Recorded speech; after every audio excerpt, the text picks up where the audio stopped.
sky, eternal rise. Together we fly so high eternally.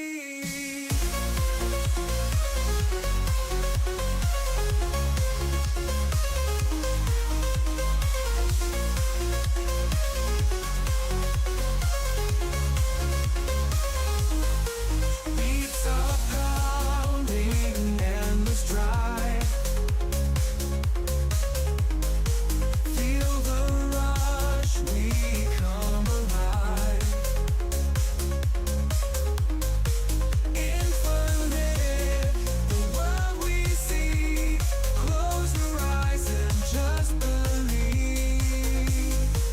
Break away from shadows past in the light. We're free at last, melodies that never end. Hearts together as they blend.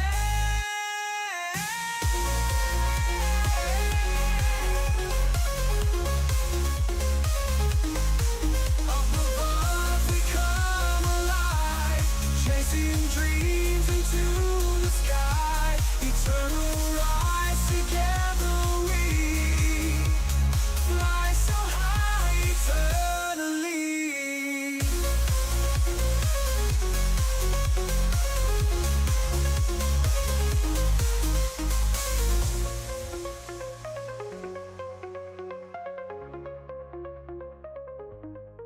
Break away from shadows past. In the light we're free at last. Melodies that never end. Hearts together as they blend. Up above we come alive, chasing dreams into the sky. Eternal rise, together we fly so high eternally.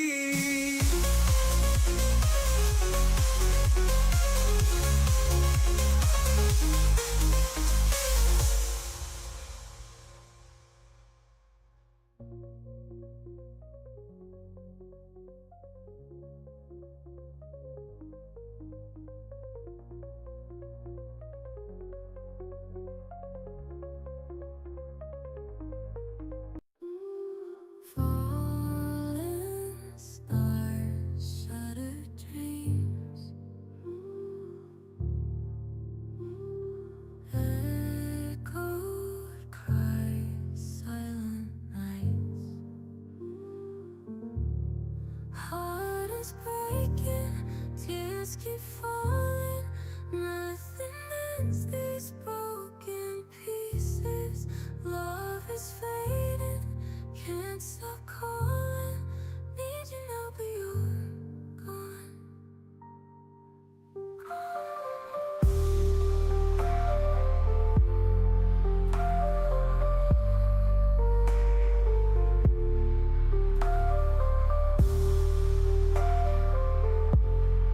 Need you now, but you're gone. Cold wind blows through empty halls. Lonely shadows on these walls. Heart is breaking, tears keep falling. Nothing mends these broken pieces. Love is fading, can't stop calling. Need you now, but you're gone.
lost in the shadows, all alone.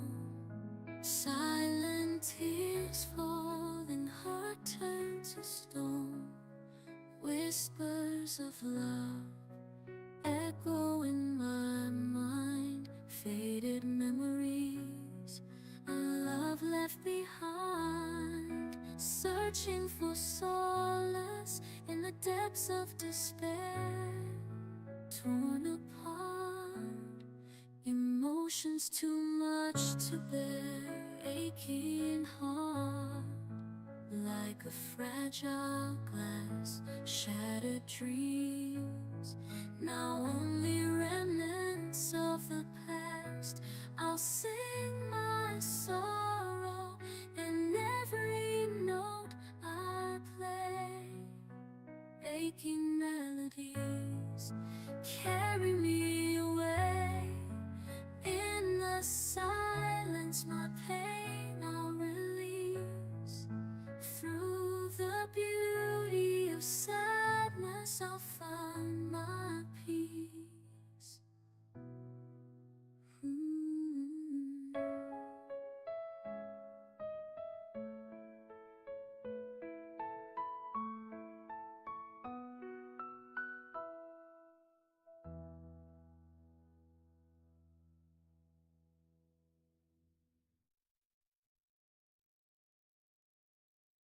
In the silence of the night, echoes of memories roam.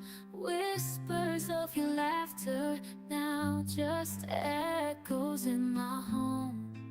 Promises we made, like fragile glass they break, leaving me stranded in this cold, lonely ache.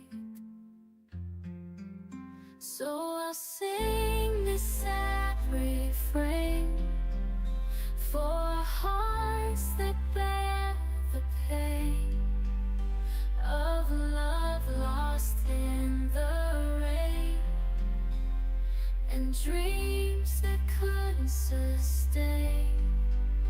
Oh, let these tears fall like rain, washing away the stain of a love that's gone in vain. In this melancholy lane,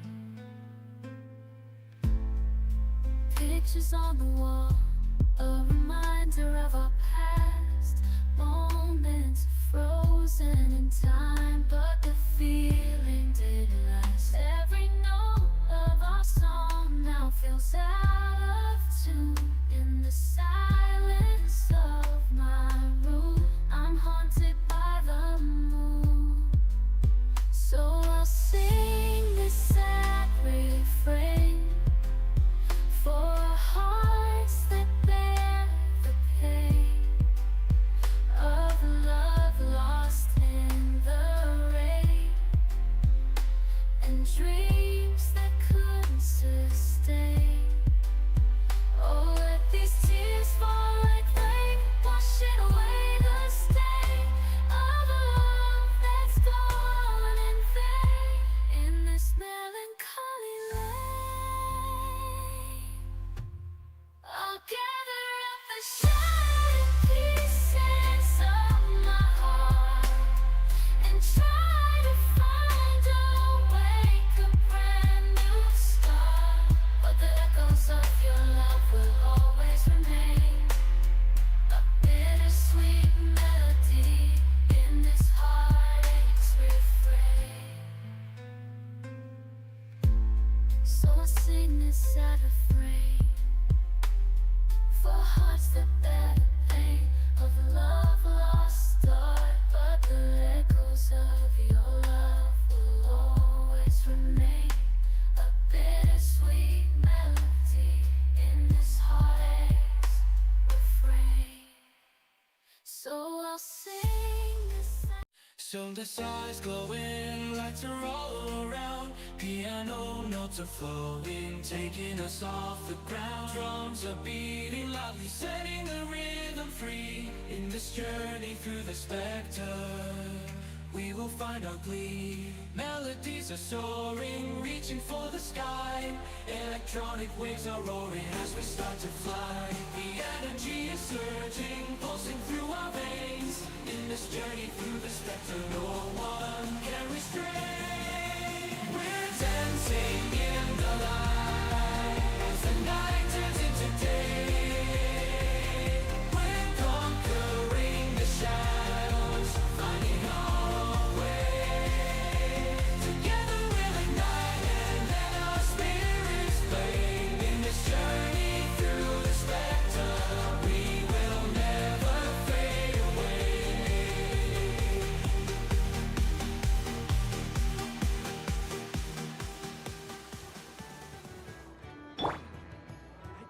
Hello, hello, everyone. Hi, howdy, yeah. Hello, puppy. Hello, banning bots, ban. Honestly, I feel like there has to be a way to make the bots be able to see that, hey, this person's not even streaming yet. Listen, I literally saw a message come in when my stream was offline. Come on, and I'm like, no, it's a bug. It's like, hey, guys, stream. I'm like, bro, I'm not even live. Error.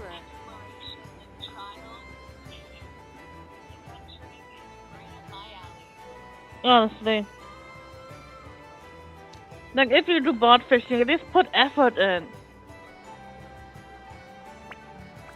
It's not like it's much more work.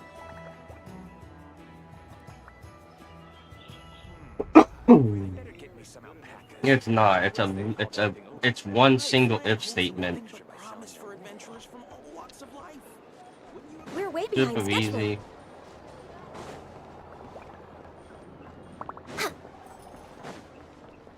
My gosh, hello dear. How you doing?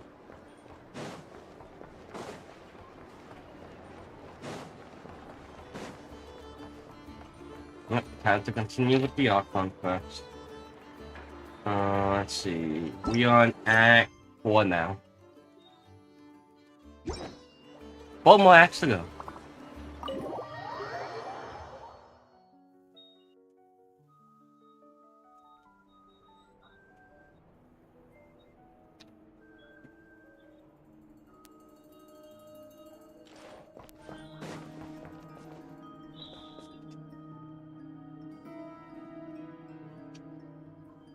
I heard a little squish. Like it's capture card audio will stay okay.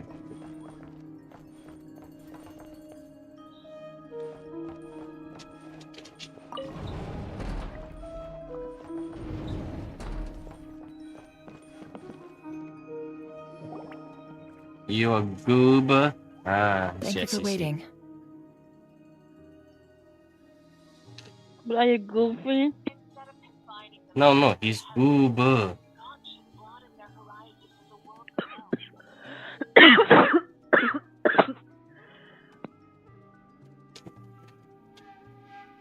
Not goofy, goober. That's okay. We actually used the time to help Dainsliff get a room at the Sorry. hotel. I have to die real quick. That's Please very don't die. considerate of you. Goober, I trust right? you share my curiosity Yeah. about Rarier's past, and you seem fairly Yeah, familiar with Mr. This Dainsliff is already. Goofy Goober. Hold on. I think capture card's glitching a little bit. Yeah. Hold on. Fix this real quick.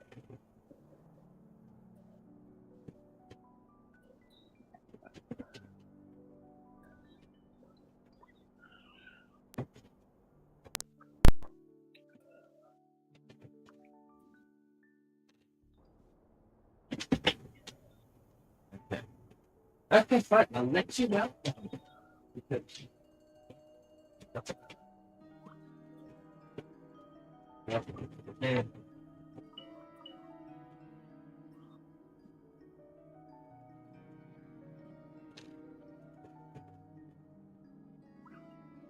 Welcome back.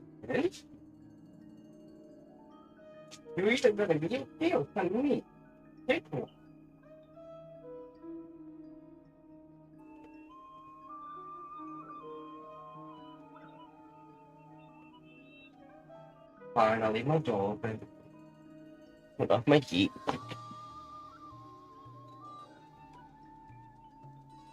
Right, keep the nice warm air inside. And keep it to you.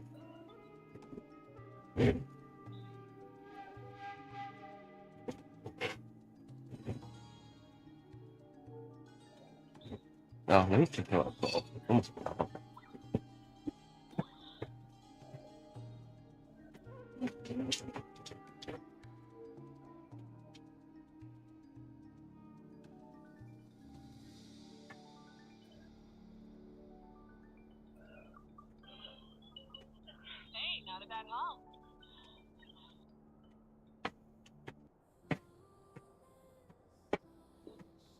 Oh, I'm so sure.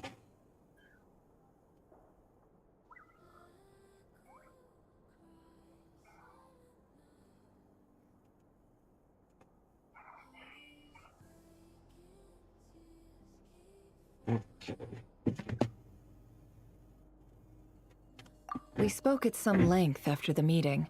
He was the one who suggested I should invite you to join this operation. He feels confident that these secrets will be safe with you. Dane has a lot of faith in us, that's for sure. Likewise. I appreciate that you got right on board without interrogating me about why I invited you. It shows that you trust me to explain everything in due course. That's because we know what you're capable of. We appreciate you too, Nefer. You might have been forced to help in the beginning, but this time, it was your choice. That's one way to put it. Another is this, that once a decision's been made, it's set in stone.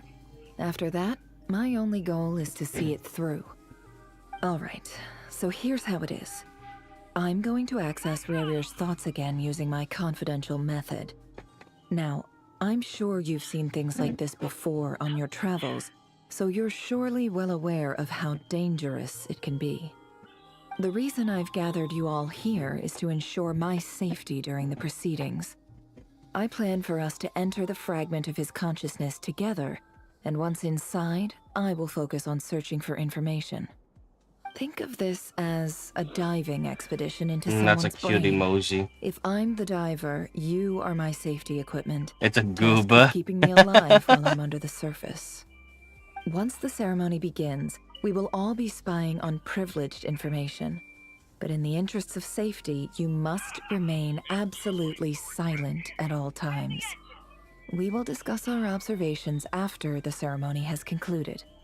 Lastly, any individuals of a weaker constitution are advised not to partake in the ceremony. In any case, Paimon has her own job to do, which requires staying in the room but not joining the ceremony.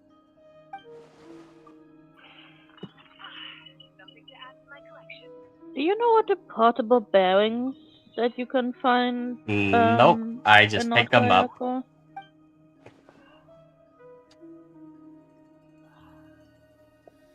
Well, good luck, everyone. I just pick them up and I'll figure it out later. Cross our fingers and root for you guys. There's a little more to it than that. I was being serious when I said you have a job to do. While the rest of us are inside Rarier's mind, it's imperative that we have a team member on the outside. In the event that something goes wrong, you will be our first responder. I don't anticipate any issues, but the extra level of safety will be greatly appreciated. I second that. This is a dangerous operation here, and you're our whole rescue team. That's pretty much the most important job in the crew. So, Paimon's like the lifeguard? Yeah, that makes sense. All right, got it. Good. Please, take a seat. We'll get started momentarily.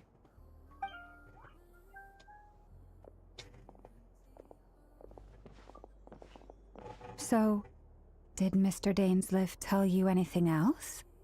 He told me that he believes Rarier kept some big secrets in his life.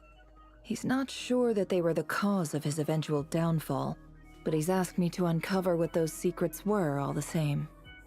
But surely you're not planning to go through with this, no matter the cost. If you think that, you'd be overestimating me. I'm a businesswoman, not a mercenary. But I do have my own professional reasons for taking this job. You think I'd turn down the opportunity to get a first-hand glimpse into Conrian history? No chance. Well, as long as you don't let morbid curiosity get in the way of safety concerns, we're good. We'll do whatever we can to help you.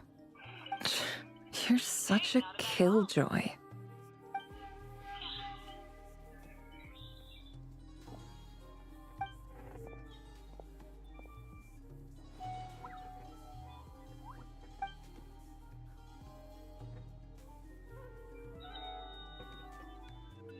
All right, I'm good to go. All set over here, too. Promise, Paimon, you'll be extra careful. All right. Let your whole body relax. We're about to begin. Close your eyes.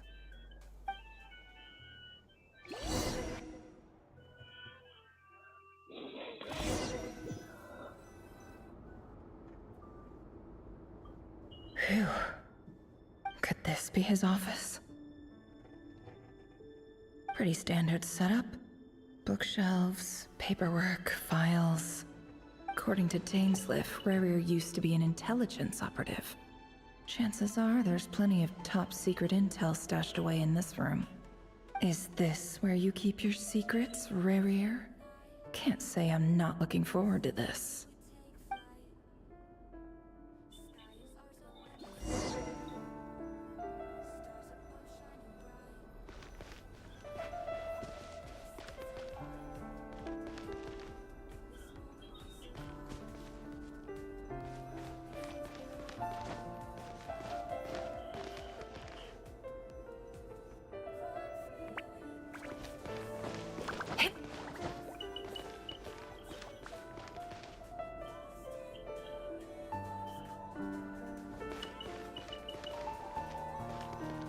He looks even gloomier than last time.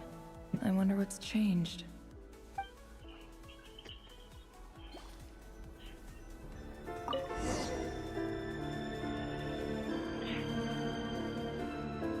Today's files are in. Time to wade through them just like There you usual. go. Yeah. Yes, baby. Do you think at the end of the Archon Quest Nordkai will declare himself independent from Snezhnaya? I don't know. Maybe. I actually see that happening, yeah. But, I was going to say, can I play through the, storybook? Oh, hello, mental fuck. Hi, hi.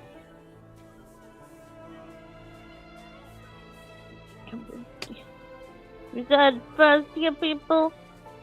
You want to get with me? I don't want to go with you. I don't know where you get such a view from. You want from the fact that you told me to shut up, baby? I did not. Shut up, baby. I want to play this story and I want to hear you.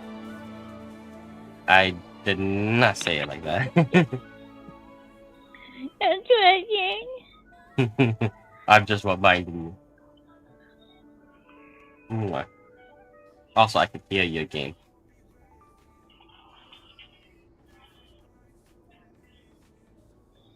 Fine, I'll mute. How's that for you? Wow. You get your wish, you won't hear baby anymore? Wow. I can't even.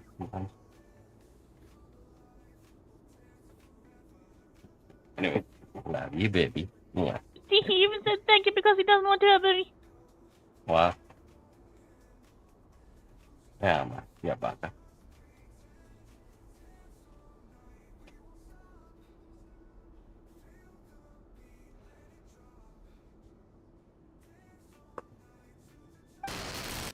Male, 51. Occupation, cook. Confirmed Crimson Moon descendant. Has maintained frequent contact with other descendants over the past year. Poses a threat to the dynasty. Neutralized.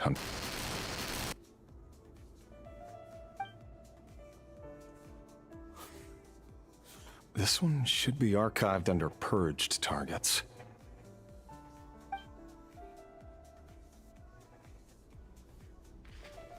Female, 23.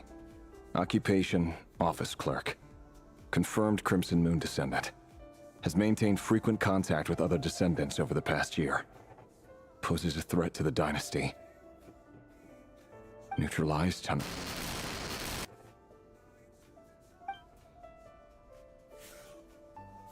Another one for purged targets. Sounds like she was that other man's daughter. Never mind. What's it got to do with me?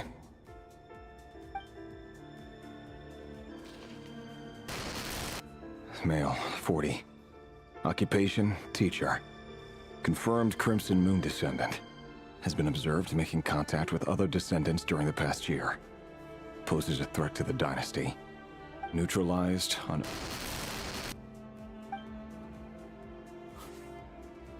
Just another nobody for the archive. Come to think of it, I remember surveilling this man. A case like his never would have been considered a priority in the past. Huh. He barely even interacted with other Crimson Moon descendants.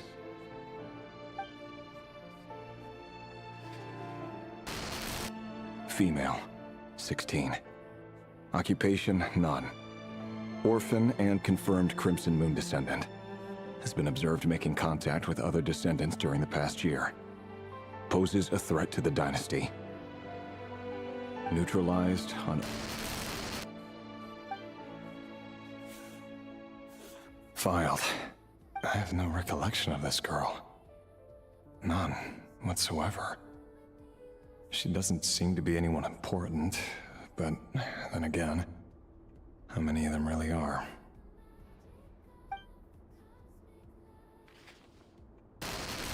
Female, 13. Occupation, none. Orphan and confirmed Crimson Moon descendant. Has been observed making contact with other descendants during the past year. Poses a threat to the dynasty. Neutralized on...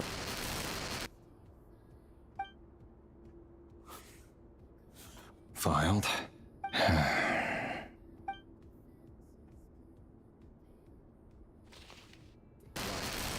Male, 11. Man, those are getting younger. Occupation, none. Orphan and confirmed Crimson Moon descendant.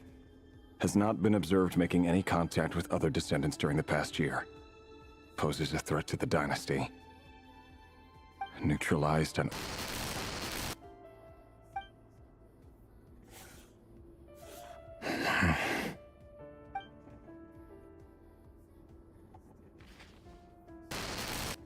Male. 6. Occupation, none. Orphan and confirmed Crimson Moon descendant. Poses a threat to the dynasty.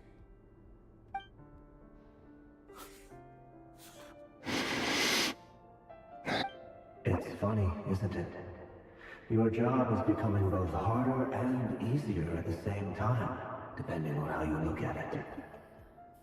Sooner or later, the Crimson Moon descendants will be completely wiped out. But as their numbers dwindle, they become harder and harder to track down. That's not how it is. I know, first person Genshin. However, most of the able-bodied adults have already been taken care of. The remaining weaklings will be increasingly easy to deal with. No! No. My job is to ensure the survival of the Eclipse Dynasty. And the only way to do that is by eliminating any and all potential threats. It's a perfectly legitimate line of work. Every single one of my colleagues can attest to my fairness. And if my friends were aware of the facts, I know they'd back me up too. Assuming, of course, that they were aware of all the facts.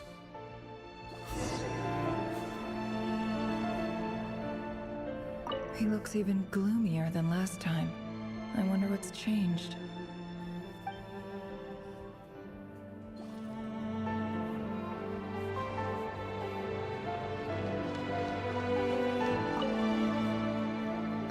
containing a ring inlaid with a precious gem. Must be for his girlfriend.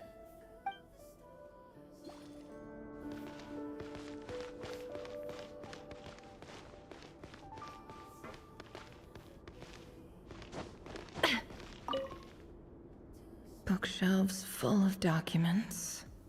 Looks like these are all files, packed with the personal details of individual Conrians. The Crimson Moon dynasty preceded the eclipse. Since Rerir worked as a secret agent during the latter, it stands to reason that he was tasked with purging remnants of the old dynasty. Yep, lines up exactly with what Dainsleif told me.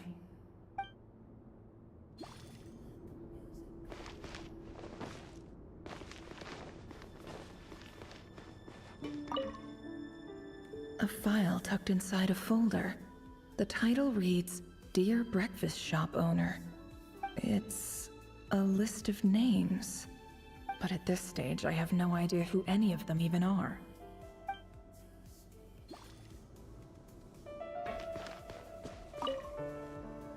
Wonder what kind of encryption technique this is.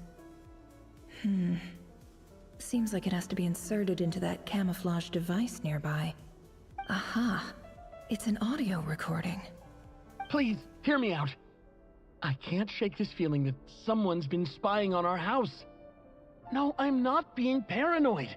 It's true. I saw someone dressed in all black. It was a couple of days back, but that was on another street, not near my house. I swear, I know what I saw! There's a note in the margin. Surveillance of the Runforther residence has concluded. We apprehended the target and filed the mission report last night. Could the voice in the recording belong to one of Rerir's targets?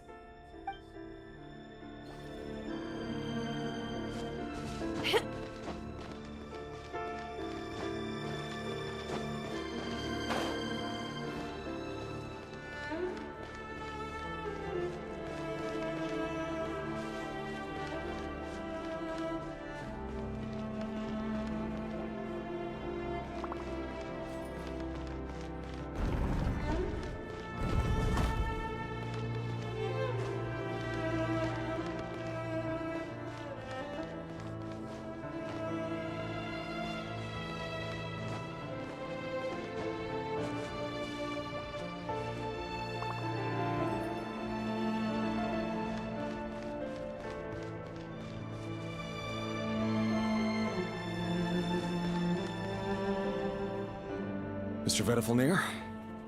It's been quite some time since we last met. Rerir, I trust you're here because you have something important to discuss. Forgive me. I wasn't tuning out, it's just, I noticed you didn't even phrase that as a question. As if you knew I was coming. Tell me, does someone in your position ever feel the need to ask questions at all? It is indeed within my power to foresee certain things. Things like your arrival. I was just thinking. It won't be long before I'll be inviting both you and Dane to my wedding. That isn't a lie, but nor is it a fact as such. It's a wish, isn't it? No fooling a prophet, is there? Ever since that day we met for drinks, I knew it was only a matter of time before you came looking for me. Does it feel good? Knowing how the future will unfold. I'm afraid the notions of good and bad fail to capture the complexity of what such a power entails. Once you've seen what will come to pass, it can be all too easy to succumb to fear and melancholy. Unless, of course, you learn to abandon these feelings.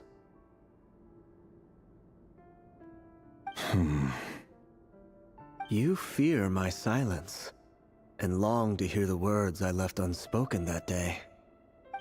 That's right. You must have noticed my reluctance to broach the subject, and the reason is simple. Because the truth could never have lived up to your hopes. For both our sakes, such words are better left unsaid. The burden of prophecy was never meant for your shoulders. So who exactly do you deem worthy to hear your prophecies? None but our exalted king? Or rather, our king as he once was. You're closer to His Majesty than I am. You must know better than anyone how much he's changed. You say that as though it is to my benefit. Yet precisely because of that, I dare not speak rashly. A king can turn out to be the most virtuous of rulers, or a tyrant more terrible than the most vicious of dragons. You are so wise and far-sighted, yet still you would have me live in fear of the unknown? You make a fair point. Especially given my silence alone was all it took to send you spiraling downwards. Very well then. Let me offer you some advice.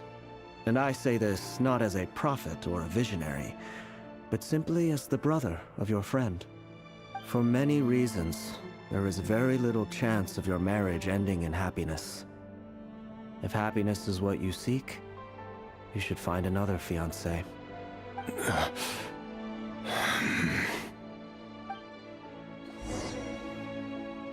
Hold on. There's that same black fog again. Could this memory belong to Thelindis? Guess I'd better tread carefully.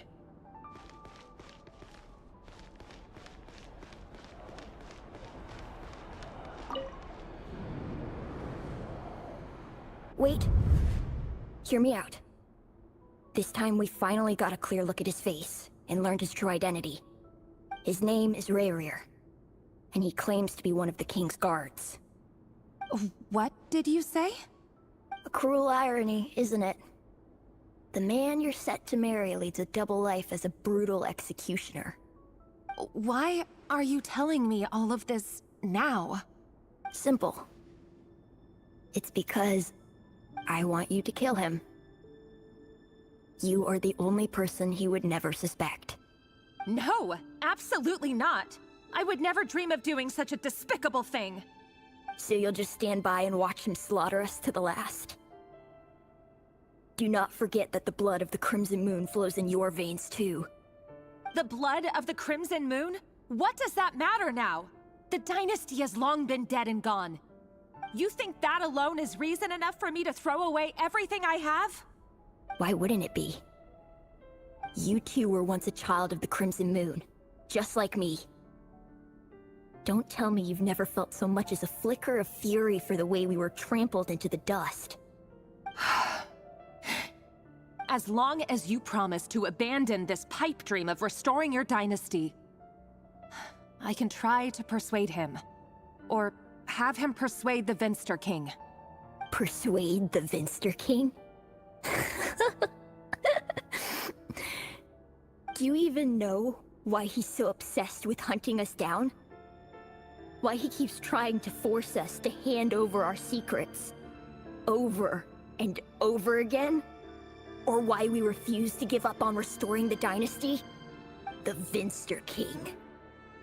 A blind fool. His eyes clouded by powers from beyond this world. A petty little man with a miser's heart. And he dares to sit upon the throne? Mark my words. Sooner or later, Conria will fall. And it will be his doing. If you can't bring yourself to do it, so be it. Just you watch. It won't be long before calamity descends upon us all. The Rayrir of Solnari.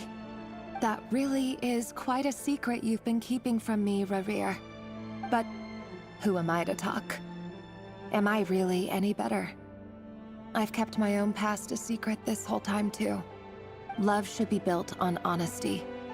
But ours was born from lies. And yet, is it really so wrong to hide things that would only make life harder? If we don't cover up the parts that no one else should see, how can we go on pretending to be normal? Vedifulnir must have known all this. And that's why he made his prophecy. In the end, nothing stays hidden forever.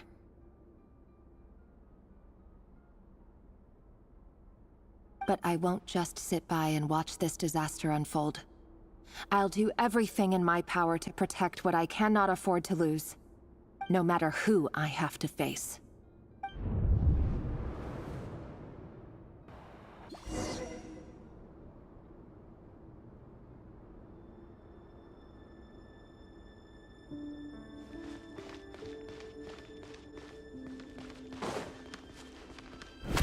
Huh?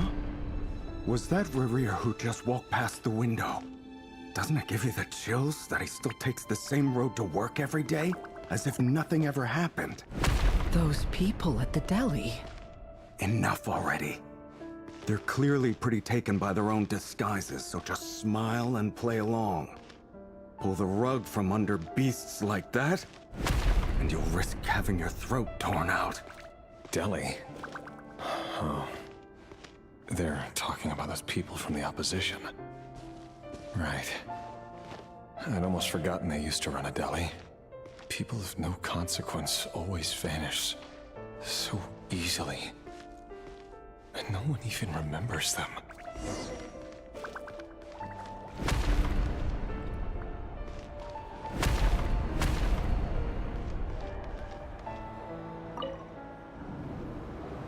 But surely you can see he's not the man he pretends to be! So many have died already, and they say that the king's madness grows with each passing day. We're not going to survive this, are we? But why does it have to be this way? Do we really deserve to die just because of the blood that runs through our veins? Felindis, are you even listening? Sorry, Freether. My mind was off wandering. I heard you, though. You're talking about what Rerir said. He's just following the king's orders. He's a secret agent, and it's his job to hunt down rebels and dissidents. By the time you first met him, he'd already taken lives. Maybe he was using you from the very beginning. No. Rerir has no idea I have anything to do with the Crimson Moon. My family are only distant relatives of the main lineage, and besides, my eyes are perfectly ordinary. Truth be told, apart from my teacher, pretty much no one knows I have any connection to any of it. It's been a long time since my family severed ties. But as Orlog said, who could possibly talk sense into that raving lunatic of a king? No one. I'll work something out. Trust me, I'm with you all. But for now, you need to keep yourselves hidden. Don't let anyone find you, anyone at all. Don't forget that Rerir is an Eclipse operative. You need to be extra careful when he's around. And when I am too. For now, don't come looking for me. And if anything happens to me, just act like we've never met. If even you can't escape this, what hope do the rest of us have? But after all this time together, surely he wouldn't lay a hand on you. I won't speak in his defense, nor can I give you a clear answer to that question. But I'll do everything I can to put an end to this. Here, hold on to this. If an opportunity to escape presents itself, take it. You'll be glad you took some spare change. You call that change? But what about you? I've got a job, and there's still money coming in. But you can't go anywhere right now. Please think about yourself for once.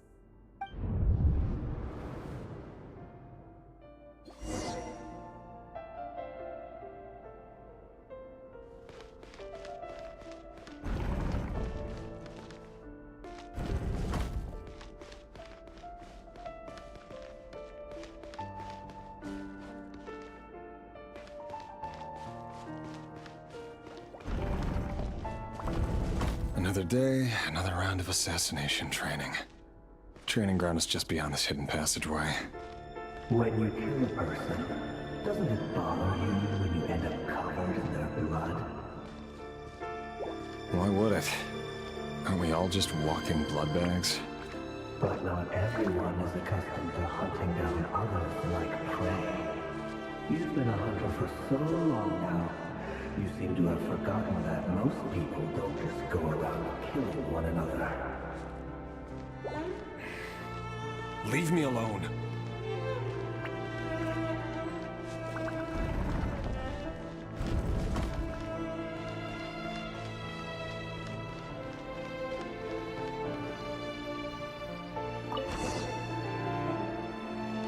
sure you have a firm grip on the handle. Then choose your angle well. Keep your movements light and brisk. Pray won't sense a thing. I doubt that. I'll bet no one's ever died a quiet death at your hands. I work clean. No traces.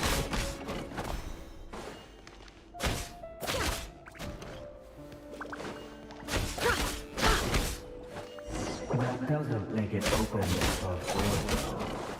The king just happens to make you down. But someday he doesn't. That won't happen. You've changed. Ever since you fell into the spell of that power. In the beginning, you only had to take out a handful of the guilty. But now... The ones I dealt with have always been guilty. And I've carried out my work flawlessly.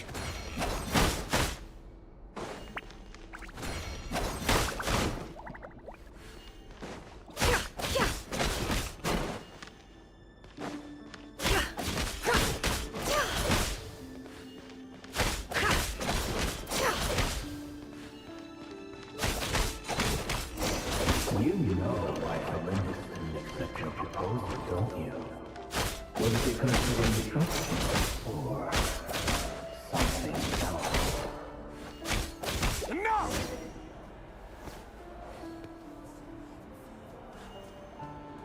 I think I got to the dog out. Be right back.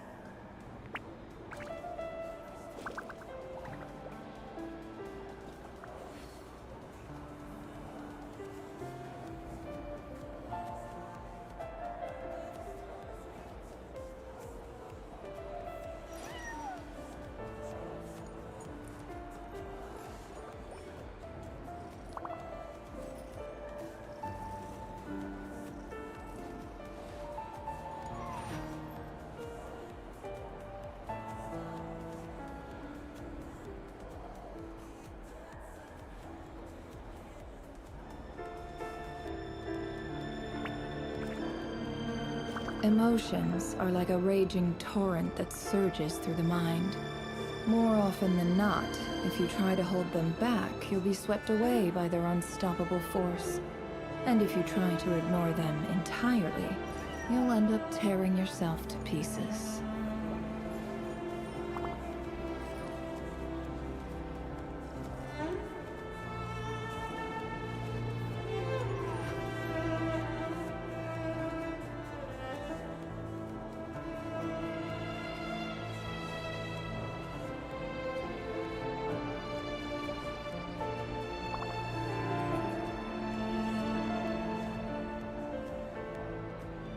Don't trust your eyes uncritically. People only see what they want to, so don't be your own fool.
Why does Ashru sit up on the counter?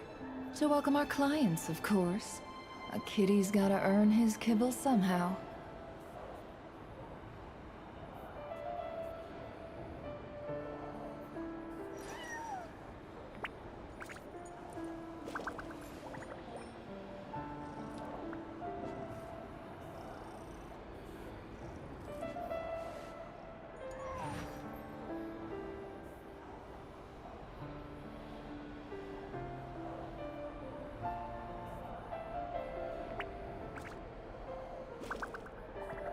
Emotions are like a raging torrent that surges through the mind. More often than not, if you try to hold them back, you'll be swept away by their unstoppable force. And if you try to ignore them entirely, you'll end up tearing yourself to pieces.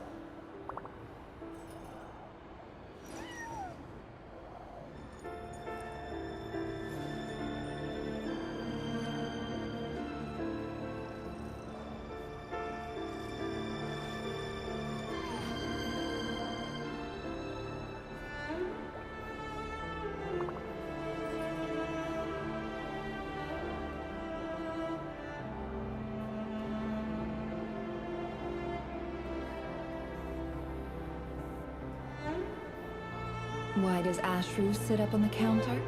To welcome our clients, of course. A kitty's gotta earn his kibble somehow.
Don't trust your eyes uncritically. People only see what they want to, so don't be your own fool.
Why does Ashru sit up on the counter? To welcome our clients, of course. I'm just waiting for the kitty's gotta earn his bathroom kibble to become somehow. free again. Then you use it. Yeah, it's like, yeah, it's easier for me to just sit here, pacing, like in Genshin, pacing. Well, because it makes it easier to cut out I don't have to find the next spot. I'm like, yeah, I moved for a second and cut. Like, just cut this whole section out when I make the video of the story. Speaking of, I gotta do that for the last one I made, so. Shit. Oh, wait, no. Never mind. That's why I already did it. Did I upload it? But anyway.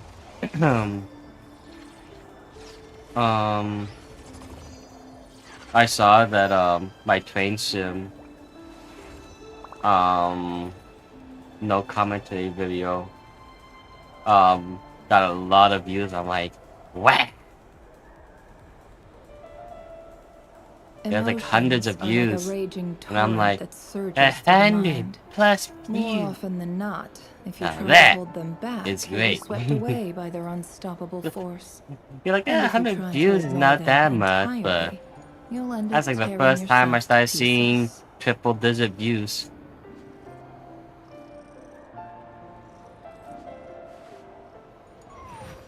This is where Bubby goes, woohoo, yippee-coo, woohoo. And a pata-pata.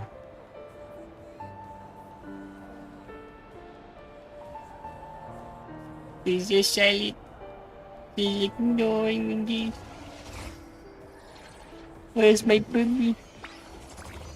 Maybe for the would say it, but he told Bubby to not speak because he's doing the conquest. Now it's because you didn't want to hear Bubby's game, so you asked Bubby to mute yourself, so maybe Bubby cannot speak now because he wouldn't hear anyway. I'm sorry. Please, speak to me. Why does Ashru sit up on the counter? To welcome our clients, of course. What was that? Kitty's gotta earn his kibble somehow. Please, what, Bubby? I said, please, baby, please speak to me. I'm sorry for being stupid. Is he saying Tango is stupid? Yes. Is saying Tango's knife the biggest bugger? Yes. How dare you speak about my wife like that? Mwah. Let me see the bathroom tree.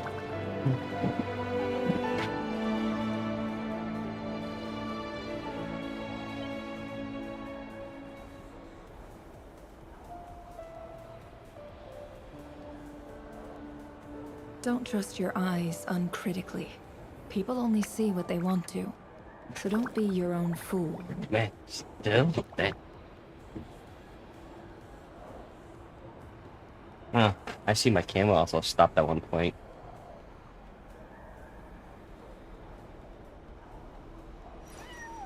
I need to do the hand stream where I assemble the puzzle and all that stuff. Here, let's see what else I got. Let's see. We got a bag to paint, a cup to paint, a puzzle to build. Actually, I think I have 2 puzzles.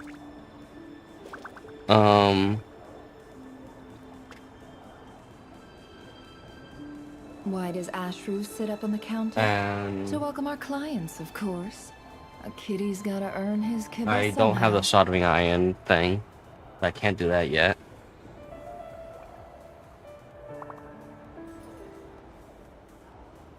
I don't even have solder.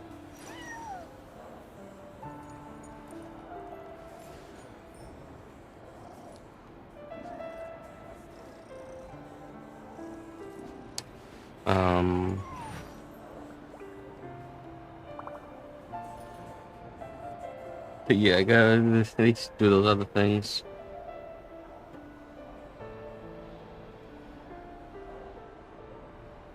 Emotions are like a raging torrent that surges through the mind. More often than not, if you try to hold them back, I'm you'll be checking the swept back history away again. by their unstoppable force. One day I'll be able And to if go. you try to ignore them entirely, you'll end up tearing yourself to pieces.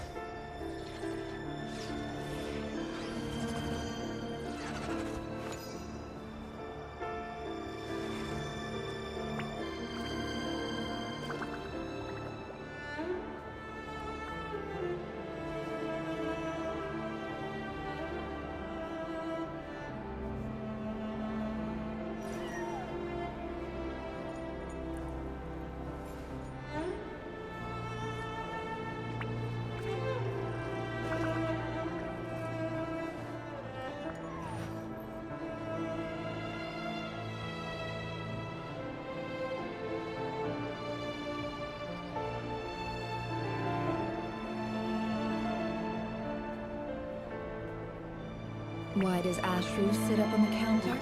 To welcome our clients, of course. A kitty's gotta earn his kibble somehow.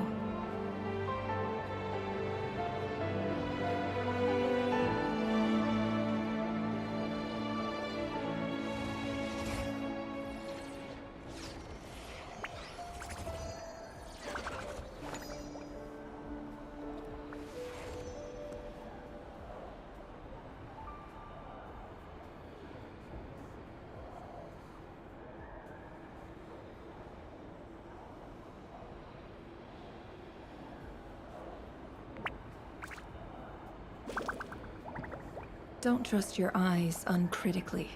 People only see what they want to, so don't be your own fool.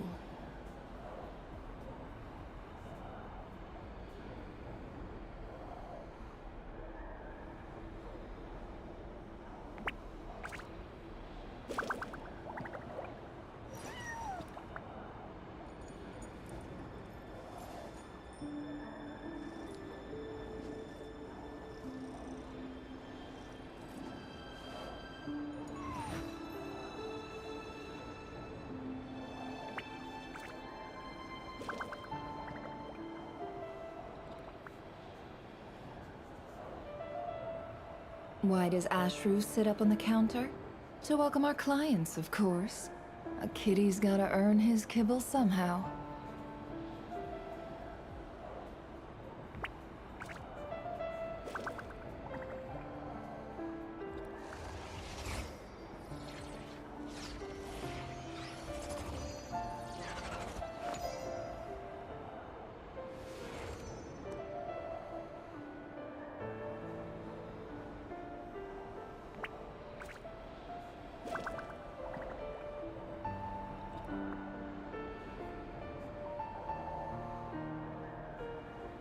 Emotions are like a raging torrent that surges through the mind.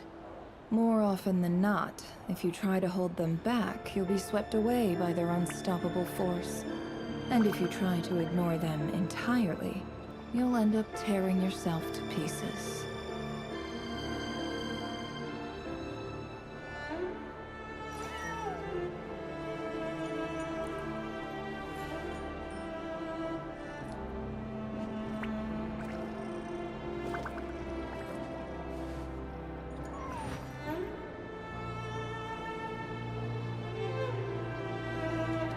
But you're not gonna give the penguin praise after what he said earlier, though? Also, I'm back. Oh, fine. My guts have left me. Don't trust your eyes uncritically. You mean People I only should see praise you what they for want to. insulting my So wife? don't be your own fool. No, I was talking about how I had so many views on the video. Oh, that. Okay. Look at your fingers. Look at your gold. Penguin number one. Most famous penguin in the world. Look at him go. If I had an He's electric, so popular. if I had an electric bike, I would 100% start doing DoorDash or something. Type for biking streams.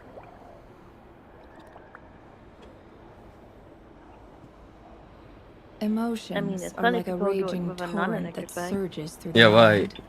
More often than But not, you forget if this you is try to hold America. them back, you'll be swept away by their Things are a unstoppable little force. far sometimes. And if you try to ignore them entirely, Plenty of people you'll with an end up electric tearing bike who do yourself it to in America. pieces. You're right.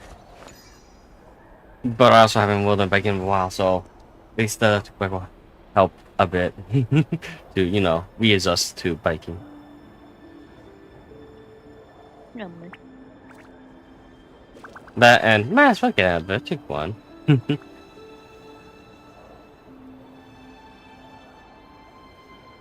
Don't trust It'll your definitely eyes help going up uncritically. hills. Roller People only skates see what and they send want to. them down the So hill. don't be your own fool. Whoa, whoa, whoa, whoa, whoa, whoa, whoa.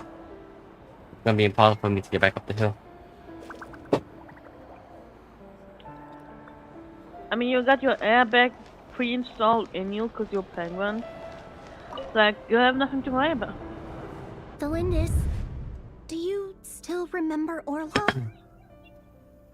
Orlog. I wish The it boy would, who was when pretending to sell entering like flowers. cutscenes, You it spoke put for the quite a while, mouse didn't you? like to the right of the Yes, screen, we or not did. show the mouse. What about him? He I'd have to worry was about the problem arrested whatever. 2 days ago. Chances are he's already dead. He... I just don't get it! After everything he's done, why do you still stand by him? Or does it mean nothing to you that people keep dying? No, that's not... Just hear me out. I need to go now, Thelindis. They're looking for us. You take care too. If you ever need a place to hide, come find us.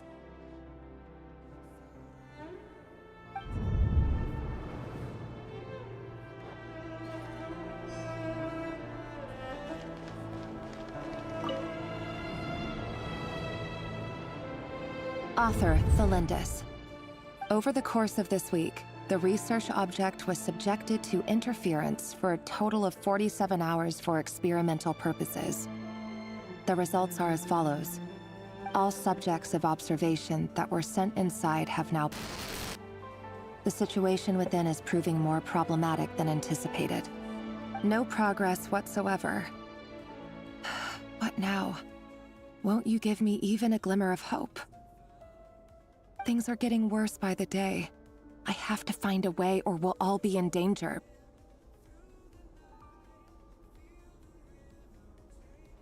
But I...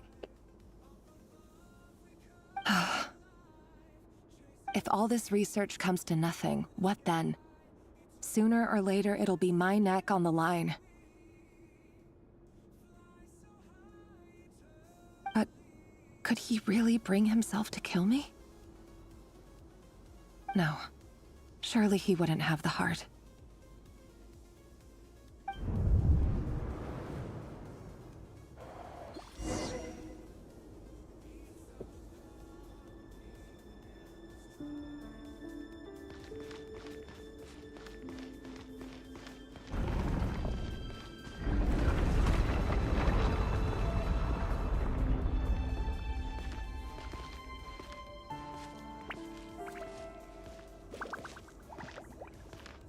Why won't you just let us go? We don't even know each other. All we want is to live ordinary, peaceful lives. You want to live?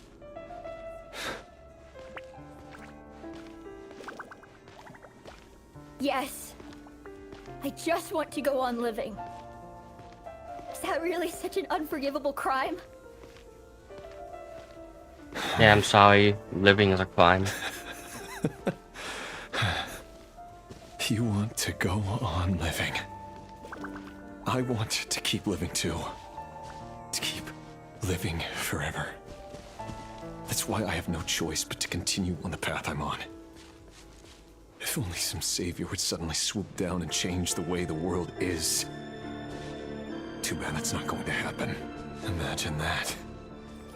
If there really were such a person, you and I wouldn't be standing here like this, would we?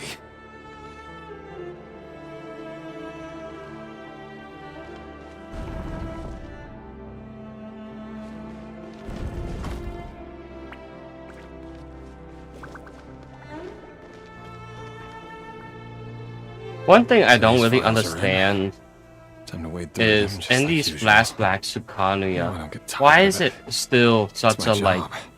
run Oh, down I like to mess? have it. I'm good at it too. Shouldn't it be, you know, a prosperous nation and all that? Thelindis?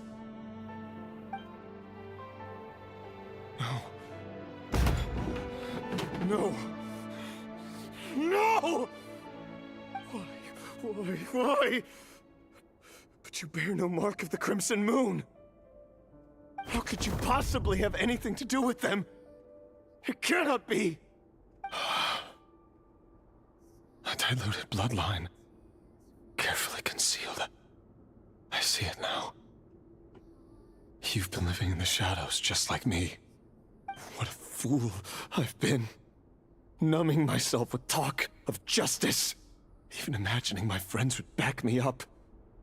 But in the end, Irminsul. Finster King! How far are you going to take this? From the direct bloodline to secondary offshoots? And then what? Today it's the descendants of the Crimson Moon. Who will it be tomorrow? Will you not rest until everyone down here is dead? No. This cannot go on. This is where it ends.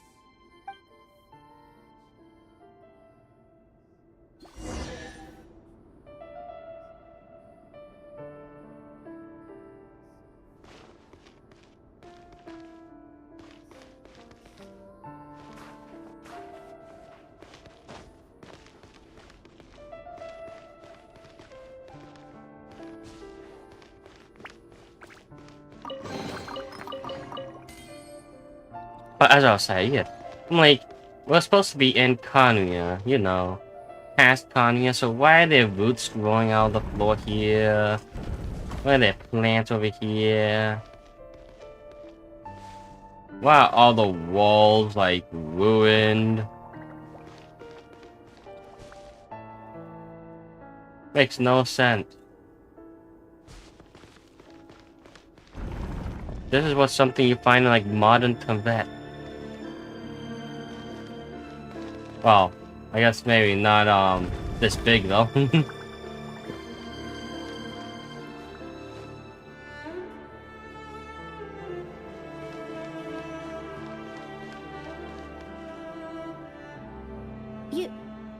You're really letting me go?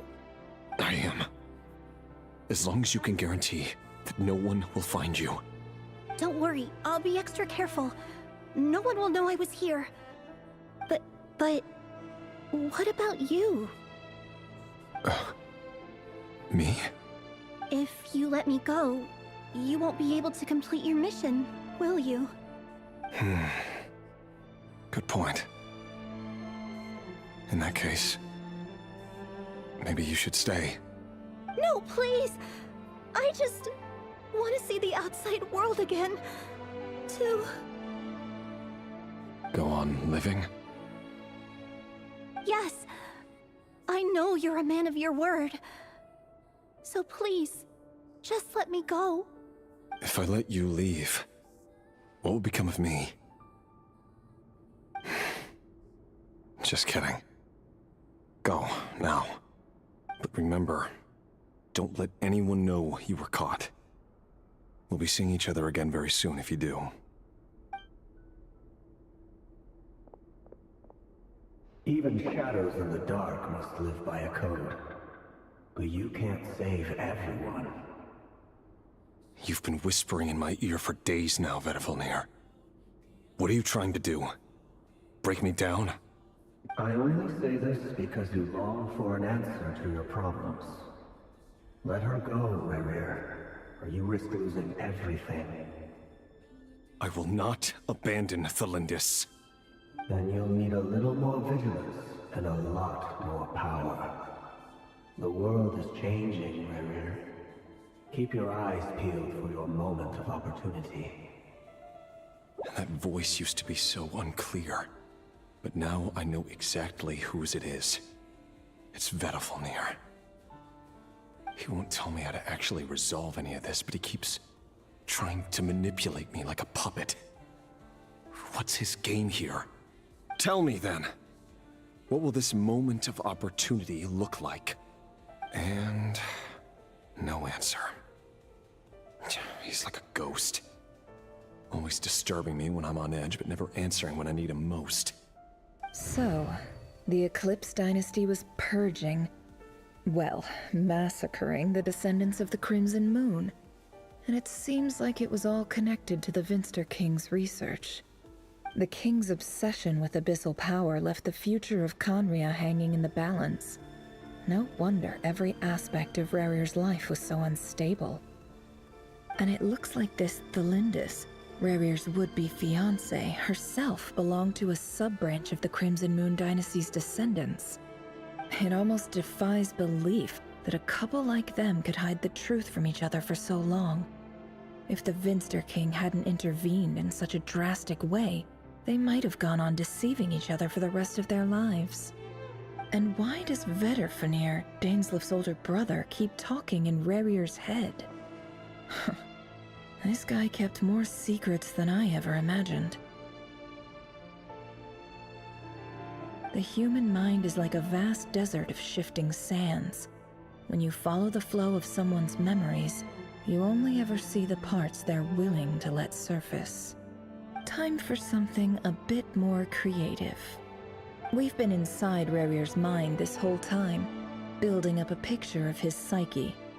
There's already enough clues on the board to start reading between the lines and mapping out the rest. Now, we can finally begin to put the pieces together. Sure, it'll only be a reconstruction, part simulation, part reasoning, but it's usually pretty accurate. Once we've built up a cognitive profile, we just need to cross-check the logic behind his actions. And then we'll be able to take a sneak peek at whatever it is that Rerir has really been hiding.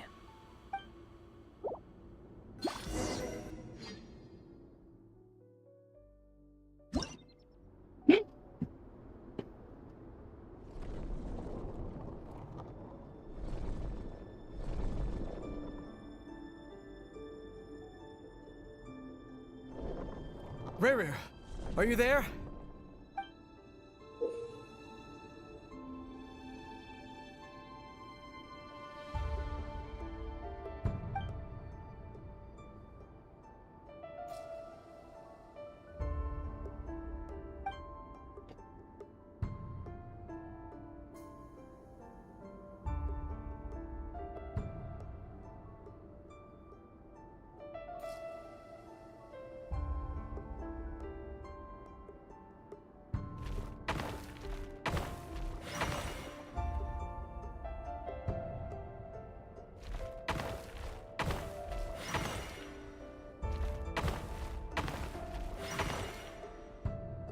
Hey, Rerir! Come out, it's urgent! Dane? What's wrong? Quick, come with me. I'll explain everything once we've met up with the others. Okay. I'll come. But the Lindis is still over at the Universitas. I'll need to leave her a note. All right then, but make it quick. I've never seen Dane so worked up before. Whatever this is, it must be big trouble.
Well, this is a nice change, meeting you all at this hour. When men and women of ambition can speak face to face in broad daylight, I say that's a big step forward for our dear Conria. Don't be ridiculous. We do not fear the day. Why would we seek refuge in the night? You might ask your blade that same question. I'm told it prefers the cover of darkness. The word on the street is that Sertologi only strikes when he has an unfair advantage. But that is patently false. I see you're missing an arm and a leg. Surely only a fair fight could explain that. If this is your way of offering me replacement limbs, believe me, I'll take them. Oh, we can certainly discuss that. With bioalchemy, anything is possible. Assuming I have your full support in my research. Lunatic. Robtatir. What brings you here? Why, Dainsleif, of course. He invited me. Please, cast aside your apprehensions, Miss Rhindaughter. Whatever the rumors may say, I am but a humble servant of the king, and I can assure you he affords me no greater convenience than he does you. Well, the Universitas Magistrorum won't stop fawning over you, so at least some of the rumors must be true. You're clearly doing well for yourself, so drop the humble servant act. It endears you to no one. You're president of the Universitas Magistrorum, the chief royal mage known as the Wise by royal appointment, and by far the most favored among the 4 pillars of Conria. Vice President Veit doesn't even try to hide his envy when he sees you. My success is the product of hard work and good luck. It's as simple as that. Were the king not such an extremist, I hardly think I would have received a senior post at my age. Of course, no job is without its gripes. Serving a king like ours can be a challenging task, as I'm sure you can imagine. And as for Efterveit, in missing out on the presidency, he's dodged a mountain of stress. Like everything else in life, it comes with pros and cons. You're all here. I apologize for the short notice, but it was an emergency.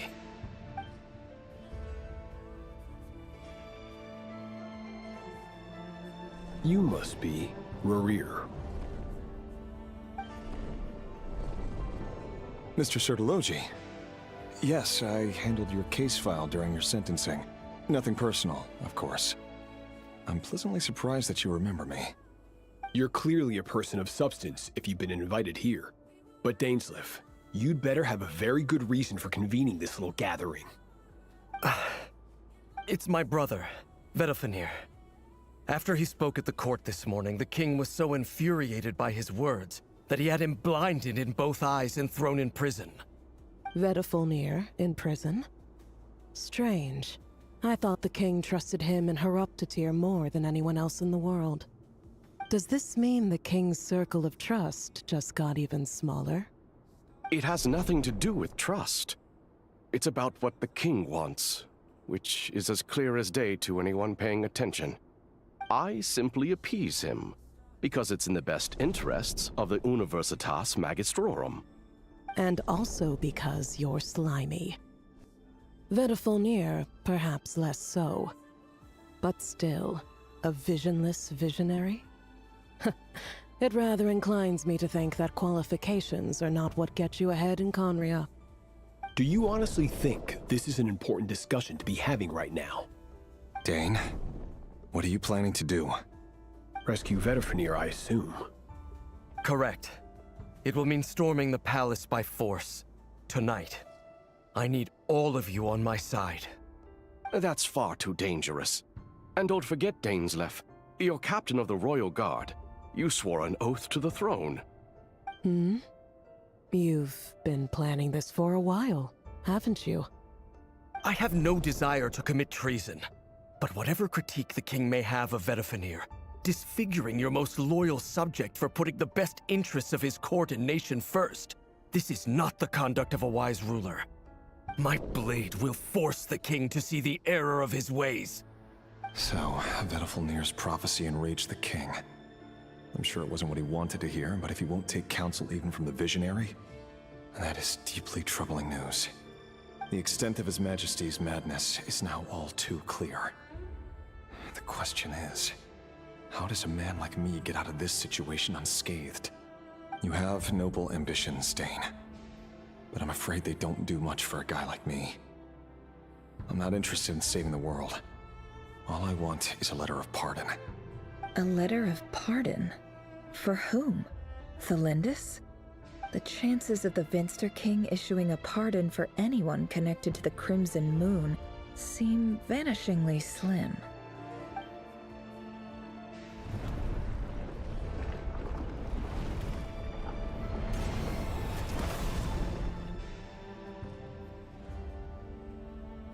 This black fog over the board must have some connection to Thelindis.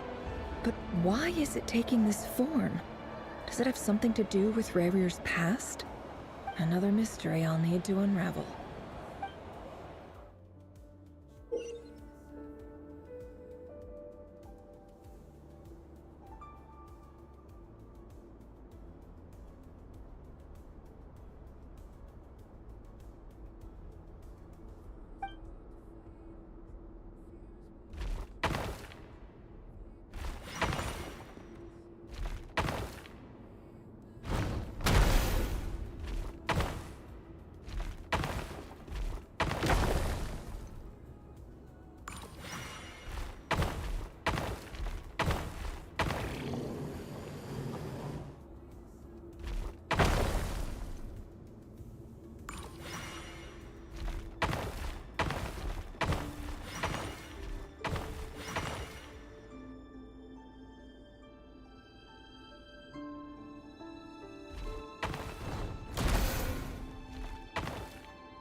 Author Thelindis. Over the course of this week, the research object was subjected to interference for a total of 60 hours for experimental purposes. The results are as follows. Research dating back to the Crimson Moon Dynasty has established 2 points regarding moon marrow. Firstly, its origins have something to do with a god's power. Secondly, it serves as a portal to an as-yet indeterminate location. Moon marrow can thus be defined as a spatial gateway.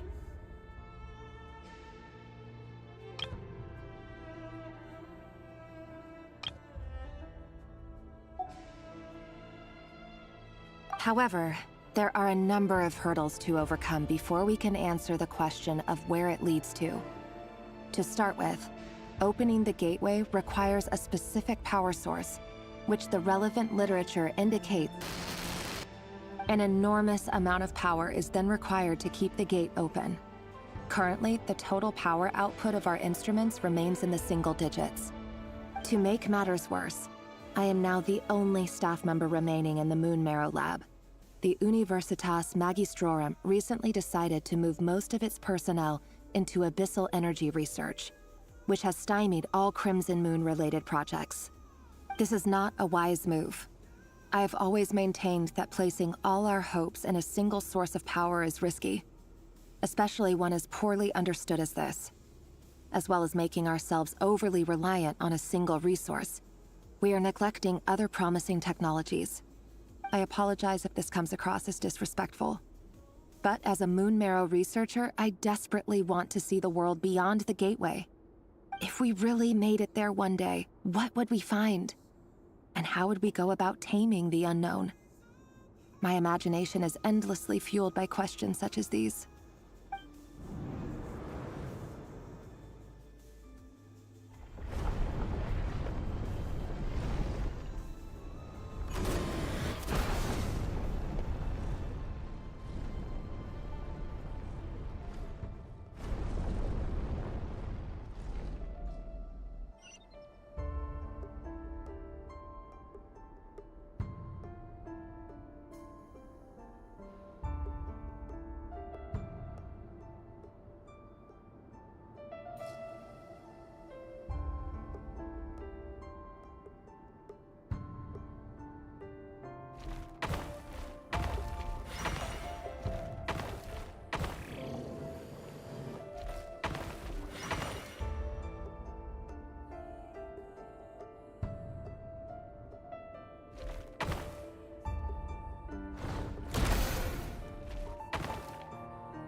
This is for you. I heard you're gonna leave the city with your parents. Delindis, did you hear about what happened? I've heard nothing. Rerir got back very late last Friday, and he was acting a little unusual, but he slept pretty well, so I'm guessing whatever he did was a good deed. You never saw him, and I don't know what he did. And this conversation never happened. You understand? What if he finds out that you pried into his secrets? Don't be silly. I don't know what secrets he does or doesn't have. All I know is he's just a normal guy who happens to run some errands for the king. Are you scared of him? I don't know. The Rerir I know doesn't match the person you all describe. Logically, I should be scared of him. And yet, I don't want to lose him. But enough about that. You should get going, and be careful with the package I gave you. Keep it secret. Keep it safe. What's in it? A piece of the moon. All you need to know is that as long as you keep it safe, then in the future, everyone will be able to see a red moon. A red moon? You mean our moon? That's right. Our moon. Promise me you'll look after it. I promise, Delindis. The Crimson Moon bloodline will never die out.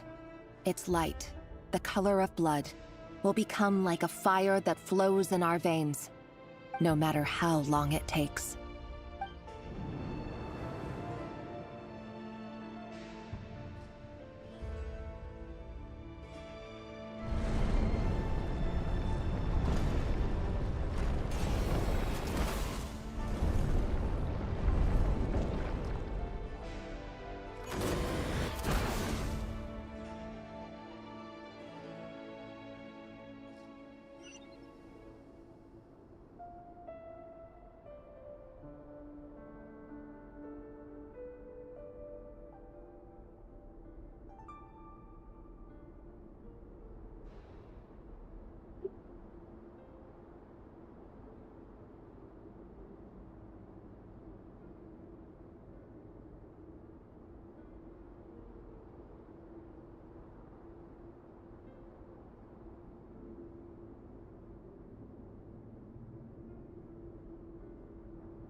Hurry, everyone, and stick to the plan.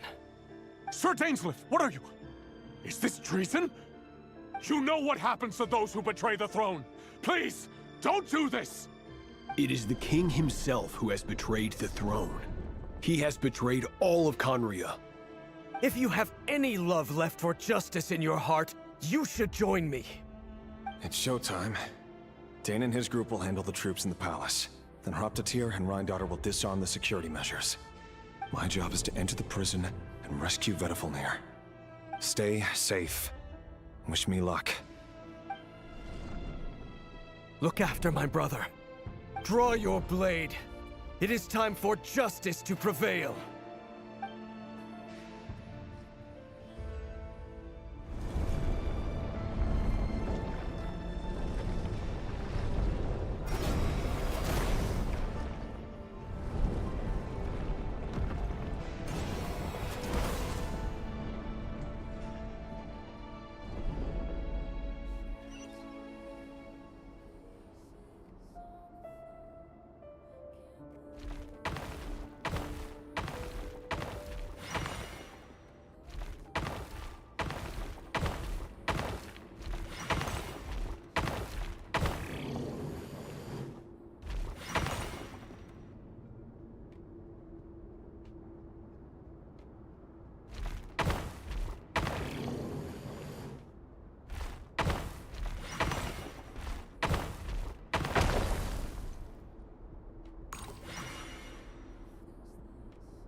This place is filthy. And the smell is abominable. Clearly, the king doesn't allow his prisoners a single shred of dignity. This is dire. Found you. Hello, Mr. Vedafilnir. Ah, it's you. Surprised? Oh, wait. I guess surprise isn't an emotion that prophets feel very often. I certainly felt some surprise in the moment when I was blinded. Surprise at the king's sheer ignorance. Surprise at just how unfairly this world responds to words of earnest remonstration. I'm curious. What did you prophesize this time? It wasn't a prophecy. It was a word of warning. Someone had to say it. The king has forsaken all reason in pursuit of his obsessions. I simply told him that if he continues on this path, Conria will surely fall. But he didn't listen. Worse still, he stabbed you in both eyes and locked you away. Dane asked for my help. The court is in complete chaos now, but I'm sure you predicted that. Everything is transpiring as I foresaw, yet I am powerless to change it. Fate is an immutable force. I can but lament as the inevitable unfolds.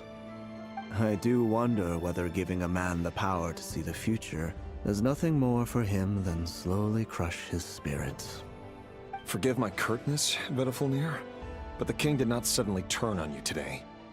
His suspicions have been brewing for a long time. You can't have wisdom beyond the reach of your fellow man without attracting his fear and suspicion. There are things the king does not want to see.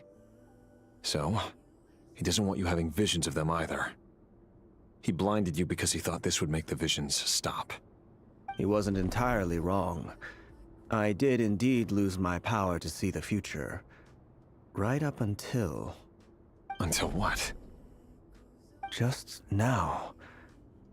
I believe I saw something new. Well, tonight could go a lot of different ways. 5 of us banded together to storm the palace, also we could rescue you. This will go down as the most tumultuous day in Conrian history.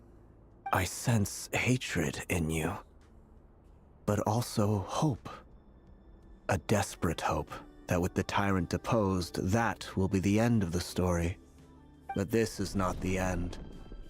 It is the beginning of a new chapter, in a whole new story. There are many men of honor and courage in this world, Rerir. But you are not one of them. You're not here for justice, are you? You're here for yourself.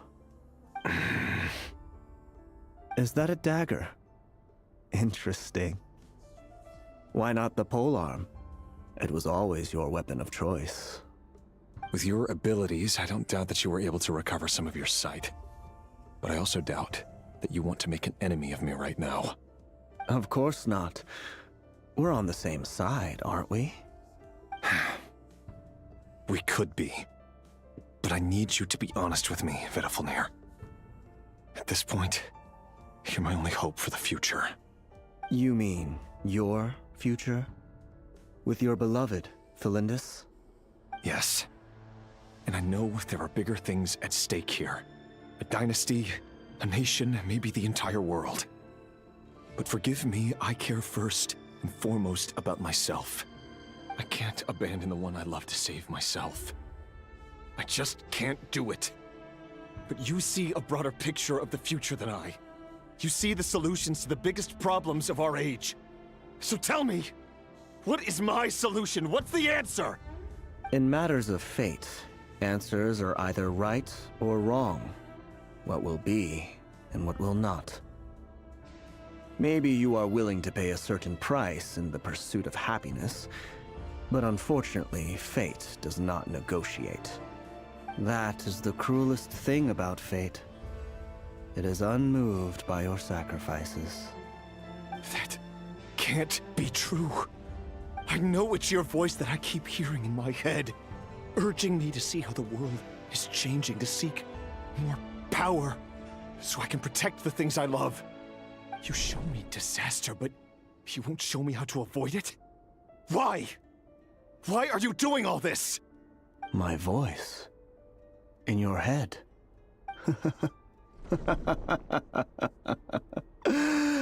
So, you hear it too? The voice that steals your mind, gains your trust, and drives you crazy. It turns out that we are not so different, you and I. Vedafilnir just broke into the strangest smile I've ever seen in my life, as if he'd discovered some monumental secret. But then he suddenly switched to looking extremely weary. Very well then. My advice to you is as follows. You must persevere. Whatever trials and tribulations you may face, be steadfast in the belief that they are your path to the future. For as long as you live, your story with Felindis shall not come to an end. That is the only chance you have of fighting back against fate. It is up to you whether you believe my words. Regardless, that is all I will say on the matter. I have no right to intervene any further. I will hold you to your word. Thank you for setting me free. In return, I will tell you one more thing that you cannot afford to ignore. Just then, a strange wave of energy rippled through the city. We had no idea what it could mean. If I were you, I would head to the Universitas Magistrorum. The Universitas? Oh no! I'm sure we'll be seeing each other again very soon, Rerir. Whatever Vedafilnir said, I didn't catch it. I didn't even help him out of the prison. There was no time to lose.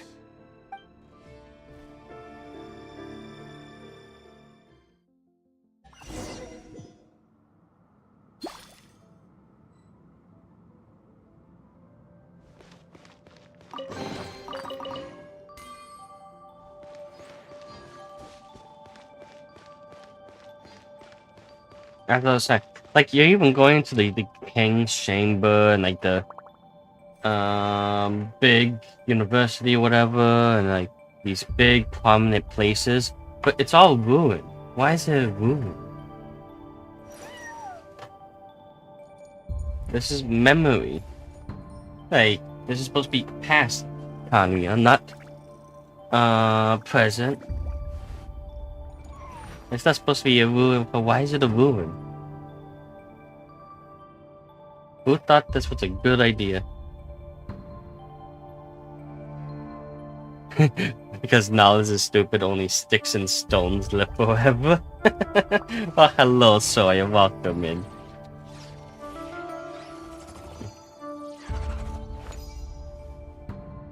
Thank you for listening to my rant. It's just stupid because they're like, oh yes, big prominent city, oh yes, very elite, blah blah blah blah, and yet it's all ruined. Like, ain't no way people live in this. And it shouldn't be like this. They had this time to paint a grandiose Kanye, but all we get is ruins.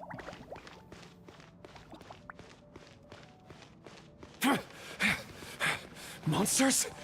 Is this Rhindaughter's doing? Or the Universitas Magistrorum? Out of my way!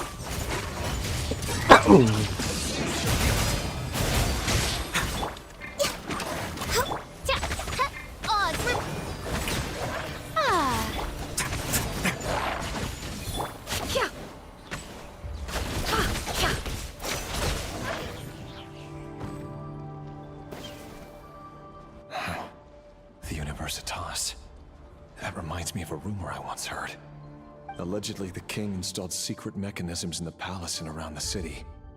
No one knows where they are or what kind of power they hold. But if they were ever gonna activate, it would probably be on a night like tonight. Help! Help! Hold on! Don't let them anywhere near you! Save me! I can't! Ah! That sounded like an explosion. So, the rumor is true? The king really went through with it? What other means does the king have at his disposal? They must run on power from the Abyss. And given it's a major center of Abyss research, anyone over at the Universitas will be in grave danger. I have to hurry!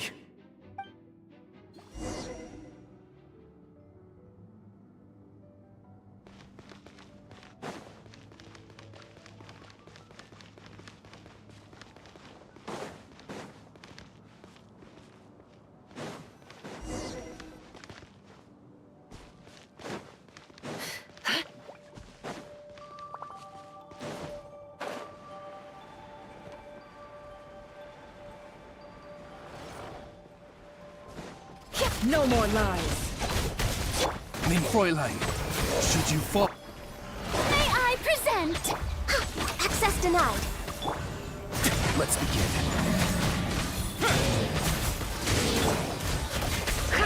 The deception ends here.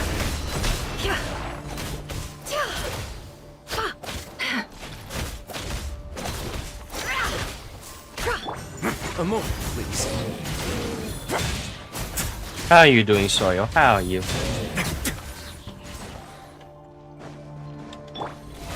Oh, brilliant! Time to shine!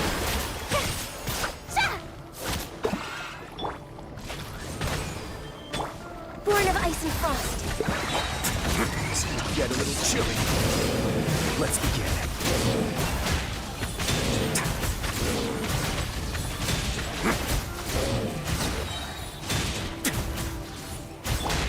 The show begins! Seek within. Can't hide the truth.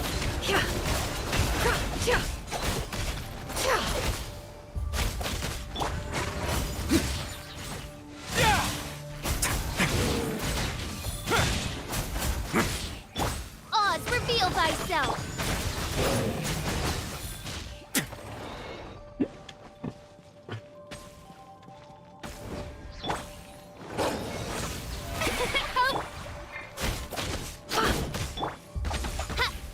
Wings of Dark! For Rex Lapis! No touching! A moment, please. Stay cool and face your guilt.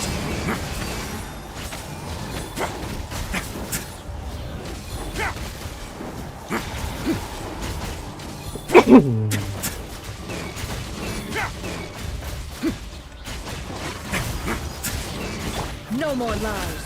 It all adds up. The deception ends here.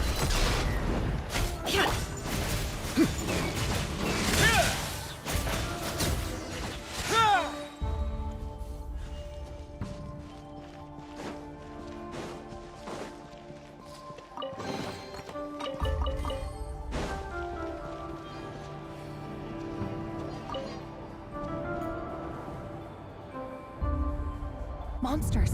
At the Universitas Magistrorum? Why now? Oh no! They're coming! It's no use. The table won't hold out much longer. The weapons. Where are the weapons? Of course. All the lab equipment was upgraded after the inspection last week, but the new weapons haven't been allocated yet. I'm done for. Is anyone there? I need help! You're good, good? Yeah, good, good. Nice to hear.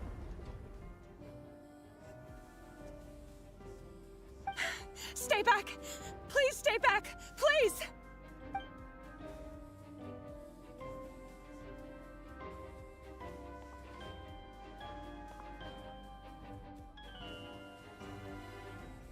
Gaming's going good. Of course I'm winning. Yes, yes. Definitely.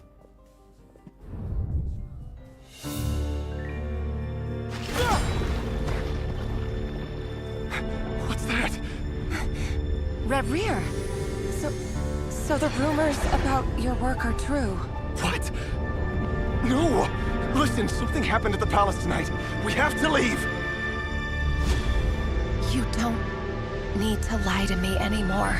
What do you mean? I know why you're worried, and I will respect the decision you've made. But it's okay, because I found a solution. I know how to end all this. You can have it back. The normal life you so desire. But until then, I'm afraid our wedding will have to wait. Cylindus? No, don't do it! Cylindus! Cylindus!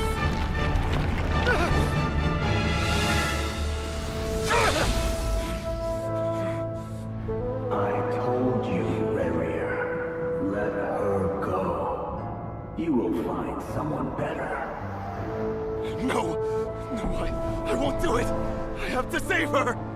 By what means exactly?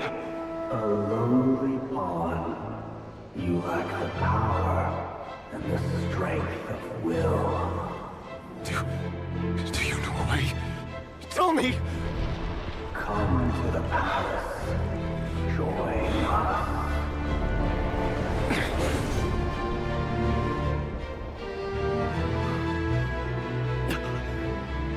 Reverie, thank goodness we...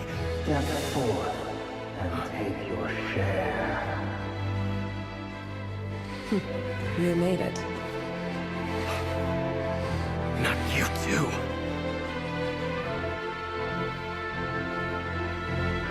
Hatred or grief, despair, desire. We all have our own.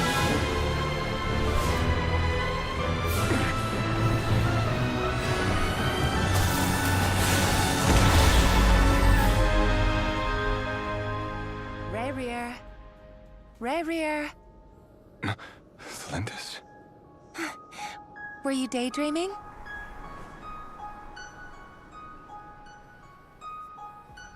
You still remember, Reverie? That question you asked me a couple of weeks ago? Oh. You mean the proposal? Yeah. I'm wondering, where do you think would be a good place to discuss it? Maybe in the garden? Or were you thinking a fancy restaurant? It's your choice.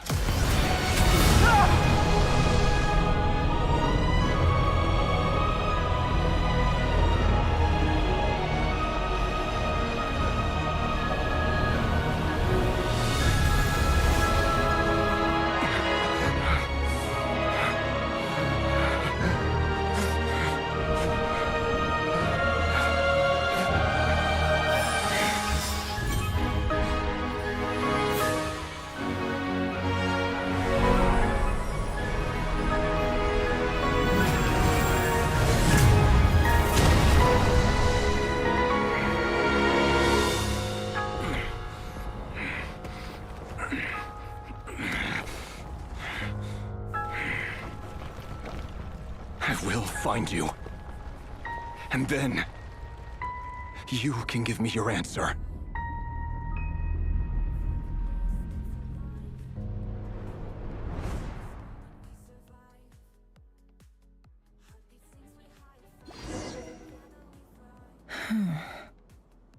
So that's how the Raker of Solnari was born.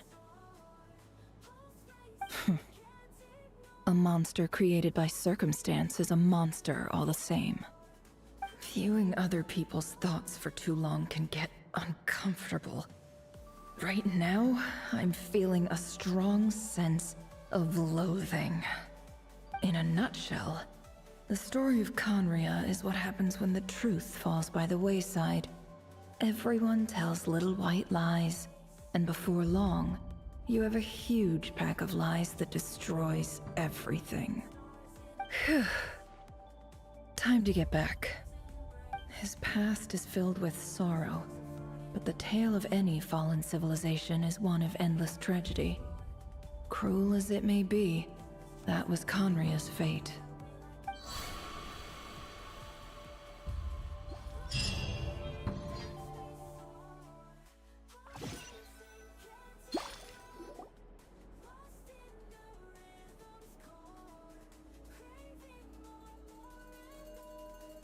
Everyone, I'm back.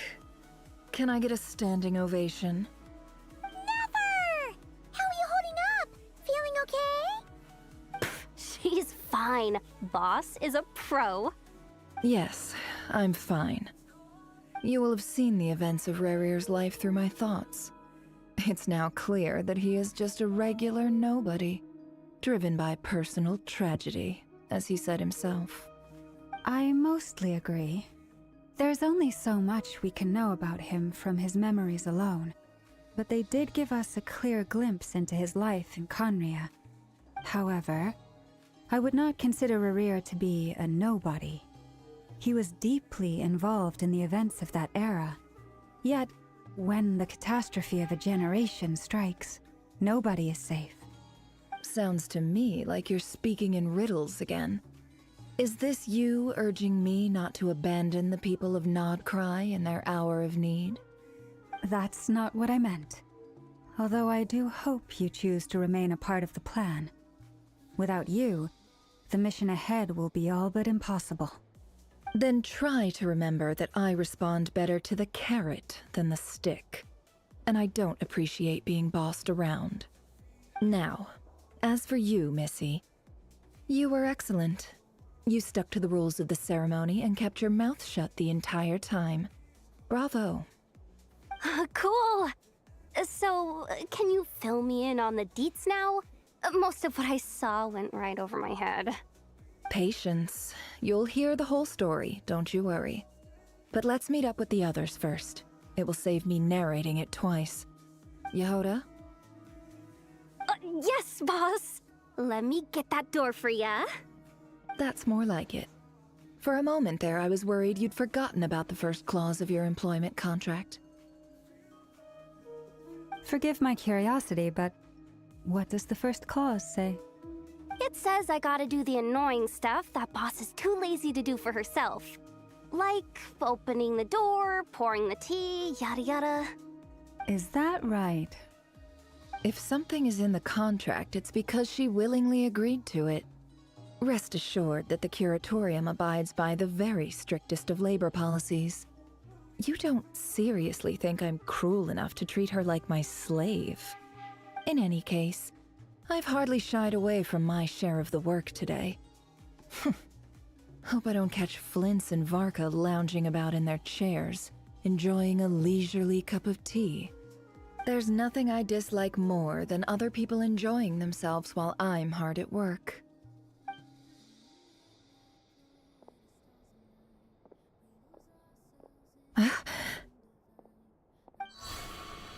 Oh no.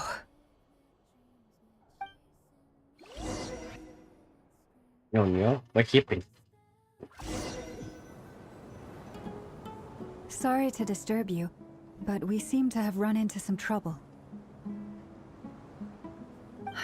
Evidently so.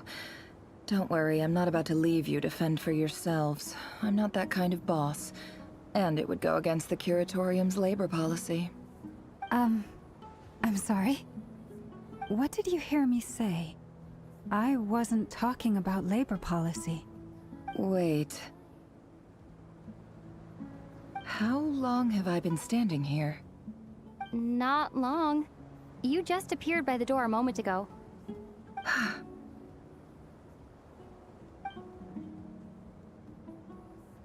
Boss, what's wrong? You look like you've seen a ghost. We've been tricked. We never left at all.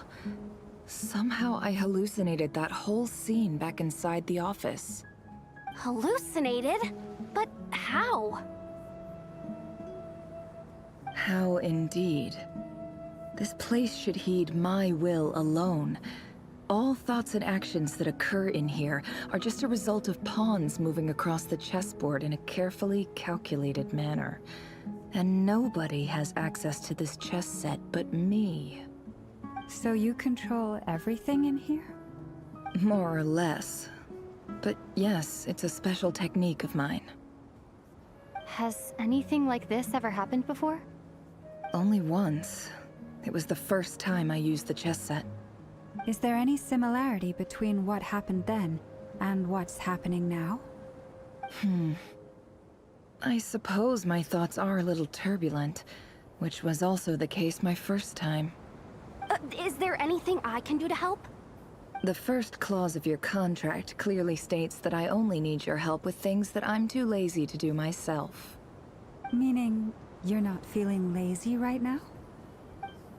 Meaning, this is not something Yehoda can help with. The chess set is a personal treasure that I alone understand. I must be the one to find our way out of here. Boss, it's fine. Really. Let me do something useful. Oh, listen to you. Whatever would I do without you, Yehoda? What? Really? Yes, really. Where would I ever find another employee as obedient and servile as you? God forbid anything ever happens to you. Oh, okay. Well, anyway, I was thinking of fetching some water. There's gotta be a source around here somewhere. I suggest everyone finds someplace comfortable to take a rest. We gotta conserve our energy. Even though all this chess malarkey doesn't exist in a physical sense, mentally speaking, it's all real. And so is our tiredness and fatigue. You don't want to dismiss mental fatigue. Just because it isn't physical doesn't mean it's any less serious.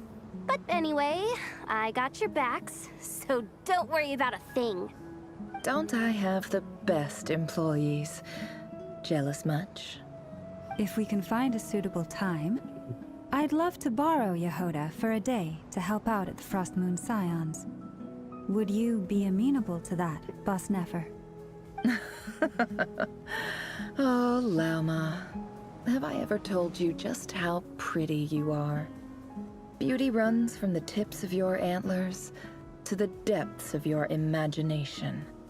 Time to rally, everyone. Follow me.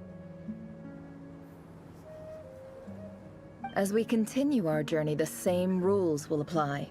That means stay focused and no talking no matter what we encounter. And don't disturb the chess pieces. You have my word that I will get us all out of here.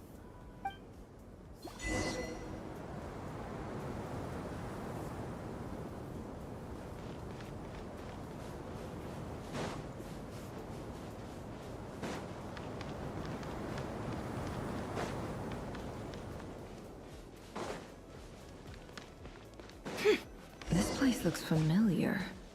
That's not a good sign. I wasn't expecting visitors at this hour. Wait, is that? Oh, it's him. There you are! Sinue's been looking for you all day.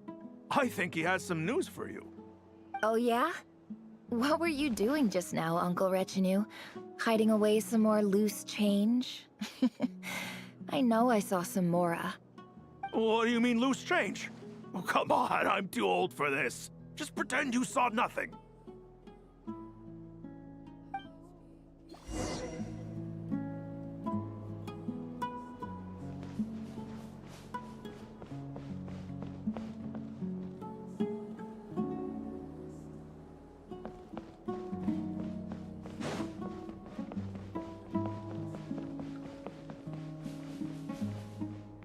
Hey, kid. Mind telling me what Sinuhe's been up to recently? I'm trying to get in his good books and I need a way in. Get in his good books? Why? What do you want with my dad, Uncle Apepi? I've written a new song. I was hoping to showcase it at the next festival, but I'll need his approval. A new song, huh? I'd love to stay and listen, but unfortunately, Uncle Retinue says my dad's looking for me. Well, there's plenty of time and I'm not going anywhere. See that pile of stones? I'll be sitting there warming up my vocal cords. Come find me when you're done. Pile of stones. Got it.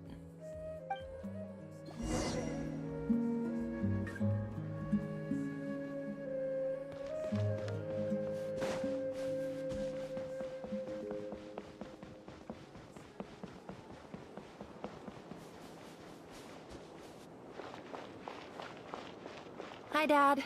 Uncle Retinue said you were looking for me. Ah, there's my little princess.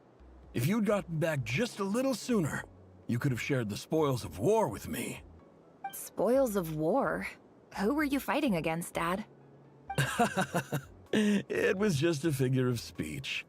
The aftermath of a sandstorm is no time to be waging war. I was talking about our war against thirst. I went out to fix our water supply problem, and now I'm back. Which means... We have a well again! That's right. I found a new one and brought back as much water as I could carry. It should last us for a good while. If it wasn't for these blasted sandstorms, our wells wouldn't be caving in. You wouldn't be spending all your time out searching for new water sources. As the chief of our tribe, I'm supposed to be leading us out of hardship and poverty, onto better things. You know how prosperous our ancestors were. I've told you all the stories. And look at us now, squeezed into these hovels. No one would choose this, if it wasn't for the endless wars over the years. But things are looking up. I started working with some folks from the academia a few months back. They gave me some contacts in return for my assistance in the desert. So you're the academia's helper now? Special ambassador, they call it. Think of it as a partnership. It's nothing bad, okay? We've been isolated here in the desert for too long. Seeking opportunities elsewhere is the best thing for us, and the fastest way to progress. So, do you get anything good out of being a special ambassador? Of course. My luck's improving all the time. One day, I swear I'm gonna lead us out of this place. We'll find somewhere new. Somewhere better.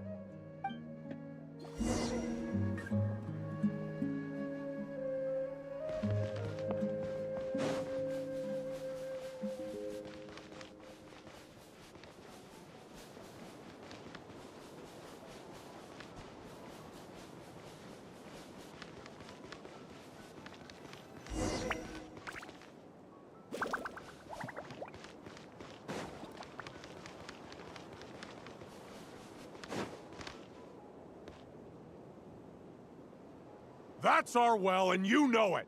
You stole from us. Well, you've gone from chief to thief, and now you have to face the consequences. Did you really think you could take our water without permission and get away with it? You're either brave, stupid, or both. And that Special Ambassador Act? Yeah, nice try! We spoke to the academia. They said it was all news to them. You're a liar and a cheat!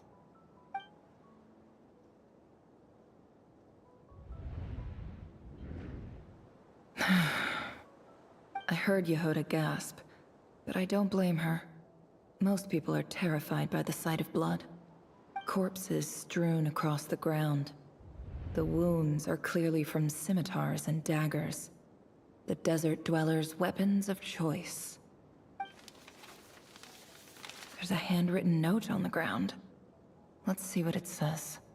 Halil, this is Sinuhe, chief of the Shimti tribe. Surely you remember me. I was the one who helped you and your colleagues avoid the quicksand in the desert. This is my second time writing to you. I assume my last letter must have gotten lost in the mail, as I didn't receive a reply. I hope this one makes it to you safely. I'm writing to you because I need some help. That sandstorm the other day completely blocked up our well, forcing me to look for another water source in Iab and Unut territory. It was a matter of survival. Praise the gods. The well of the Iab tribe was intact. It was my last resort. I drew what water I could and left, but not without being spotted. I fear they will retaliate. You told me to write to you if I ever needed help. You said you'd be my ally in the academia. I urgently need you to formally recognize my title of Special Ambassador and send some of your people to assist me for a few days. It's the only way I can convince them that this was the academia's decision and prevent them from retaliating. This is an emergency. Please send help as soon as possible. Looks like this letter never got sent. The writer died a grisly death, and the letter was trampled into the ground. It's badly defaced. Some parts are barely legible. What a ridiculous lie the surviving Shimti tell. Their whole village was butchered over a sip of water.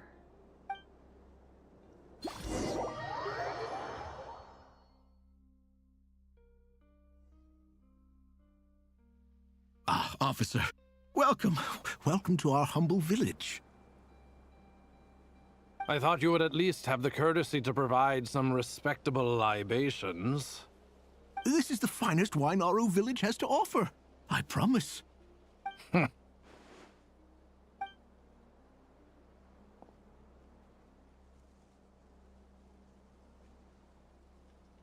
The Academia has agreed to reserve a single space for a candidate from your village. But I remain skeptical of this entire endeavor. I highly doubt anyone in this desert possesses serious academic potential. Please, have faith. If not in us, then in our god. The child we found shows great promise. I beg you, take her away from this place. Give her a chance. Don't let her talent go to waste. I don't recognize her. New arrival? She showed up here a few days ago and we took her in. She's a really bright kid. Please help. I'm begging you. So, where are you from? Nowhere special. Just a sand dune. What about the rest of your family? How many of you are there? Just the one. It's only you? Correct. So, no brothers, no sisters, no mother or father? Any who have slept on a bed of sand, I call my brothers and my sisters. Apart from that, I have no family. All right. Get over here. Sign your name on the form.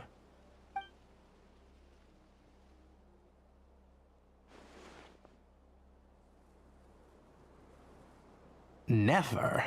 You're rather fair-skinned for a desert dweller.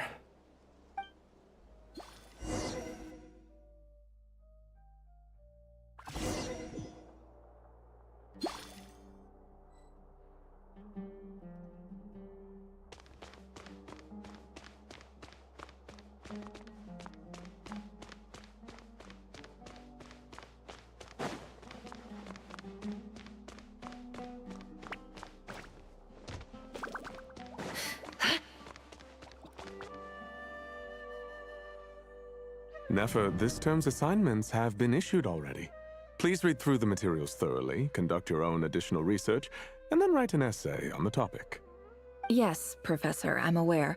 I just had a couple more questions I wanted to get your perspective on. Oh? Please ask away. Well, I saw the other students' problem sheets, and I couldn't help but notice that my assignment is much easier than theirs. Do you really think I'm a weak student? A weak student? Goodness, no. Quite the opposite. You have a sharp mind. Almost too sharp. I think what you're saying is, a weak student wouldn't have noticed the discrepancy.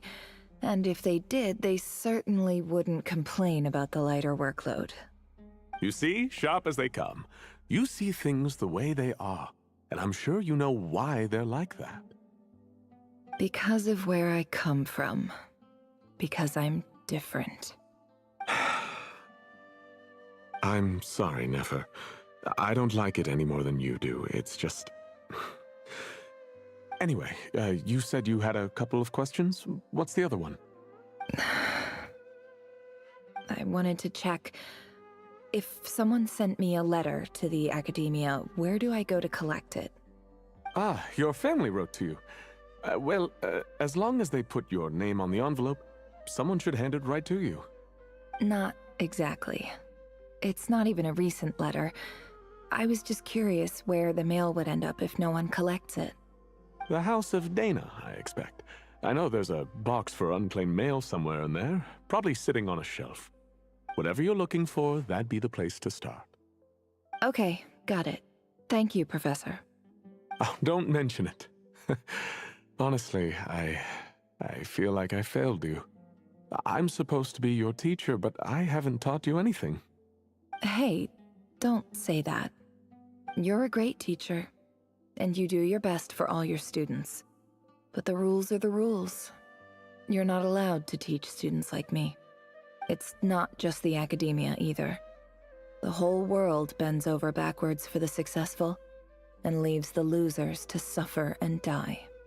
Oh, my dear child. Don't tell me you've given up on life already. I haven't. I just think that if you want to make it in this world, you have to find a way to become successful.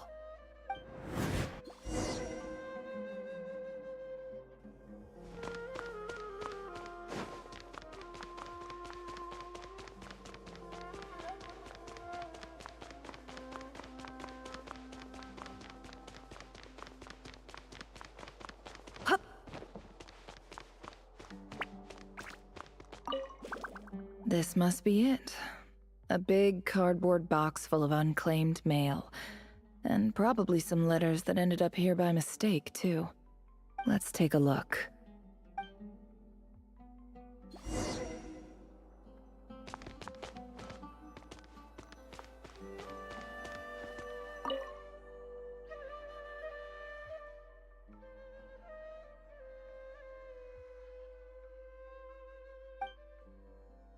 A dilapidation survey from Port Ormos. Looks like it's from a Core of 30 representative. What a strange thought. A bunch of mercs losing sleep over rundown buildings. This one was never even opened. I guess the recipient didn't care what the Core of 30 had to say about anything. Who was it addressed to? I don't recognize the name, but it must have been a Kasharawar professor.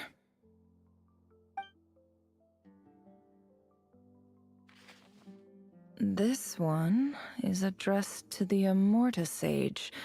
The title is Changes Observed in Satyavada Life Symptoms.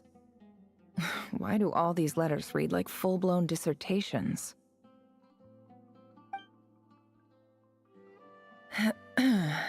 Guided by the incense, we became lost somewhere in the forest. All the barriers between levels of consciousness disappeared as our minds soared around in circles, looking for a branch to seek refuge on. Hey, bub, you there?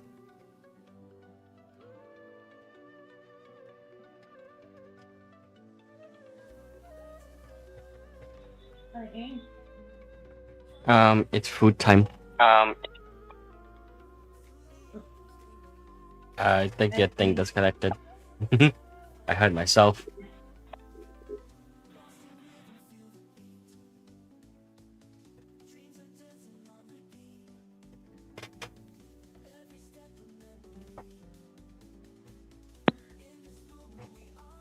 Ba? Ba. Ba.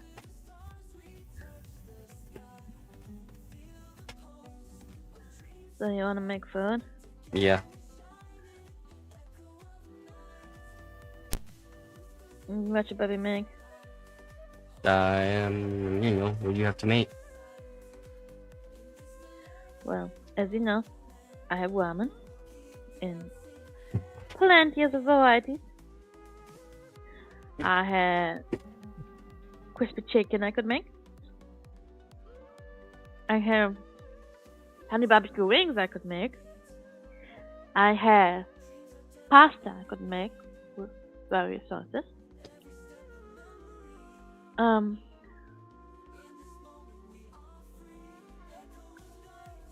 Yeah. You know what? Go with the crispy chicken. Chef. Yes, chef. Thank you, chef. What ya? You're chef. Huh? Chef. Yes, chef. Thank you, chef. That's what Soil said. You what, chef? Chef, baby. I'm chef? You what, chef? What chef? Boss?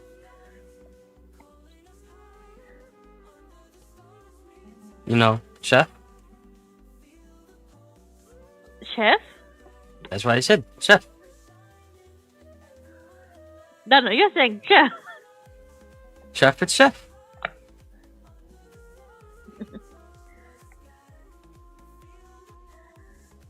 But, you know what? I'm gonna blame Discord on this. But, essentially the end of the word cuts off when you say it. I see. Well, chef is chef. Thank you, chef. Oh, hey, I heard it this time. But now it's staticky. Yeah, oh, anyway. How long does your food take? I don't know how long that takes. I've never made it. Huh. Okay. I assume it would take like about half an hour probably. Oh. That's... Oh, mine. I'm gonna go do mine now. So baby should go now too? Yeah. Be right back, guys. Okay.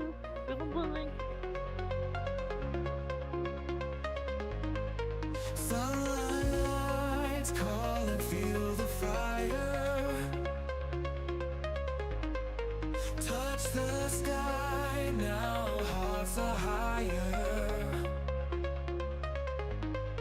Dreams awaken, feel the glow, endless journey where we go.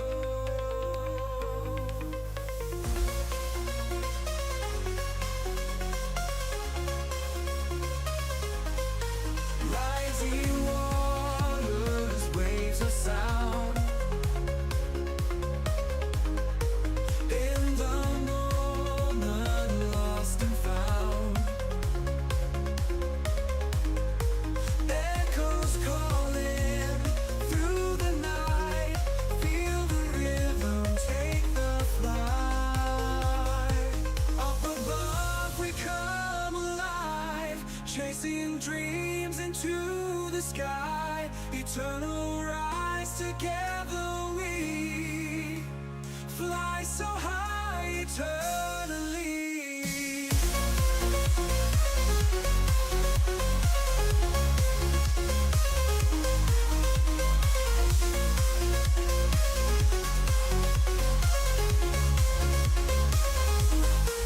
Beats are pounding, endless drive. Feel the rush, we come alive.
shadows past.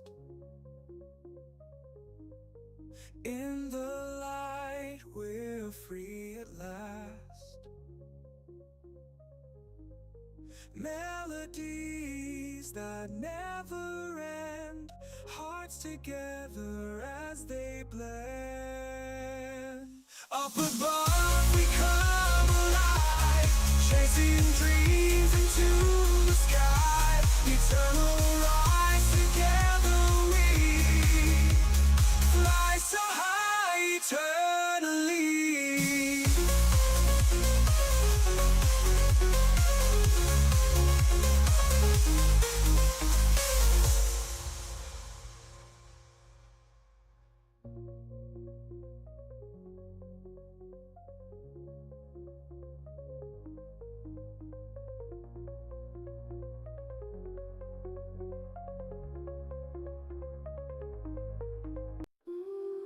Fallen stars, shattered dreams, echoed cries, silent nights. Heart is breaking, tears keep falling. Nothing ends these broken pieces. Love is fading, can't stop calling. Need you now, but you're gone.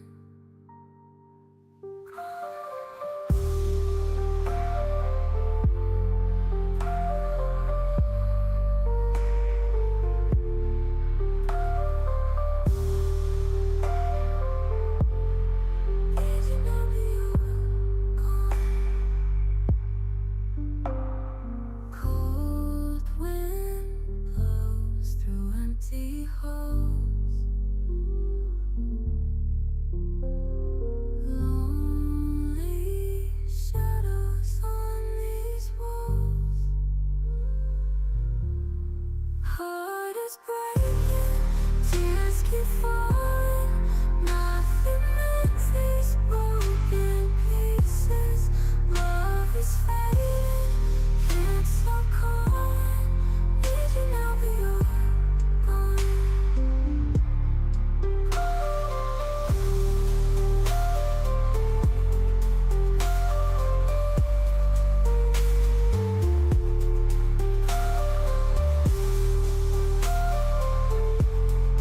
Need you now, but you're gone.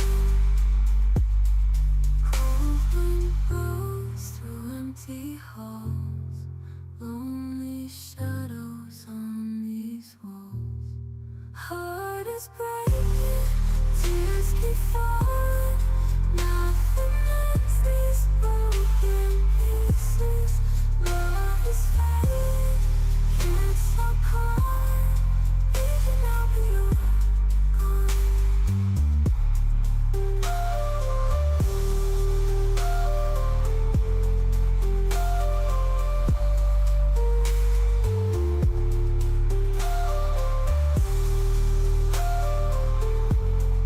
Need you now, but you're gone.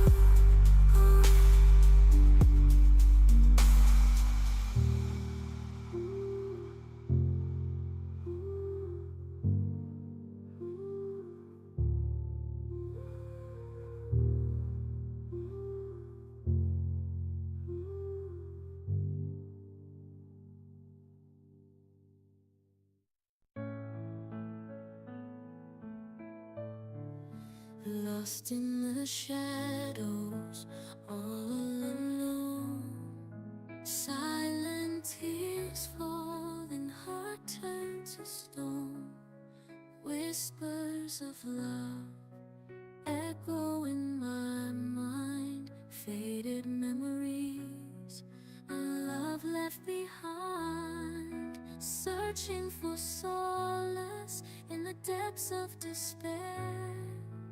Torn apart, emotions too much to bear. Aching heart, like a fragile glass, shattered dreams. Now only remnants of the past. I'll sing my sorrow in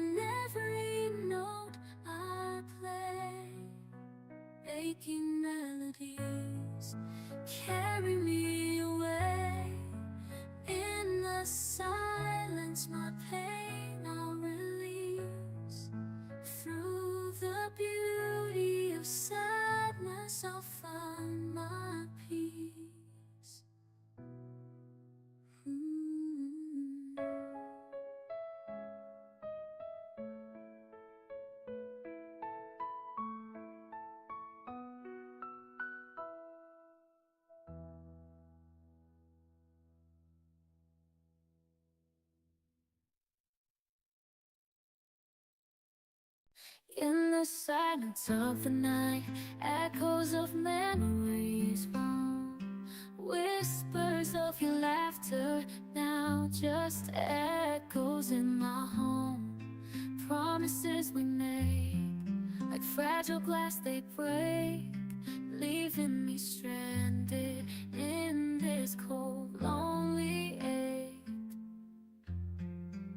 So I'll sing this sad refrain for hearts that bear the pain of love lost in the rain, and dreams that couldn't sustain. Oh, let these tears fall like rain, washing away the stain of a love that's gone in vain. In this melancholy lane, pictures on the wall, a reminder of our past, moments frozen in time, but the feeling didn't last. Every note of our song now feels out of tune. In the silence of my room, I'm haunted by the moon.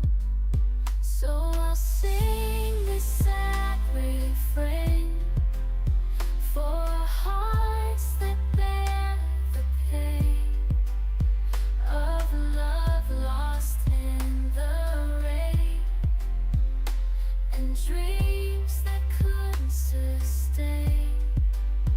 Oh, let these tears fall like rain, washing away the stain of a love that's gone in vain. In this melancholy lane, I'll gather up the shattered pieces of my heart and try to find a wake, a brand new start. But the echoes of your love will always remain, a bittersweet melody in this heartache's refrain. So I'll sing this sad refrain for hearts that bear the pain of love lost start, but the echoes of your love will always remain, a bittersweet melody in this heartache's refrain. So I'll sing this. So the stars glowing, lights are all around, piano notes are flowing, taking us off the ground. Drums are beating loudly, setting the rhythm free. In this journey through the spectre, we will find our glee. Melodies are soaring, reaching for the sky. Electronic waves are roaring as we start to fly. The energy is surging, pulsing through our veins. In this journey through the spectre, no one can restrain. We're dancing in the light as the night turns into day. We're conquering the shadows, finding our own way. Together we'll ignite and let our spirits flame. In this journey through the spectre, we will never fade away.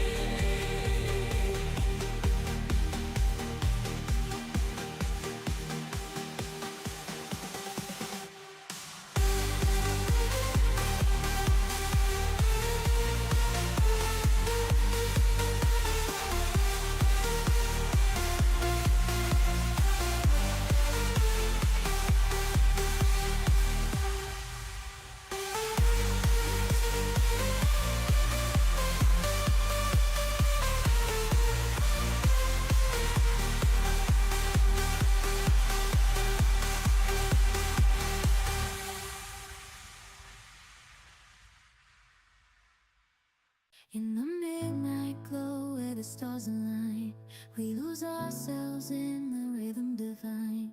Underneath the sky painted with dreams. We're chasing the echoes of silent screams, caught in the spell of the cosmic night, where fantasies bloom in the pale moonlight. We'll let go of all that we know and dance in the stardust's gentle flow. Dancing in the stardust, we're weightless and free in a world of wonders. Just you and me, lost in the moment. Our spirits ignite as we twirl in the magic of the cosmic light. Among constellations we'll find our way, through the celestial symphony we'll sway. With every step we leave our cares behind. In this celestial ballroom love's defined, caught in the spell of the cosmic night, where fantasies bloom in the pale moonlight. Dancing in the stardust, we're weightless and free in a world of wonders. Just you and me, lost in the moment. Our spirits ignite as we twirl in the magic of... Okay, now I just got way into the thing finishes PvP thing.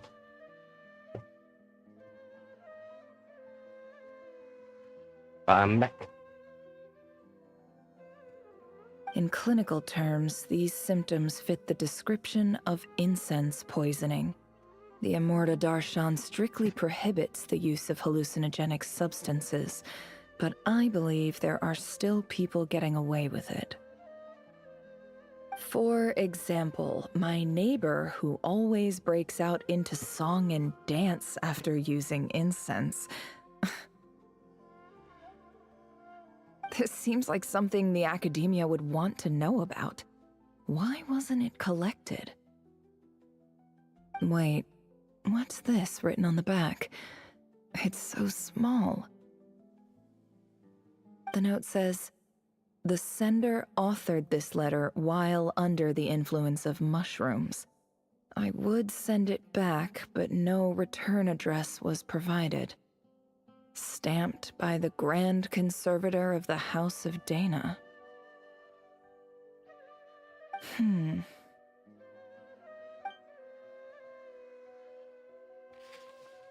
This next one is addressed to Grand Sage Azar.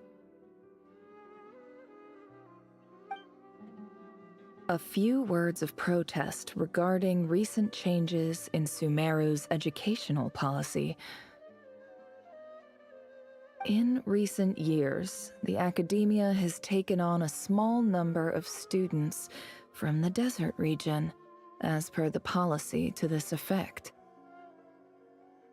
However, it appears to me that these students have not, in fact, been provided with educational opportunities that are, in any meaningful sense, equal to those enjoyed by their peers. As well as receiving dumbed-down assignments and perfunctory tutoring, they do not even have full access to the Akasha system. Education is the fundamental purpose of this institution, which should go without saying in a nation whose founding virtues are knowledge and wisdom.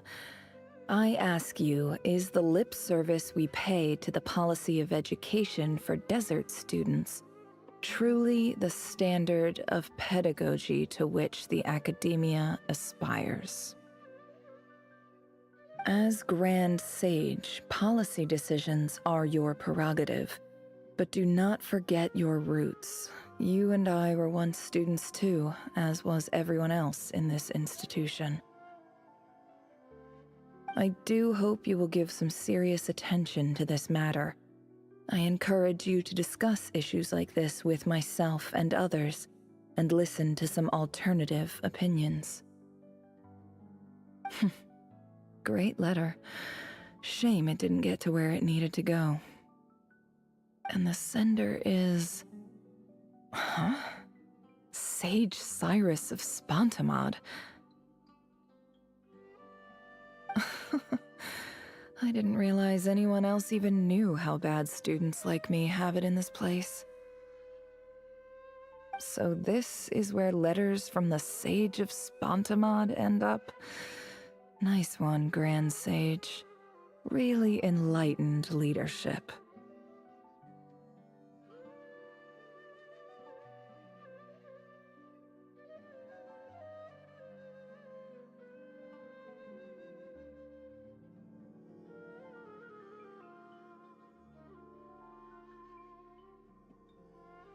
Whatever.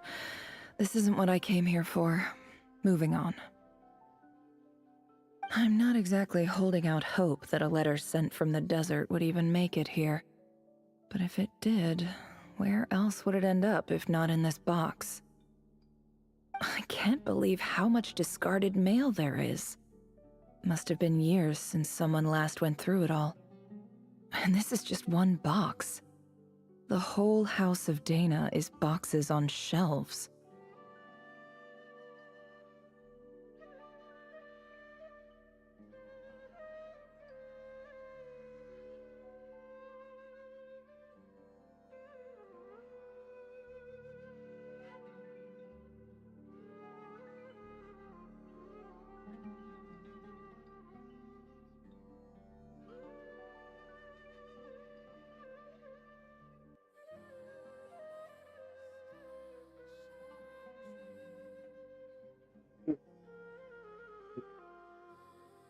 Wait for them to finish with me. I don't believe for one second that any human being has sat down and read through all the documents in this place. Who has that much free time on their hands?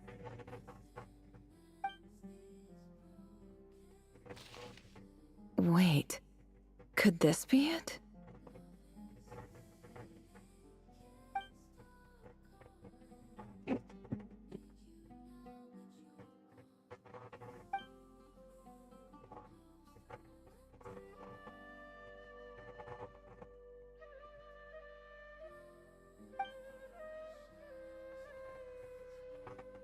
That's so strange, but there's no Greetings, Halil. voice. My name is Sinue, chief of the Shimti tribe. I was the one who came to you and your colleague's aid when you ran into trouble in the Great Red Sand. I don't know how well you remember it now, but I brought you to safety and gave you some water and other supplies. You seemed very pleased and told me your name. In my tribe, learning a person's true name is serious business, and I therefore see you all as friends. You were kind enough to leave your contact details, so we could stay in touch. The Shimti tribe lives a harsh, nomadic existence in the desert. You were sympathetic towards my plight, promising to make me a special ambassador of the Academia and help us find a way to make a better living. This brings me to my reason for writing. Our tribe has fallen on particularly hard times, and I would like to ask for your assistance. There was a terrible sandstorm a few days ago, which blocked up the well in our land.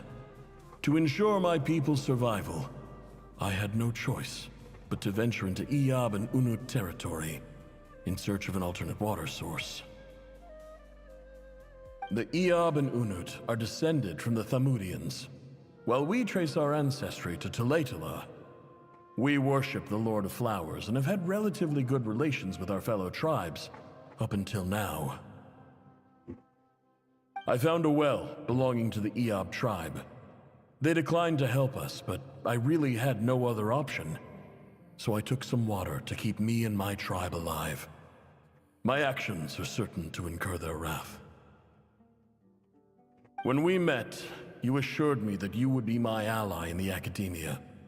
I would like to take you up on that offer, because I really need your help.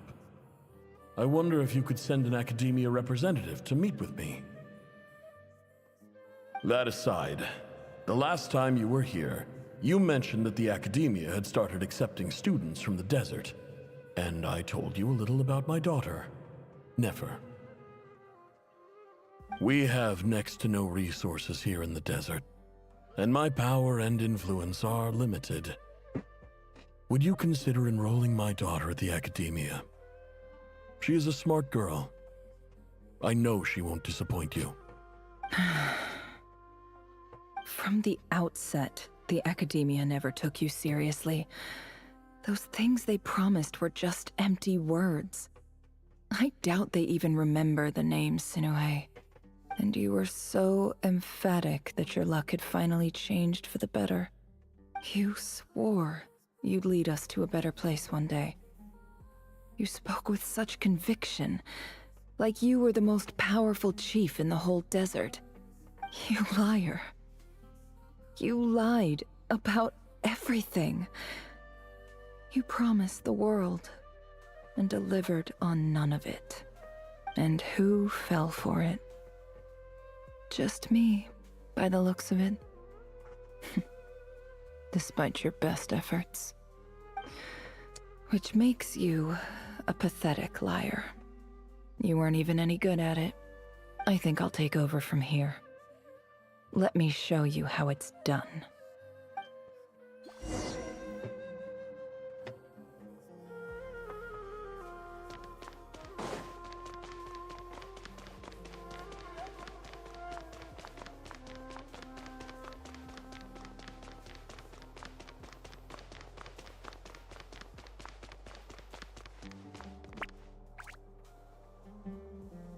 I just came to say goodbye.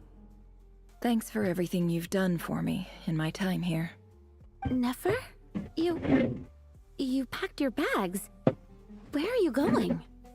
I'm quitting. Something's come up in my hometown. Gonna head back and deal with it.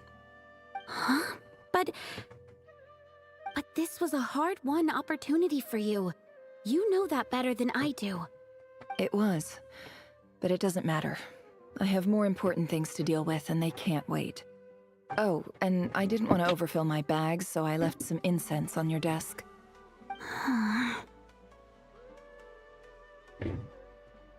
What's wrong? I thought you liked incense. Although, I did read somewhere in the House of Dana that it has hallucinogenic effects. Don't use it all at once, all right? Isn't this the stuff you brought from your hometown? You're just letting me have it? But you said it's a rare and valuable commodity. Yeah, about that. I lied. It's not rare at all. There's this bunch of ruins near my hometown that are practically overgrown with this plant. It's not worth much. Keep it, it's fine. But Nefer... All right, that's all from me. You take care.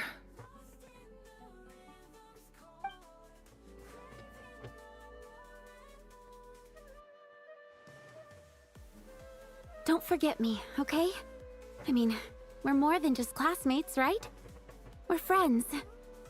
Yeah, I'll remember you. I lied again. That incense is worth a fortune, and it's a rare find even in those ruins. And as for remembering her, I have far too much to do when I get back. No time to reminisce. I'll be lucky if I even make it through this alive. But either way, I expect I'll forget you pretty quickly.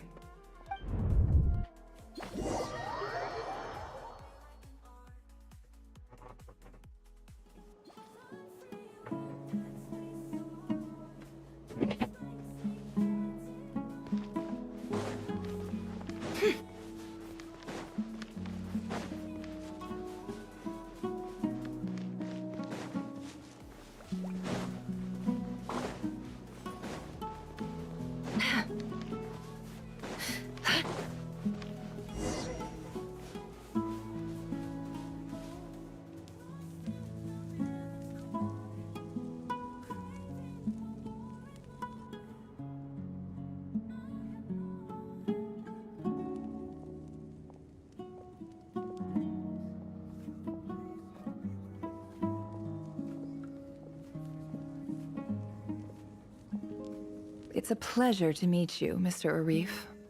So, what does the Academia want? Since they've sent their special ambassador, I assume there's a big business deal to be made. If not, I'd be very disappointed.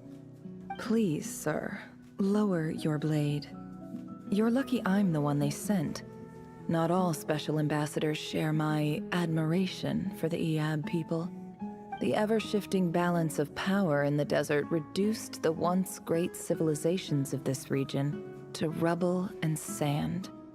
But the story of the Eab has a very different trajectory. Others grew weak, but you grew strong, beginning in obscurity and moving to prosperity. You're the only ones who defied the trend. Huh. So, you do know who you're dealing with? This well is the perfect symbol of your strength, is it not? It used to belong to the Unut, but it looks like you have control over it now. You're not wrong. But I'm sure you didn't come all this way just to flatter us. Of course not. I came to bring you some very good news. Some information that recently came to light, which might just be your ticket to freedom.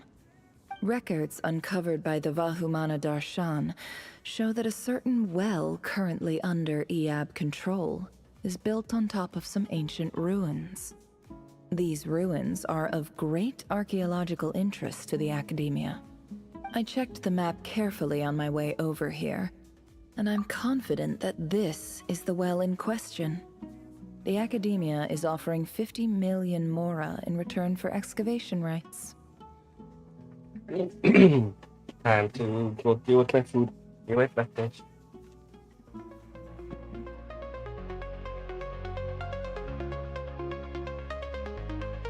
Sunlights call and feel the fire. Touch the sky, now hearts are higher. Dreams awaken, feel the glow, endless journey where we go.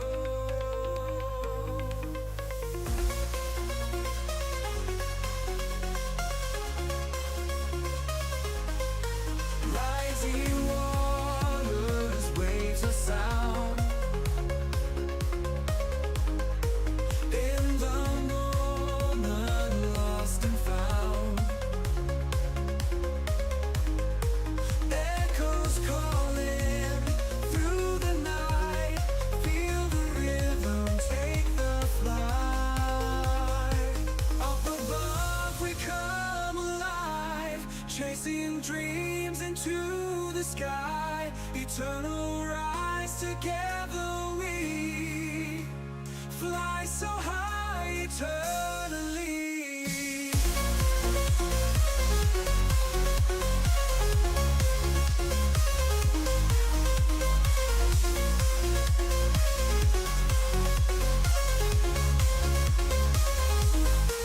Beats are pounding, endless drive. Feel the rush, we come alive. Infinite, the world we see. Close your eyes and just believe. Break away from shadows past in the light. We're free at last, melodies that never end. Hearts together as they blend.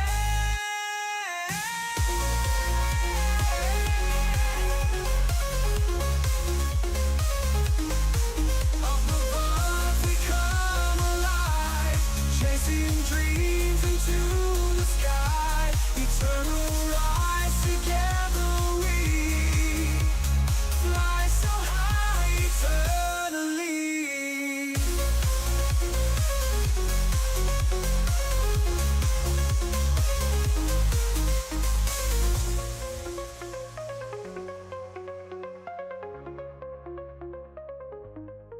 Break away from shadows past. In the light, we're free at last.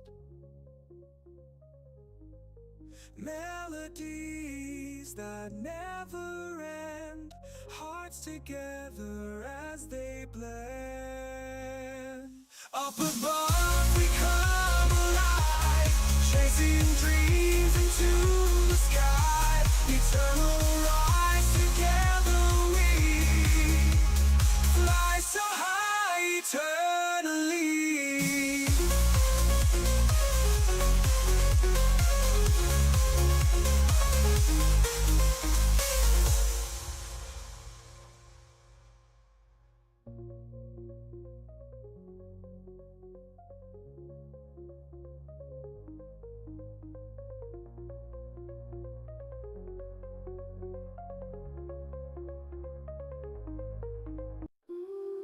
Fallen stars, shattered dreams, echoed cries, silent nights. Heart is breaking, tears keep falling. Nothing ends these broken pieces. Love is fading, can't stop calling. Need you now, but you're gone.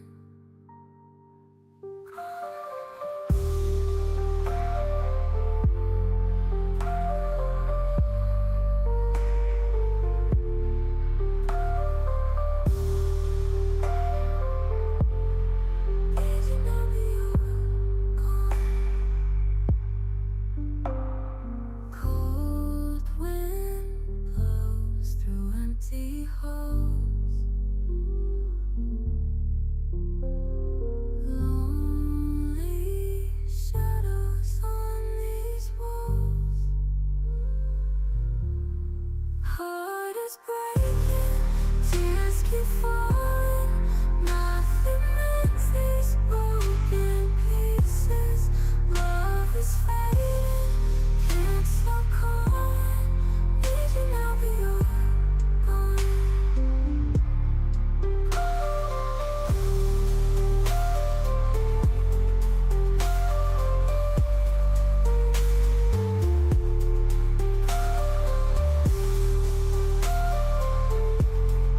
Need you now, but you're gone. Cold wind blows through empty halls. Lonely shadows on these walls. Heart is breaking, tears keep falling. Nothing ends these broken pieces. Love is fading, can't stop calling. Need you now, but you're gone. Need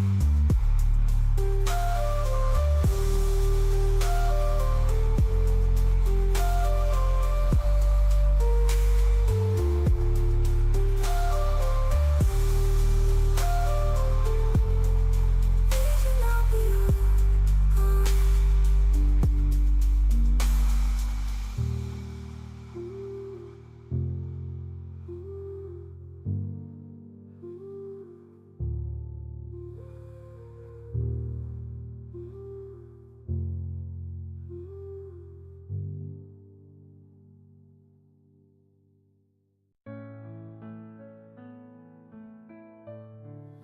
Lost in the shadows, all alone.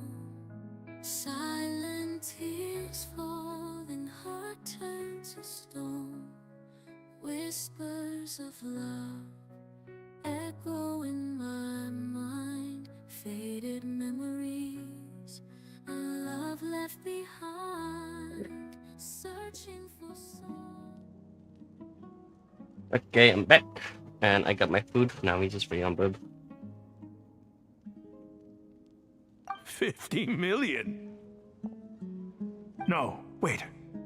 If these ruins are as important as you say, 50 million's a little low, don't you think? Don't get greedy, Iab. We know far more than you think. We know that you seized this well by force. Wasn't that the first step in your rise to power? To drive away the Unut and steal their water supply? So what if it was?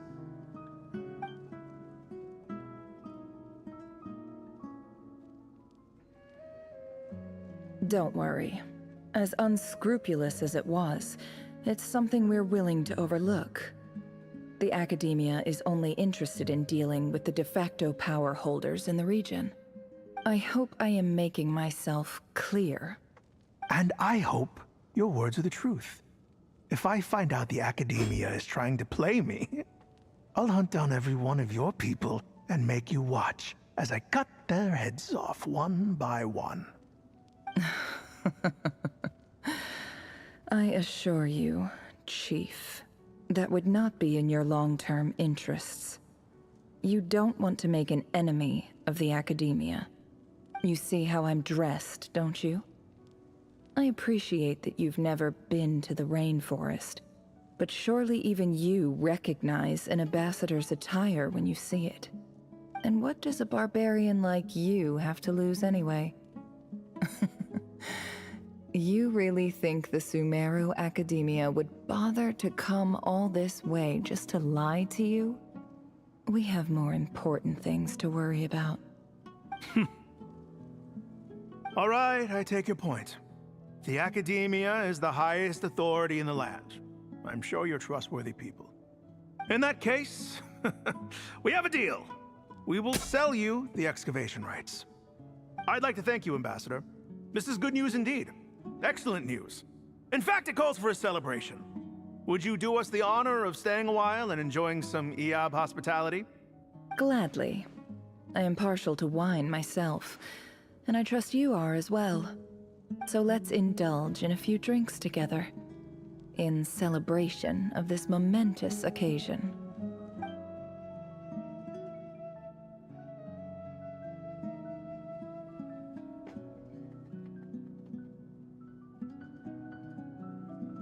Chief!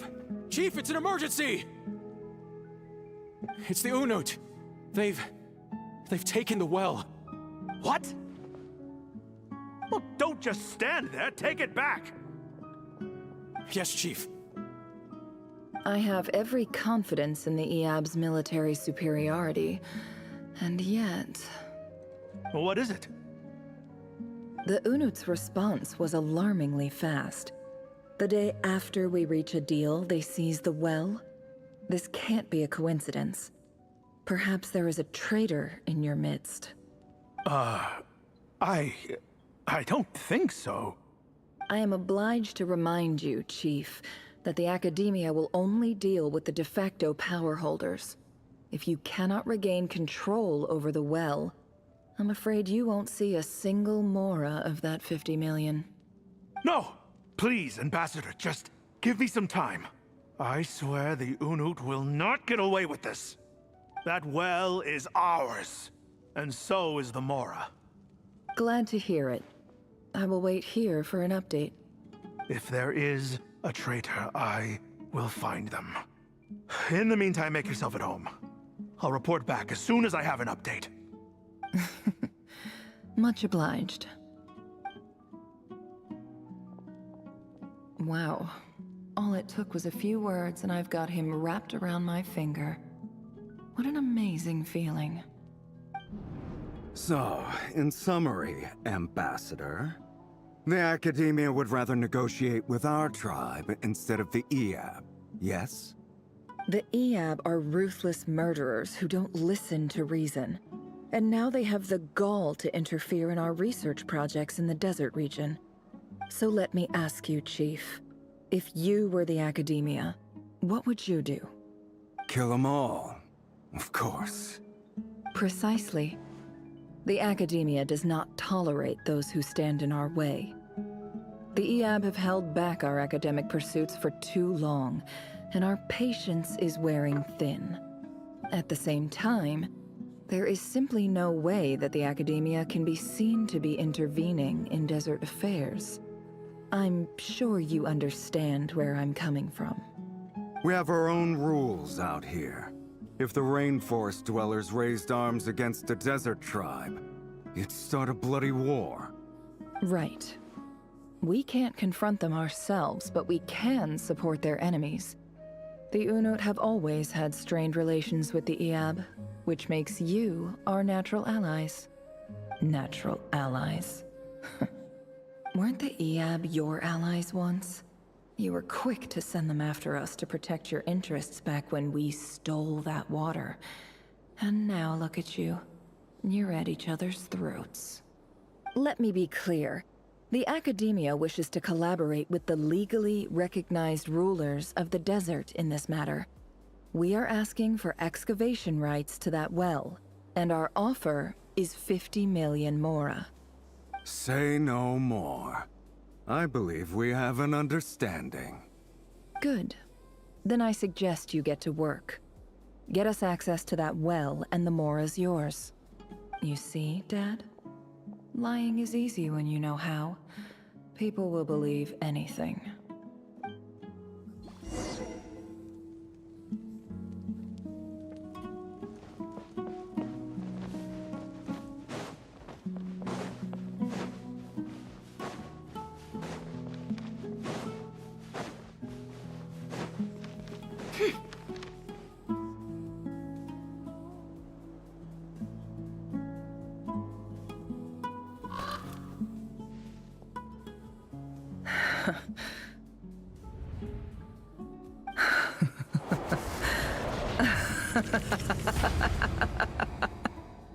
Look at yourselves.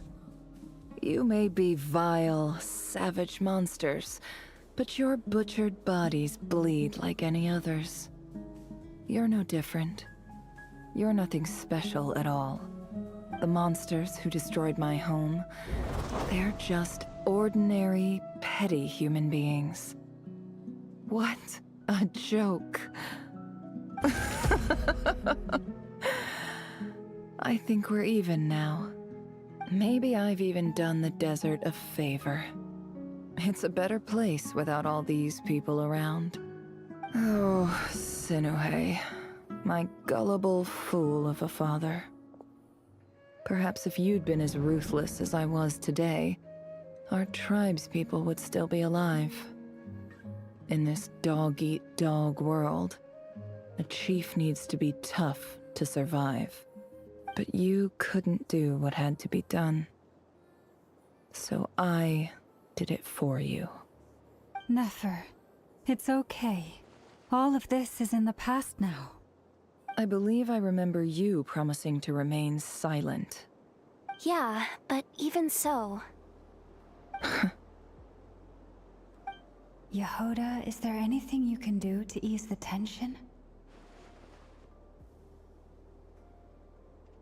Alright, time for a sharp turn onto a completely different topic.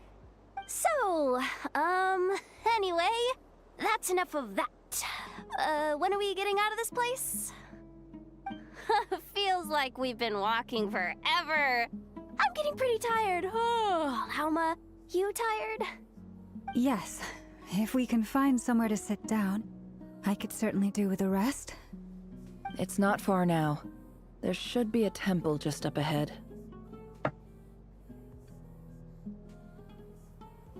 Yes. Really? A temple? That's where this story ends?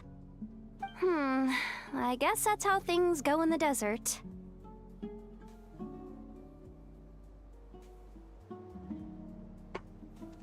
Desert dwellers can never escape their destiny.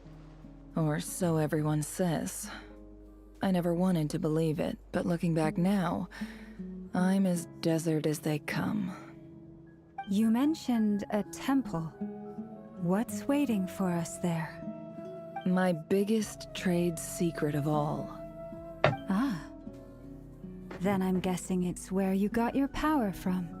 The power to peer into other people's minds. I didn't know you were clued up on any other religions. I'm no expert in the history of Sumeru, but since you come from the desert, I would imagine it has something to do with King Deshret.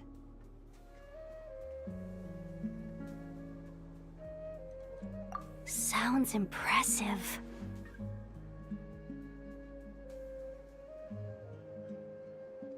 Ah, I know who you mean. General Mahamatra Sino. The spirit of Hermanubis dwells within him. That's Boss Neff for ya. She knows everything. Sino's hardly a figure of obscurity, but I know about Sethos too. What about him? Is he a big deal or something? Well, he's not a small deal, let's put it that way. Please, this is the bare-bone basics. Save the flattery. Thanks for your patience, everyone. I'm sure it's been a lot to take in. With any luck, that's our exit just up ahead. I wonder how Burb's doing.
Uh-oh.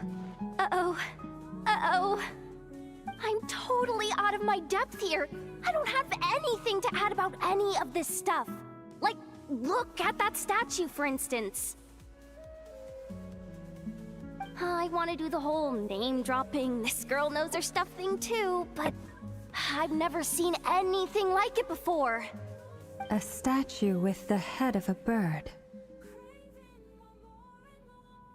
That's Thoth, the Ibis King, one of the 7 pillars of King Deshret. The legends say that he, the Crocodile King, and the Goat King were the 3 retainers of King Deshret. Let's take a look.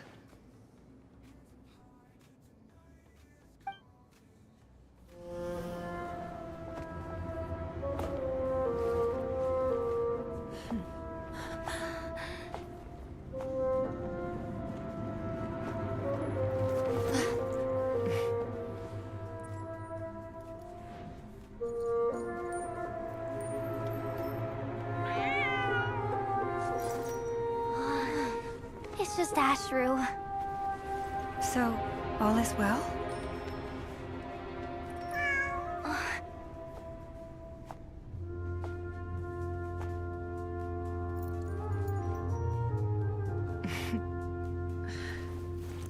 Hello, hello. Welcome, Typically welcome. speaking, at this point, the world disintegrates. Then we find ourselves back in the outside world. Besides, these are my memories. There's nothing to fear. You're sure? Of course. It's almost over.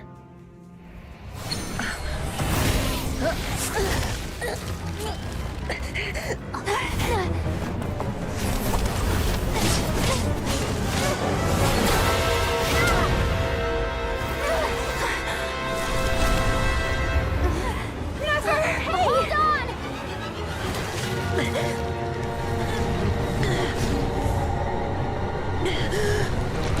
Ah, thank you, thank you.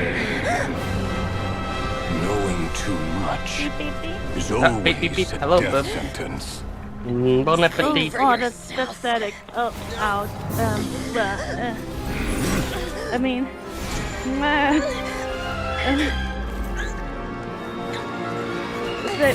don't I just reset this?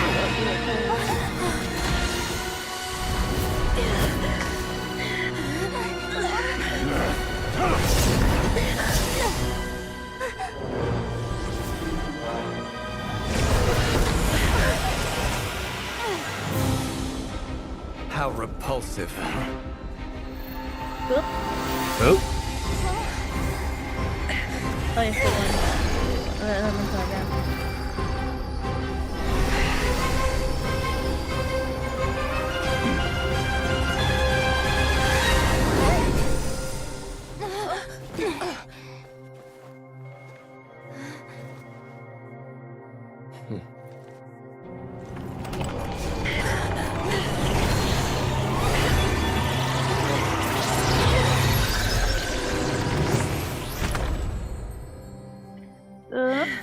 Boop. Oh yay! I can hear your voice again. Nice. All I said was nice and bon appetit.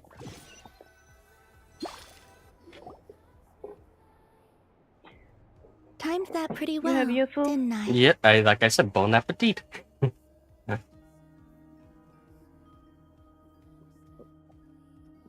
Well, it's okay. Good appetit. I'm just glad no one was hurt. Paimon noticed you doing something too, Also, Joseph. hello and thank you. Of course. When I asked Nefer to conduct this investigation, I was not naive to the dangers involved. I had a duty to ensure your safety. Good to know your sense of justice is still intact after all these years. I take that to mean that you saw the truth. That comes as a great relief. I certainly did. And thanks to your help, I also managed to trap Rerir inside the chess set. Whoa, really? How'd you manage that? Well, to be honest, I sensed that something was wrong long before we made it to the temple. By using this fragment to probe into Rerir's past, well, the monster formerly known as Rerir, it seems I alerted him. I was tracking him, then he caught on and started tracking me too. Can't say I'm surprised. But how did he track you through your thoughts alone? That shouldn't be possible. Rerir was a secret agent who reported directly to the Vinster King. He is an expert at finding a trail and hunting down his pursuers. No wonder. He infiltrated the chess set, read my thoughts, and built a new virtual chess set inside of it. That's why we weren't able to leave at first. Speaking of your chess set, it's quite a remarkable item. Would I be right in thinking you have some connection to King Deshret? You overestimate me. I only have a connection with one of his underlings, the Ibis King. You all saw how this came to be. A long time ago, the Iab massacred my tribe, the Shimti, in our home village. A few years later, I enrolled in the academia, where some new information came to light. The Unut and the Iab fought a bitter battle over the rights to a well, all for the sake of a non-existent 50 million Mora. The Iab ultimately won that confrontation, but their victory came at the cost of almost every warrior in the tribe. The final blow to the Iab came at the victory feast, when an Unut assassin beheaded their chief right before my eyes. The remaining Iab fled and have been scattered to the winds ever since. Having gotten my revenge, I returned to my hometown, where to my surprise, the nearby temple was still standing. There it was, seemingly immune to the relentless hostility of the desert, while my tribal home lay in ruins. As I stood there gazing at the temple, I noticed a cat just outside. This cat, as it turned out, was home to the spirit of the Ibis King. He led me to a gate deep inside the temple, and there he made a deal with me. This chess set is my gift from the Ibis King. The chessboard within is made to the same specifications as the one in the mausoleum of King Deshret, and represents his power of piercing analysis. With this chessboard in its container, I gained a certain ability to perceive hidden secrets. Now, you could conclude that the Ibis King simply wanted to give the people of this world the power to seek the truth, but I don't believe that's the full story. Every god plays favorites. Their hearts are as fickle as any human's, full of secrets, perversions, egotistical tendencies. But precious few gods are willing to admit this. It is the same with all powerful forces, including fate itself. Their gaze falls preferentially upon a select few. As you rightly point out, this is an act of favoritism. If you're alluding to the Abyss, then yes, I agree. Gather the others. It's time to share everything I've learned.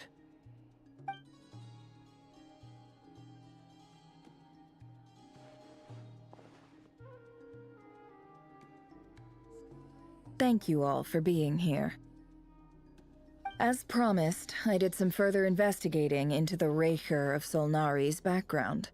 I am pleased to report that the investigation has been most fruitful indeed. The Raker of Solnari, real name Rerir, was once a Conrian subject who served the Vinster King. I will now share the important details of his story. Please save any questions or comments for the end.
So that's why he's so obsessed with the moon.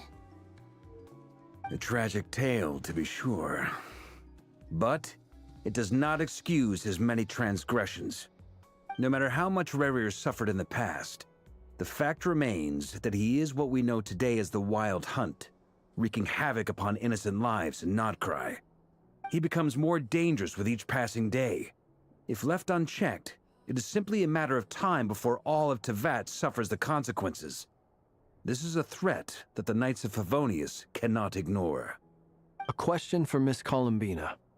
Forgive me if this is presumptuous, but have you ever seen the spatial gateway that appeared in Rerir's memory? Never. But I have heard stories of something called the Moon Gate, and this seems to fit the description. Miss Lauma, any thoughts on this? In the lore of the Frost Moon Scions, the moon is believed to hold many secrets. Some sources speak of ancient knowledge, others of a gateway to the unknown. The term Moon Gate is one I have heard before. But as is the case with all of our legends, there are no records of any first-hand witnesses. We cannot know whether it truly exists. Then back to Miss Columbina. As a moon goddess yourself, do you have some idea of where the Moon Gate leads to? Not at this stage, sorry. I do hold the power of the Frost Moon, and my strength is recovering well. I can sense that the gate would open at my command, but... But there's more to the power of the Frost Moon than that? Yes. A moon goddess has the right to open the Moon Gate, since it is a path to the moon. But as never mentioned, holding open a spatial gateway takes a huge amount of power. And right now, I need to conserve my energy to fight the Raher of Solnari. I'm afraid this is one mystery we may have to leave unsolved for now. I agree. Better to save your strength. But if you'll humor me for a moment, I have a bold conjecture of my own regarding the world beyond the gateway. I highly suspect that neither Tholindis nor Rerir made it through unscathed. The evidence pointing to this is the fact that the Raher of Solnari exists in the form of countless fragments. With the abyssal power he wields, no ordinary foe can touch him, let alone tear him to shreds. And yet, the Wild Hunt proliferates wherever his scattered fragments lie, drawing hordes of monsters to many different locations across the land. So your theory is that Rerir was physically torn to shreds by some powerful force? Hence, why the Wild Hunt is a distributed phenomenon, rather than a unified one? Makes sense to me. Explains why the Wild Hunt is so pervasive, and why he's been trying to piece himself back together. He was whole to begin with, and he wants to be whole again. Without the power of the Abyss on his side, he almost certainly would have perished the moment he was torn apart. But the Abyss, much like a curse, has kept him alive. I could not agree more. The power of the Abyss is most surely a curse. It is a compelling explanation, and one that accords with my present understanding of Abyss creatures. Whether the life form in question is primitive or advanced, if a curse has extended its lifespan unnaturally, it will continue to survive in spite of everything. This raises some interesting questions. I will run some experiments and see if there is any validity to my suspicions. That being said, regardless of whether my research bears fruit, I would like to thank Miss Nefer for conducting such a thorough investigation. Already, it has greatly enriched my understanding of the entity we face. My pleasure, Mr. Albedo. I too hope that the information I have shared today proves useful as we look to formulate the next stage of our plan. Hey! What is it, Dainsleif? You look really upset! It's just... when I think of the man I once knew as Rerir, I struggle to understand why things had to turn out like this. The two of you used to be friends, didn't you? I don't know if these words will bring any comfort, but my heart goes out to you. Mine too. We can never know all the hows and whys of the way things are. The moon and stars are full of untold secrets and lies, and the skies are host to many more mysteries than these alone. Yet, none of that can begin to compare with the complexity of human life. Those are the first comforting words I've heard in a long time. Thank you, both. Well, I think this is a good place to end today's meeting. I'm sure Nefer needs some time to recover. She's been through an awful lot today. That's very thoughtful of you, Lama. Of course. Sounds good to me. Take some time to rest and digest before we reconvene to nail down a plan.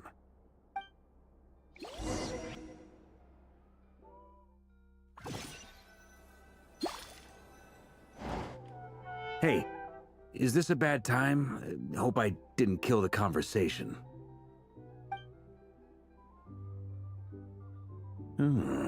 Nice room. Oh, I'm not coming in, though. Why not? It's just a hotel room. If it's all the same, I'll just stay out here. I might not look the part, but I'm technically a knight. Barging into people's private quarters isn't the kind of thing we do.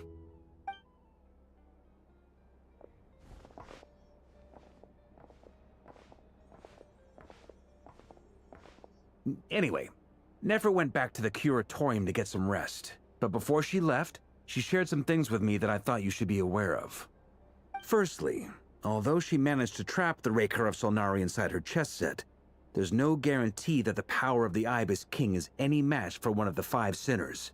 Their powers are beyond our comprehension. It's only a matter of time before he finds a way to break out.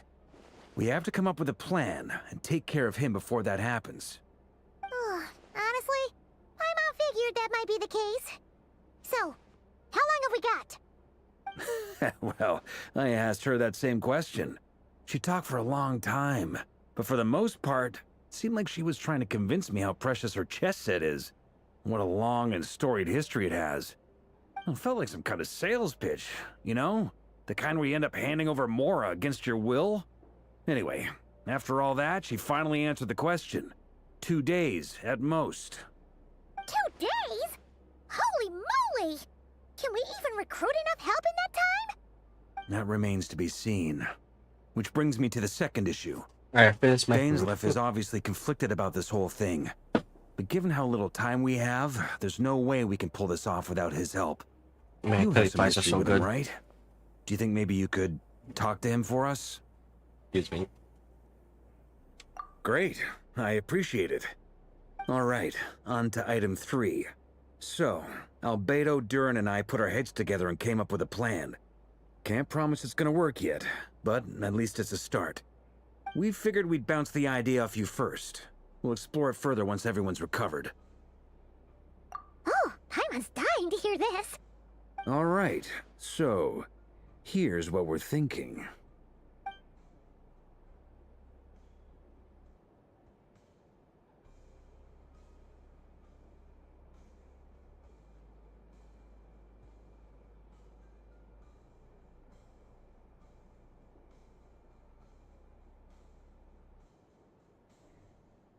We felt a little uneasy about roping you into this. I mean, firstly, you're not locals, and secondly, none of us are your boss. You're well within your rights to refuse if you so choose. Roping us in? Why would you even say that? We know the stakes here. It's all of us against the Rayher of Solnari, or none of us stand a chance. I choose my words very intentionally, I'll have you know. I like to think there's an art to striking a down-to-earth tone even when the stakes are through the roof. Sir Varka, I have a few thoughts about this plan. I'm all ears. I think we can be more flexible with how the roles are allocated. In my view, the most sensible lineup would be like this.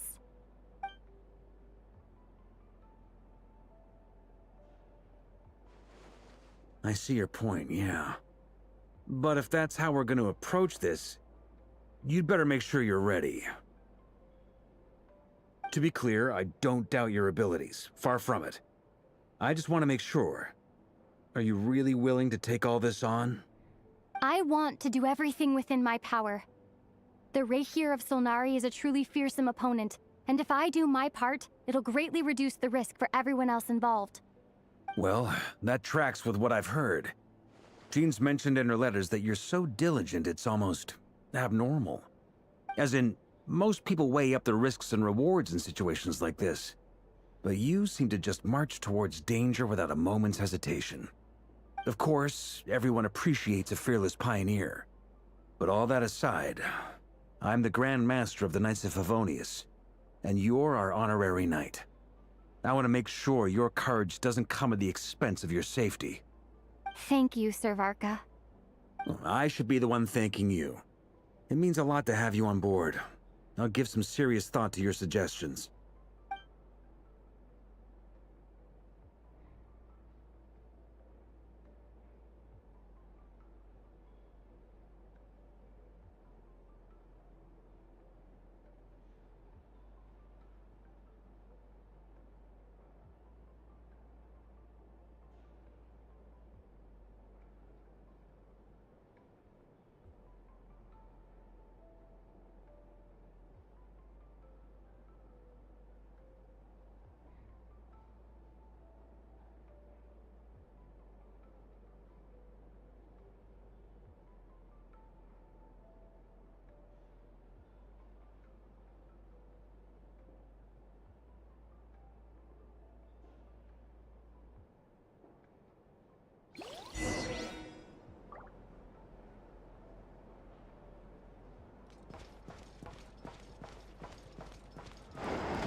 This is a thorough plan, but I do have one last question before we take action.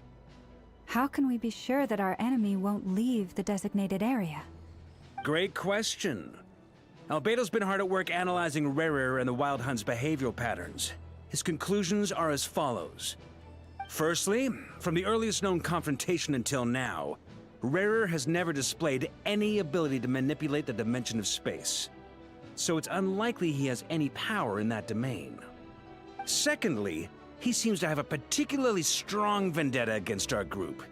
If we put him in a fight-or-flight situation, he'll choose to fight every time. Thirdly, finally, and most importantly, he is consumed by hatred, both for the moon and for his enemies. Turns out, we tick both of those boxes. We have a reincarnated moon in our ranks, and a spy who accessed his private memories without permission. He'll be baying for blood, not looking to escape.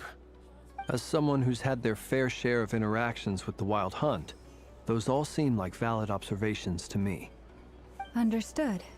Then I will defer to the verdict of the group. Well, everyone, that's the plan in full detail. Albedo and Durin are carrying out their part as we speak. Plan approved. Scheduling. Okay, any firepower you need, I got you covered. Let's light this baby out. The Frost Moon Scions are behind you as well. And the rest of you?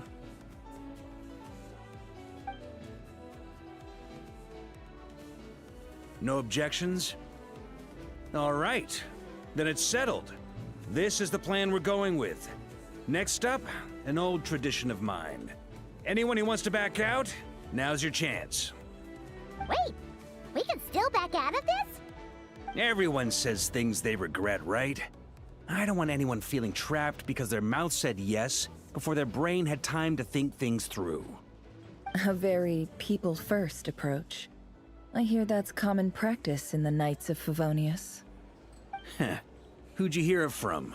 D-Luke? Shh. We don't use people's real names at work. This contact will be known only as Owl, please and thank you. This plan can only work if everyone does their part. Flint's and I will absolutely support it. We shall indeed. You'll be glad you accepted our help. Also, you are the last person I expected to see here, Miss Dory. It's not often I get called Dory in a work context. My peers usually call me Lord Sangama Bay. So, the longer your name, the higher your net worth. Is that the idea here? In that case, Mr. Flint's here must be worth a fortune. That's right, I know your full name. It's... The walls are thin here. I'd appreciate you keeping that a secret. Okay, fine. I'm actually only here as a favor for someone else. Do you have any idea how much it would cost to hire me otherwise? Oh, does this mean someone out there actually has the power to boss Dory around?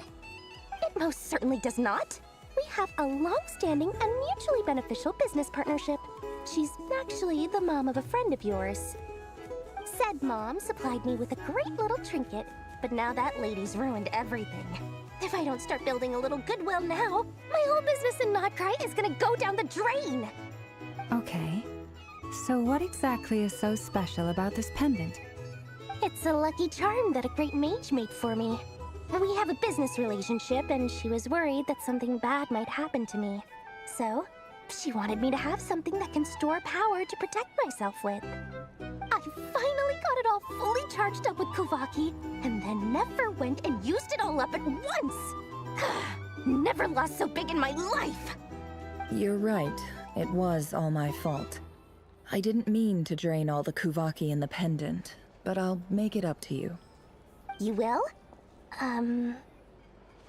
Well, in that case, how about you give me your chess set, and we call it even? I knew you'd say that. Well, it's yours if you want it. In fact, take it now, and I'll even throw in a free Raker of Solnari. Deal? You're putting me in a difficult position here. It's a very useful thing to have around, but I have a funny feeling it won't be around much longer. I guess we'll see in a couple of days. Looks like bankruptcy for me. Hey, don't be so pessimistic. See this through and you never know. You might find a new business opportunity on the other side.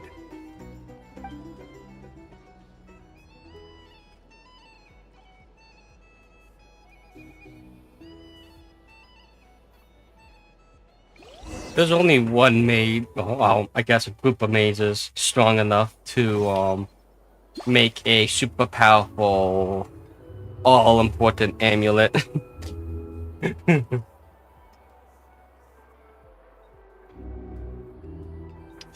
And who happens to be the mom of a fellow knight.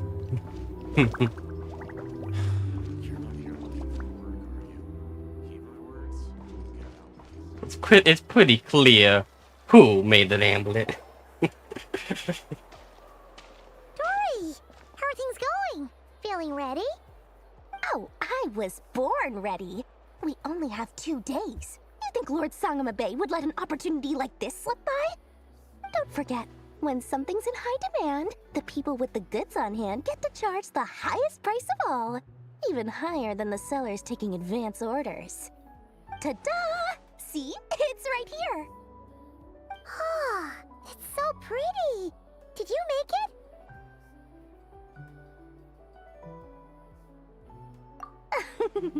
No, I have a supplier. We go way back, so he made me a very attractive offer. Aha! No wonder you were talking about Lucky Charms at the meeting. You've been getting Kaveh to make them for you. That's not the full story. It actually started a while back as a project between me and the Dendro Archon. Mage Alice once warned me that this world won't stay safe forever. There may come a day when everyone faces a great crisis. I passed this on to the Dendro Archon, and she secretly brought together a research team made up of Sumeru's top scholars to invent a technology that could keep people safe. I won't go into the details because it's all very complicated, but if you want to know more, you can ask the Dendro Archon about it sometime. Anyway, point being, it was the Dendro Archon who asked Kaveh to build this little contraption. As one of the top Kashara War talents, he was the obvious choice. Took him long enough. He stressed over it for ages. Must have gone through at least a dozen designs before producing a final product. But that's Kaveh for you. Marak delivered it to me a couple of days ago, along with a letter from Kaveh. Could I ask why I'm sending this technology to you? And what's your proposed use case? Has it been approved by the relevant authorities? So nosy. My fault for sending him the research permit to begin with. Surely Nahida must have told him you were involved in this project. He was probably just nervous because you're always so secretive about your business. Could be, could be. Anyway, I just replied, let's hope there never has to be a use case, because it would involve grave danger. Fair enough.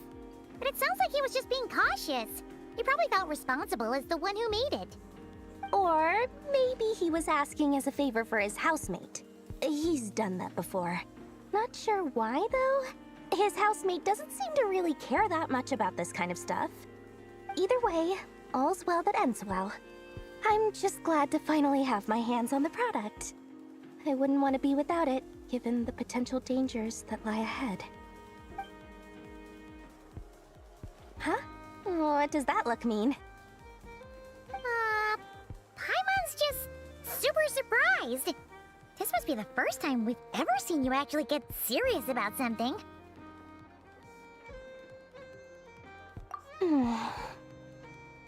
Well, a long time ago, I made a promise to myself. I promised that I was gonna live every day of my life with a big beaming smile. Obviously, Mora plays a big part in that. But there are always gonna be times in life when you have to give something back. That could mean paying back a debt, returning a favor, or showing some kindness. Alice has been a huge help to me over the years. She was the first investor I ever had. And I want my investors to know that Lord Sangamabe is the best in the business. And more than that, no one knows what the future will bring. Whatever happens, I want to make sure the Dendro Archon and all of Sumeru is prepared to face whatever comes. Oh, that? I was just making sure Nefer and I are square. Don't be thinking it was some sort of benevolent act. I'm no saint, so don't treat me like something I'm not. My priority is doing the business that I want to do, so long as my conscience lets me, but it usually does. That's the Lord Sangamabe business model. All right, if you say so. I do say so, and that's the whole point. I'm a businesswoman. Don't go trying to figure out what kind of person I am. You'll exhaust yourself. Much easier for everyone involved if you just take my word for it. Oh, and could you two help me get this stuff where it needs to be? Thanks so much. You're my favorite assistants.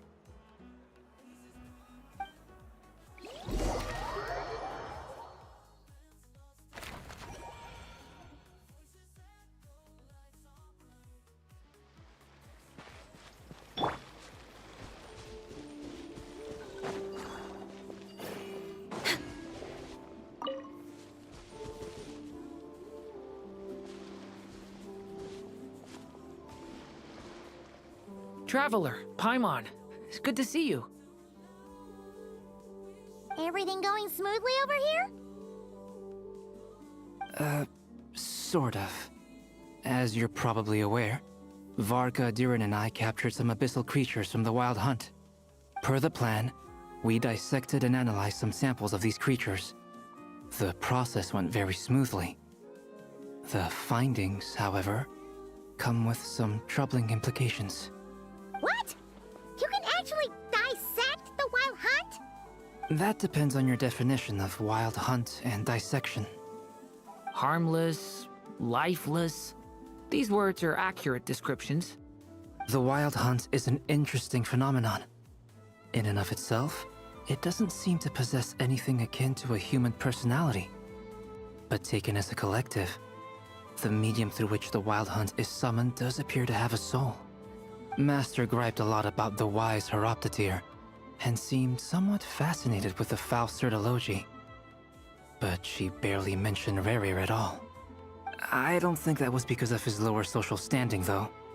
Anyway, it's a pity. I should like to hear her thoughts on the nature of the life form he has become today. It's a strange mix. The furious energy of an abyssal being channeled through a fractured physical existence. A consequence of being torn apart by an unknown power. Perhaps the only explanation for his survival in this state is that he sacrificed a degree of individuality in exchange for a continued existence. Oh, sorry. Once I get talking about interesting research, I have a tendency to go on indefinitely. Back to our research findings.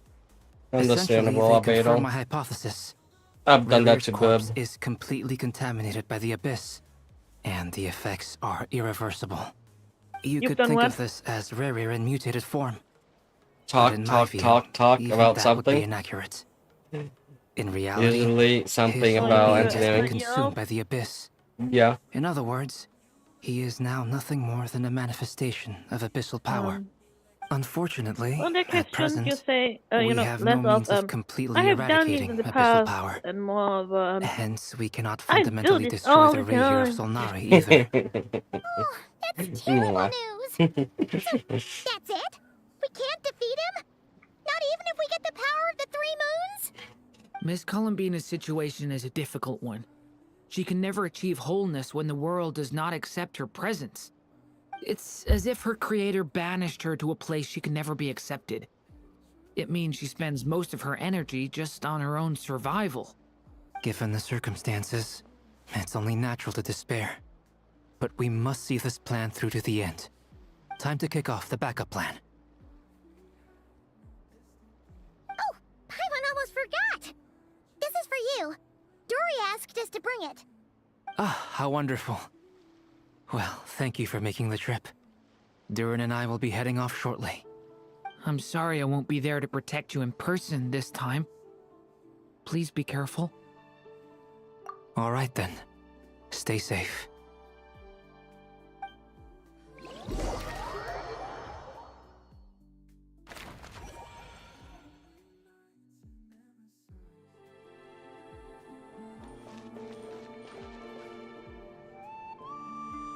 I'm gonna use the bathroom. Oof. And looks like a dog has to use it too. He's coming sniffing around.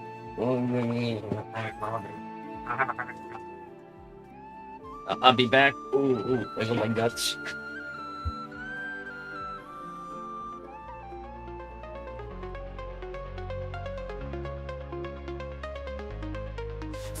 Sunlight, call and feel the fire.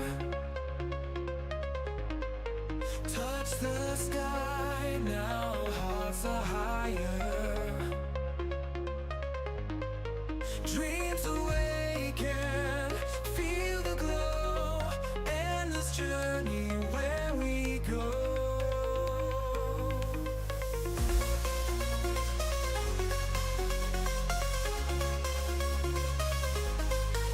Rising waters, waves of sound. In the moment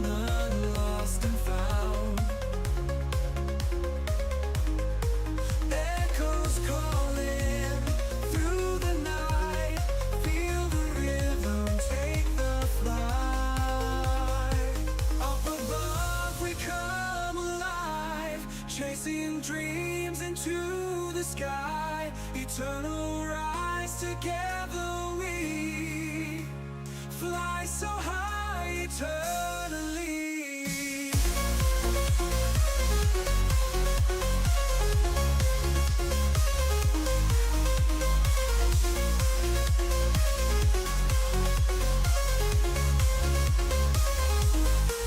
Beats are pounding, endless drive.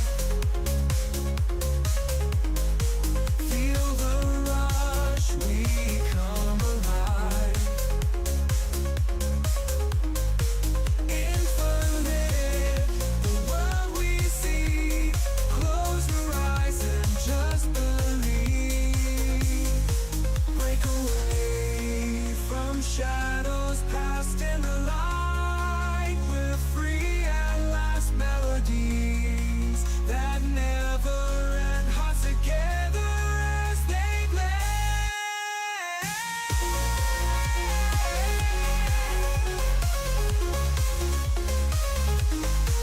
Up above we come alive, chasing dreams into the sky. Eternal rise, together we fly so high eternally.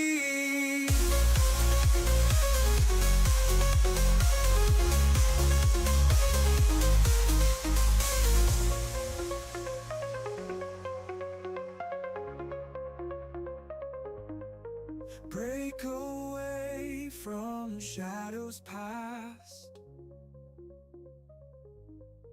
In the light, we're free at last. Melodies that never end. Hearts together as they blend.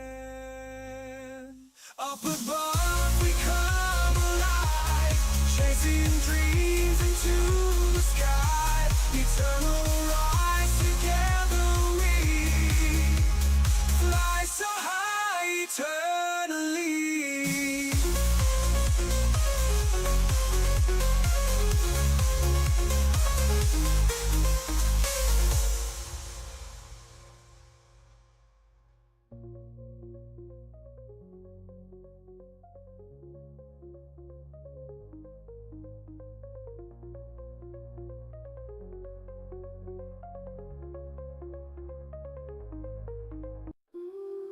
Fallen stars, shattered dreams.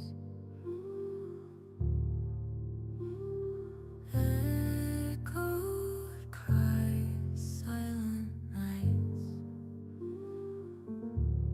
Heart is breaking, tears keep falling. Nothing ends these broken pieces. Love is fading, can't stop calling. Need you now, but you're gone.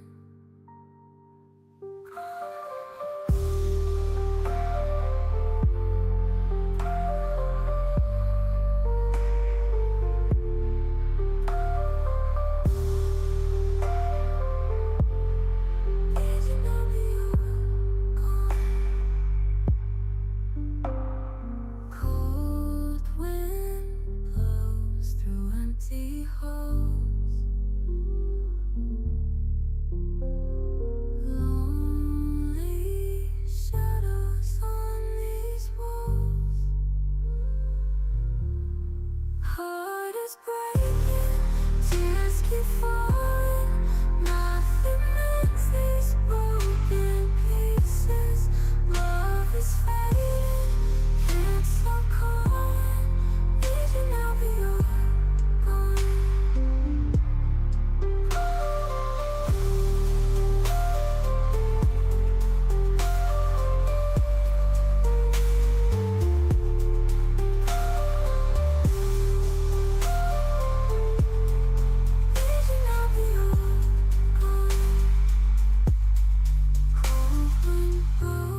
lost in the shadows, all alone.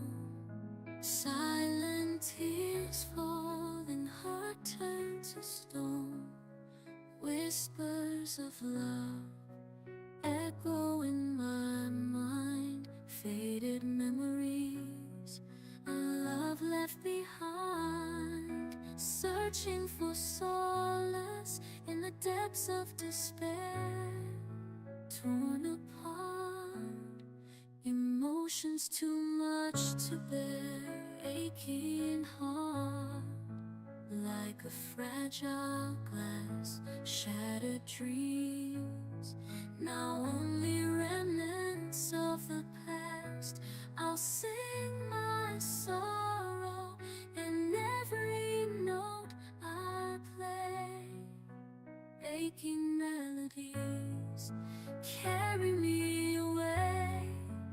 In the silence, my pain I'll release. Through the beauty of sadness, I'll find my peace.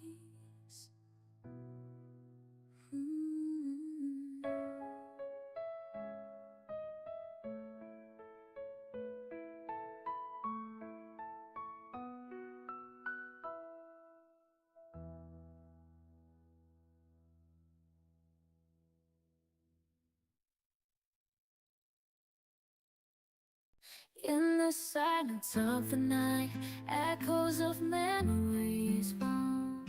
Whispers of your laughter, now just echoes in my home. Promises we made, like fragile glass they break, leaving me stranded in this cold, lonely ache. So I'll sing this sad refrain for hearts that bear the pain of love lost in the rain, and dreams that couldn't sustain. Oh, let these tears fall like rain, washing away the stain of a love that's gone in vain. In this melancholy lane, pictures on the wall, a reminder of our past. Moments frozen in time, but the feeling didn't last. Every note of our song now feels out of tune. In the silence of my room, I'm haunted by the moon. So I'll sing this sad refrain for hearts that bear the pain of love lost in the rain, and dreams that couldn't sustain. Oh, let these tears fall like rain, washing away the stain of a love that's gone in vain. In this melancholy lane, I'll gather up the shattered pieces of my heart and try to find a wake, a brand new start. But the echoes of your love will always remain, a bittersweet melody in this heartache's refrain. So I sing this sad refrain for hearts that bear the pain of love lost start. But the echoes of your love will always remain, a bittersweet melody in this heartache's refrain. So I'll sing this sad. So the stars glowing, lights are all around. Piano notes are flowing, taking us off the ground. Drums are beating loudly, setting the rhythm free. In this journey through the spectre, we will we'll find our glee. Melodies are soaring, reaching for the sky. Electronic waves are roaring as we start to fly. The energy is surging, pulsing through our veins. In this journey through the spectre, no one can restrain. We're dancing in the light as the night turns into day. We're conquering the shadows, finding our own way. Together we'll ignite and let our spirits flame. In this journey through the spectre, we will never fade away.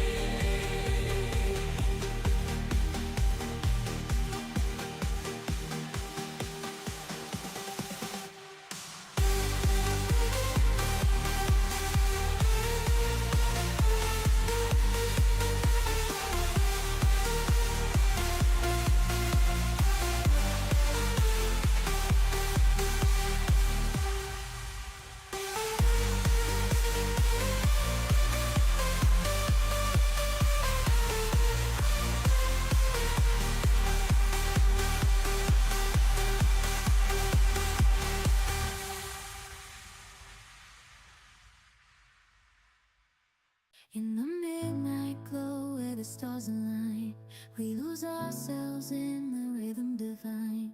Underneath the sky painted with dreams, we're chasing the echoes of silent screams. Caught in the spell of the cosmic night, where fantasies bloom in the pale moonlight. We'll let go of all that we know and dance in the stardust's gentle flow.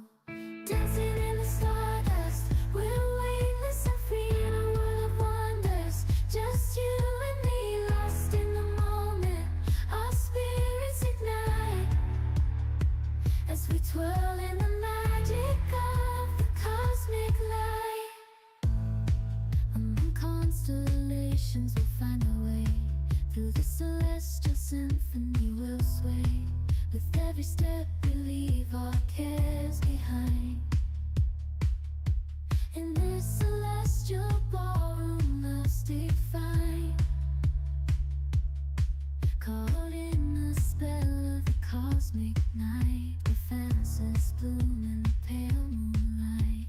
Dancing in the stardust, we're weightless and free in a world of wonders. Just you and me, lost in the moment. Our spirits ignite as we twirl in the magic of the cosmic light. The shimmering galaxies will find our way, guided by love's everlasting sway. With each celestial heartbeat, we dance on in this cosmic gate as we twirl in the magic of the cosmic light.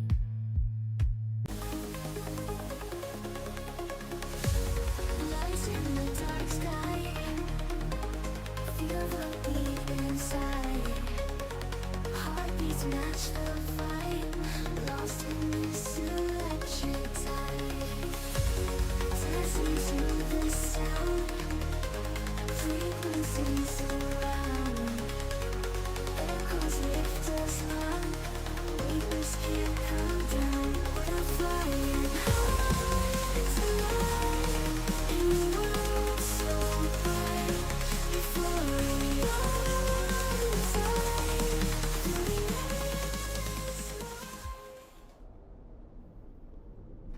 I am back. I seem to be missing some guts. Whew.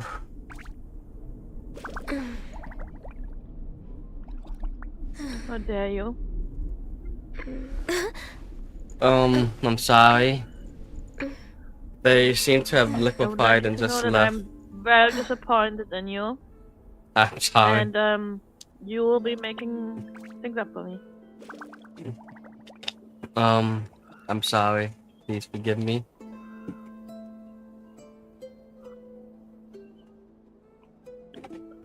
It's so nice to be Let's stressed. finish this act. Oh. Believe you. Could you do this to me?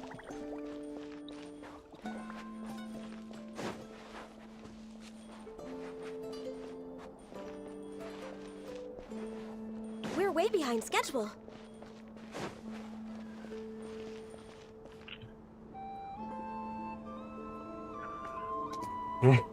Miss I almost tried to use my ruler as chapstick. The fate of my flock is in your hands, Grandmaster Varka. Please keep them safe. Your ruler? Yeah. Lady, what are you saying? Is it similar? Within the next 24 It is. hours, we will face the biggest crisis the It's world not has one of ever those seen. like wood. It's This is just not one a of those burden that we deserve to bear. like But I almost believe like that you reap things what they you use in sow like in this clothing life. and that, you know, the So ones I that intend to act. fully flexible, they I can must wrap do around. what I think is right. For me, that means You mean fighting a for the measuring tape? future of Yeah, Nightfall. measuring tape. Yeah. And it This comes in this gentleman is the Grandmaster of the small Knights of Favonius, Varka, rectangular Knight of Boreas. cartridge In that my I have absence, sitting right next to please my follow his lead. small Hey, everyone. cylindrical cartridge of sapstick. Guess I should introduce And they're myself. both white. Well, to start with, I know my way around a battlefield. Biggest strengths are honesty and Anyway, so, yeah. I mean, you could tell the difference once you look at them. But as I had them right next to each other, I I'm grabbed gonna do one. everything in And my whoops. power to keep every last one of you safe and sound.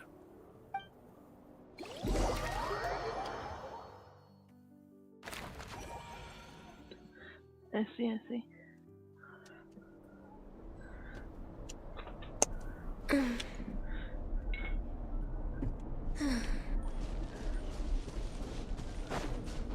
I really love the transitioning screens. They're so cute.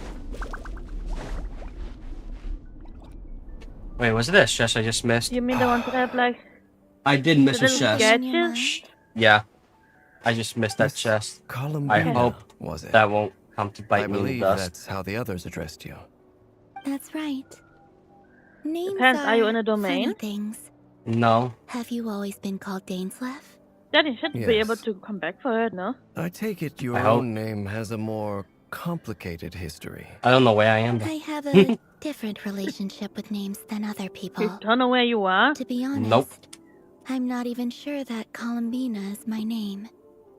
At least, not in the same way that Dainslev is yours. Nah, But yeah, I it's thought what you were everyone paying attention calls to the me. story. I and am. I go along But with it just threw me A lot in of a my direct. life has been that way. Like, I didn't teleport anything, they just I get so teleported me used to the next things that I scene. forget to question why they are so. I never used I to don't think actually much don't know about where where this names come from. is or in what they mean the to people. Notify map. Maybe something's wrong with me. You're different from other people. I didn't I recognize the sensed train. it the first time we met. You're more perceptive than most. The twain? I'm The sure your long terrain. life and rich range of experience explains that. Do you ever find yourself missing Conria, Mr. Dainslev? Oh well. It usually rains around Difficult to that answer. one area. I have dreamed of the past many, many But also, times. let's not forget that usually, Sometimes before you get I'm fighting teleported, tooth and nail. stuff, Other times I'm lying on they the make ground, like plans about what defeated. they're going to do. I don't recall Yeah, any happy moments from that doesn't time. really apply in this It's been part. too long. Is that because hatred survives longer than love and affection? Listen, if That I would know not exactly be where I for me was, to I would say it. I make I've no been paying excuses attention. for the grudges I bear. But whatever Anyway, the oh reason, well.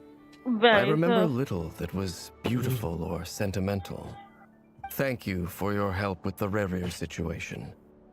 Without your efforts, I never could have learned the hidden truth of his story. You're welcome. I know he's your friend. Friend? He betrayed me. And I never really understood what he was going through in life. Some friendship, that is. Okay.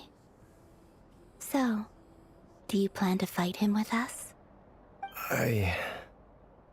You see, you're torn. Now you know what really happened. You see the things he's done in a new light. I need some time. Of course. I completely understand. Anyone else in your position would feel conflicted too. Actually, I went through something similar myself recently. Something happened that changed my perspective on a situation. A situation I took for granted at the time, but now I feel very grateful for it. You mean the Harbingers who still support you, even though you've left the Fatui? Yes. I always thought they were only helping me because Harbingers are forced to work together. But then I abandoned them. A warrant was even put out for my arrest. Yet even now, they support me, which means I was wrong about them all along. Clearly, they view you as a friend. I feel a little guilty now. I regret not seeing their help for what it was, and not treasuring it. I see the guilt that you're feeling now, because I feel it too. Hopefully, talking about it will do us both some good.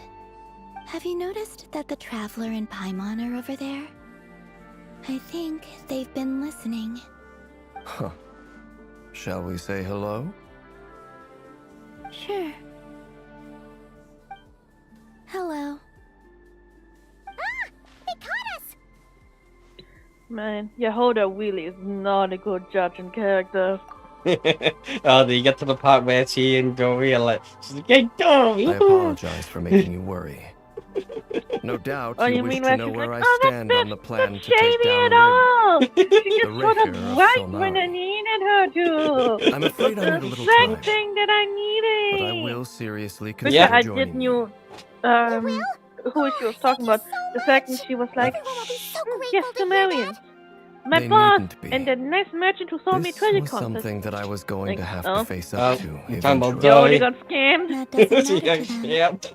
They're grateful to you I regardless. thought the same. You can't control their gratitude. Dory's not even So been just here that accept it. long, and you And already got have a scammed. think about whether you're willing to join us. Oh, Yehoda. You have a lot to learn. It's nearly showtime. Let's go rendezvous with the others. You know I the don't know, I place. think she might be a lost cause, Penguin. Yeah!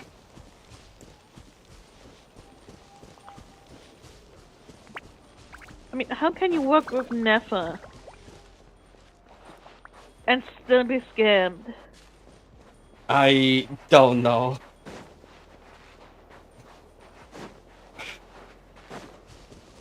Awesome. I just want to point out that poor girl is not gonna be paid for years. Ah, you're earlier Who's than not I gonna be expected. paid for you? Oh, Yehoda. Yeah. Not too long. She's I not came getting down paid. early Just so I'd take the have some rest of time the to think. commission out of my Are you paycheck. nervous about the battle? Quite the opposite. Well, say I'm goodbye to your reminiscing on my paycheck. past battles. When I was They're awakened gone. by the Radniki. Yep. I mean, had we not could have touched paid a a couple weapon in million many more, years. but I Yehoda felt like the definitely battlefield was is not where I belonged. well, I'm sorry, But Yehoda. after waging war against the Wild Hunt You're for gonna be so long, eating I came to realize something. stale breads. A life of absolute peace is simply not Maybe a she can possibility get for some me. My instant restless flame indicates that traffic somewhere ramen. inside of me, there is a deep Cece yearning has to root out the evil in this world. P. That doesn't sound like such a bad thing. Well, in the past, when I was a Fae whose primary concern was hibernation, it was hardly ideal. But it certainly serves me well here in the present. And I am delighted to be able to join forces with you in this endeavor. Looks like I'm not the first to arrive. Ah, Miss Lauma. Did you sleep okay last night? I struggled to settle down at first because of the nerves. But don't worry. I got enough sleep in the end. I'll be just fine. Please, I'm just doing my part. Never! Over here!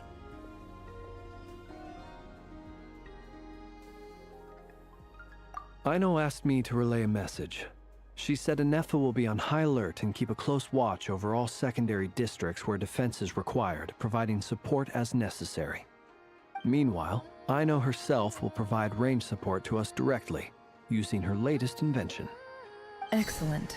My thanks to all involved. The chess set's looking a little unstable. It won't hold him much longer. We should be prepared to engage at a moment's notice. No sense sitting around waiting. Let's make the first move while we still have the option. I agree. Paimon, find a safe hiding place. Got it! Be careful, Traveler! I will. Hide, Paimon, hide! Everyone, take your positions as soon as the battle starts. Every ounce of strength we have in our bones, let us bring to this fight. Ready? It's time for a battle. Let's go. I've seen all your futile ploys before. You have become the authors of your own demise. I wouldn't be so sure about that. You are merely a moment of sport before I tear down the moon.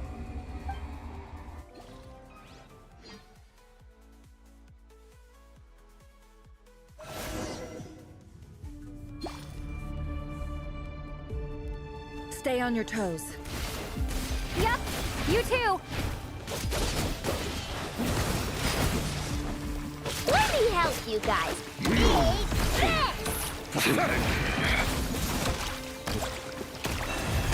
Are you quite finished? Be silent. Fear the dark. The moonlight. Can't hide the truth. It all adds up. Move! Go! Hunt them down! The moonlight. Can't hide the truth. Praise you. Seek within. With one heart, we pray. Move!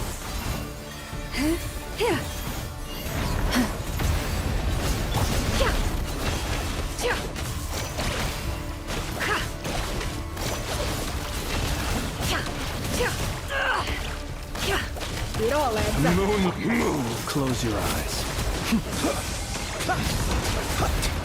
Keep your distance. Bombs away! Pathetic! Forest, protect us. By the frost moon of old. Stay your hand. The moonlight. Move! No more lies. The deception ends here.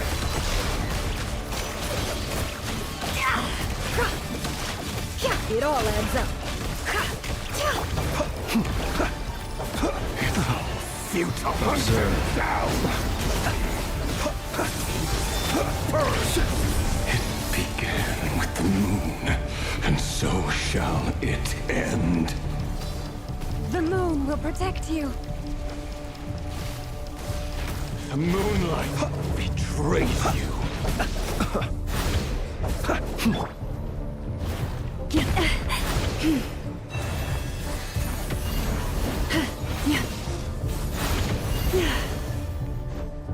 Do you see now? Close your eyes. From here, when will it be as you foretold?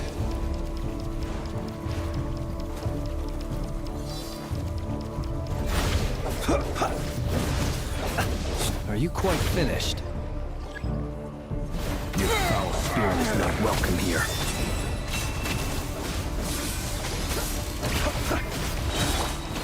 For the everlasting forest. No more lies. Seek within. Absurd. It all The adds up. moonlight betrays so futile.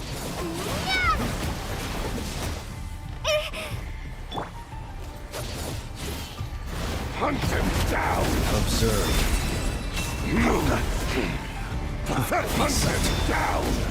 It's a grave situation. The moonlight Poor left. futile.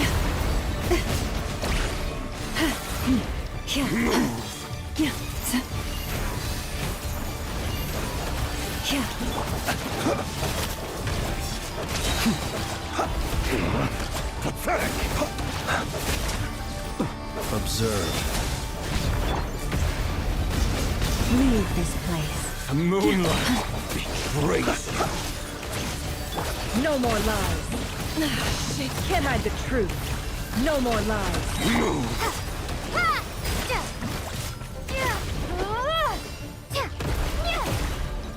It's all futile.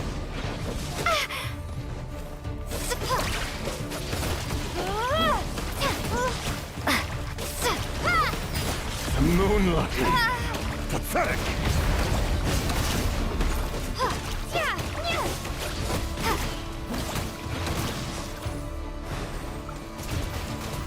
It's all futile. Water jet!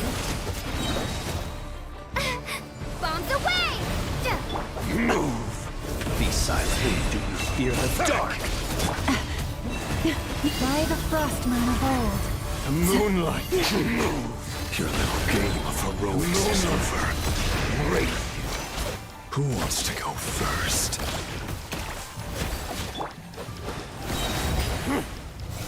Now, get out of my sight! No!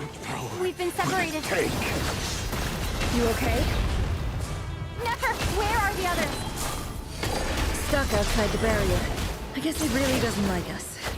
Run, I tried before. Knowing too much is always a death sentence. Be careful what you wish for.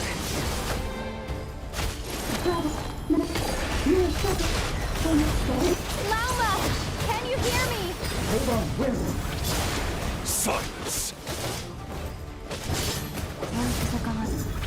But at least I know they're still there. I need to focus. Stick to the plan.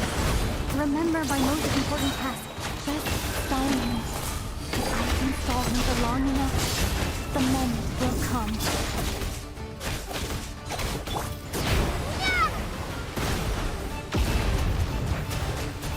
Water bubble! Go!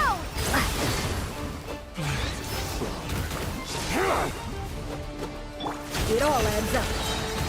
The deception ends here. Can't hide the truth. Water jet! Bombs away! It all adds up.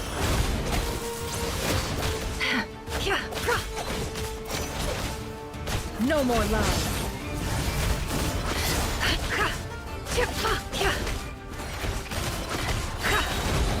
The mystery unravels.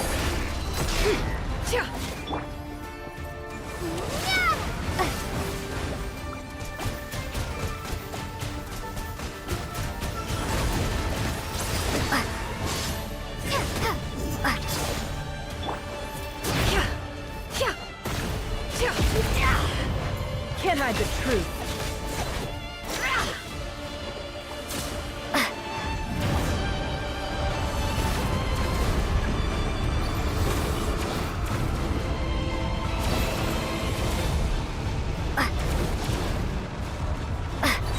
I've got this.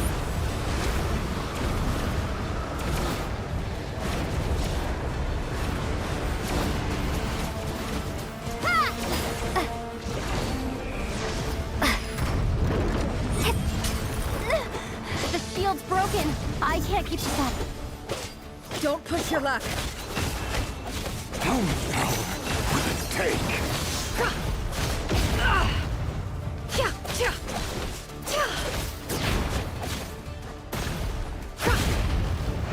It all adds up.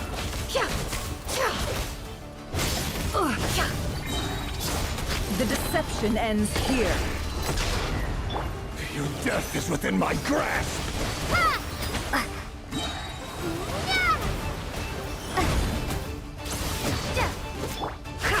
No more lies.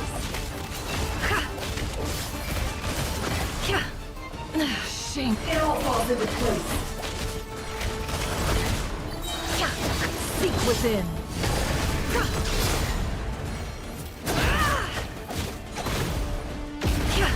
Can't hide the truth.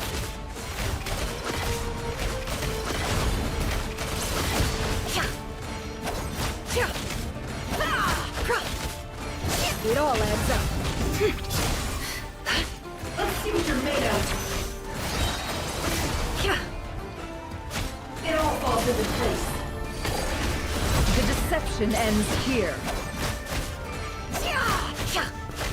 Can't hide the truth. It all adds up.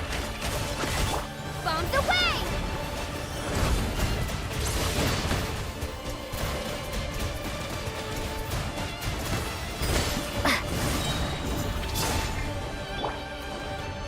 Can't hide the truth. The mystery unravels. Wipe out!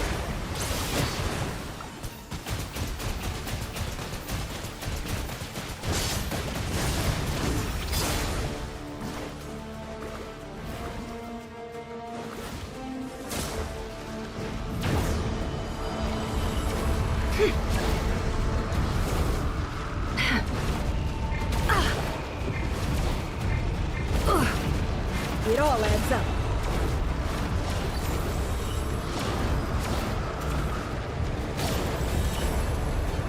So go to me! The sands of time got me. I couldn't switch back to Lumine. That's strange.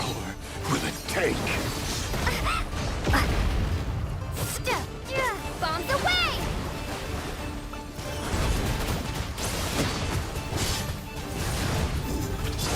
Go!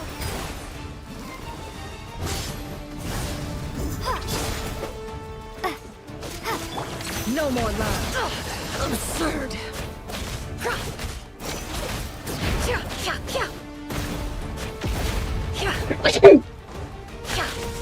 Seek within. Man, you do so little damage.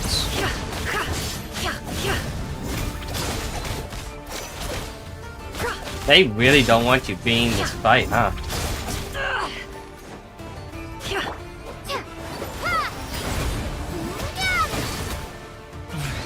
The deception ends here. Let's see what you're made of. Time to come clean.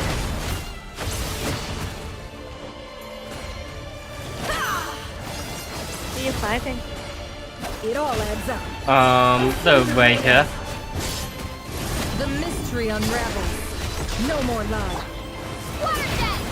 So you think you're not at the confrontation where you're supposed to Can't be hide there? the truth. Oh, I'm at the part where you're supposed to stall them. And to be fair, I'm using the characters they give you at the moment. They don't. You're not allowed to use your own team. The deception ends here. Right now, I have only Nefa and Lumine. As Hydro Lumine.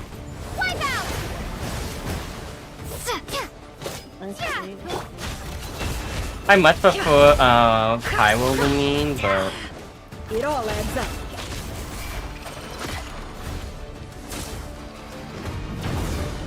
Much of a pyro?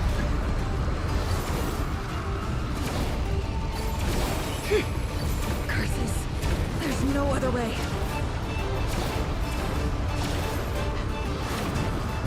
Even though pyro there we go. abilities are literally made Yes. with only one enemy in mind. yeah. Listen, Water Lumine is us. Oh, Hydro Lumine. Yeah. Anyway, look, we reach a cutscene. The only way to defeat Rarer is to borrow his own Well, to power. be fair. That means wait, Columbina you will said have to something, didn't you? disappear while you two bear the brunt of his attacks. You have to hold on. Find a way to keep him focused on killing the two of you.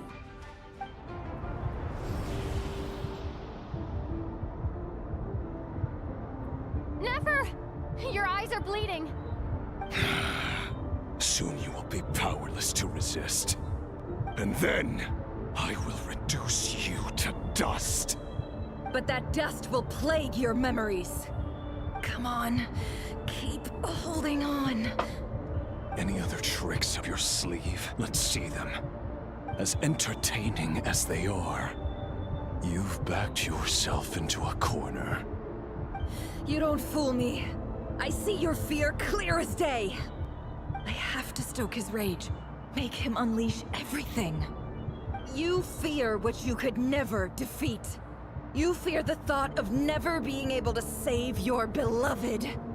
You cannot win the fight against fate, Rerir. Is that what you think? Well, now it's your turn to feel afraid!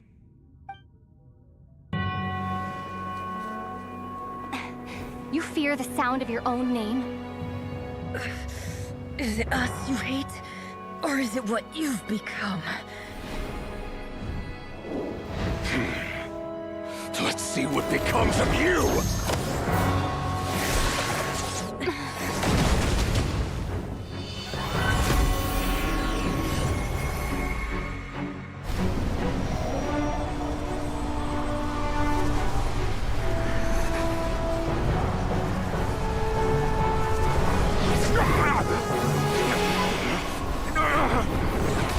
What's happening? That power. I've seen it before.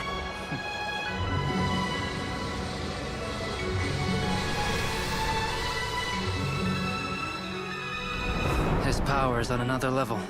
We'll need to use an alchemical array to convert his power into a usable form. Then quickly channel it into Columbina, rendering her powerful enough to compete with him. I'll join you. I can help. If I release enough abyssal energy into a confined space, it'll create a potential difference, allowing us to extract a huge amount of elemental energy. Next, I'll synchronize with everyone's minds using Pyro, then give you temporary access to their abilities and fields of view. But it won't last long. Can you see? Well enough. So, we have a student of Gold Rhine-Daughter in our midst. How about that?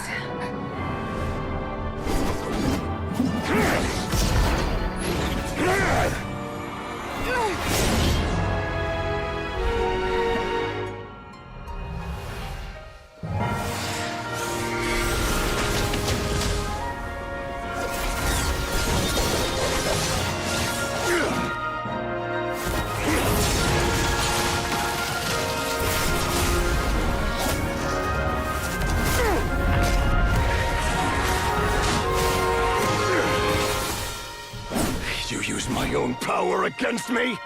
Just like how you stole Kuvaki. Look familiar?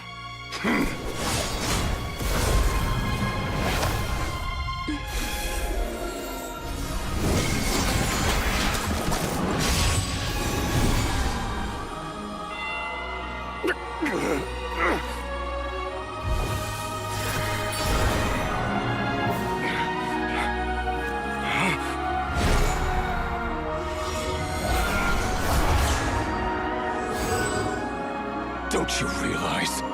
You don't have the power to hold that gate open. I don't, but someone else does.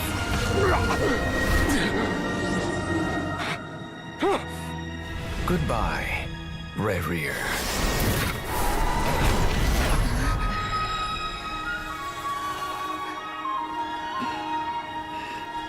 We won.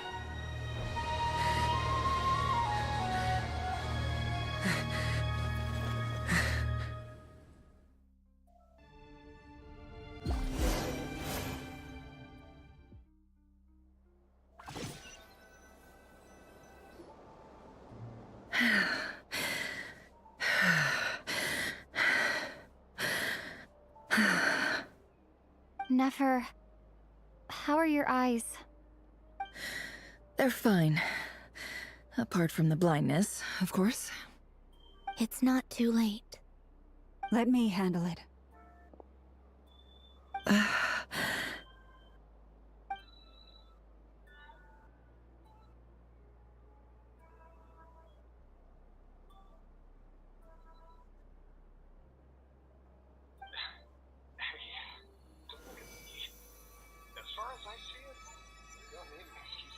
Miss Nefer, it's not like you to lose your composure. That was the most reckless thing I've ever seen you do. Reckless how?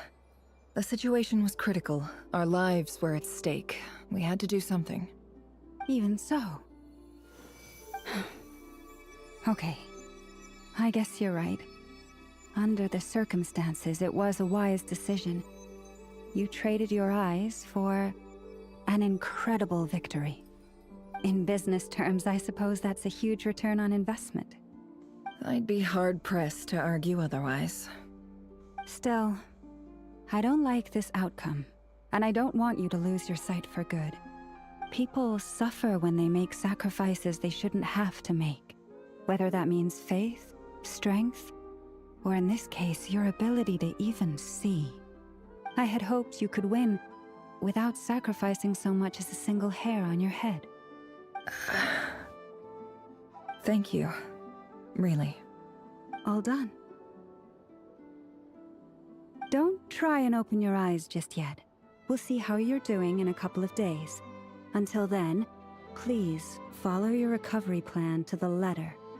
I'll send full details through Yehoda. For now, just get yourself home, relax, and rest. My dear friends, we have fought bravely and achieved a spectacular victory. A dark cloud has been lifted from the skies of Nodcry. All in this land will be grateful for what you have done. The moon will remember this day. Thank you both.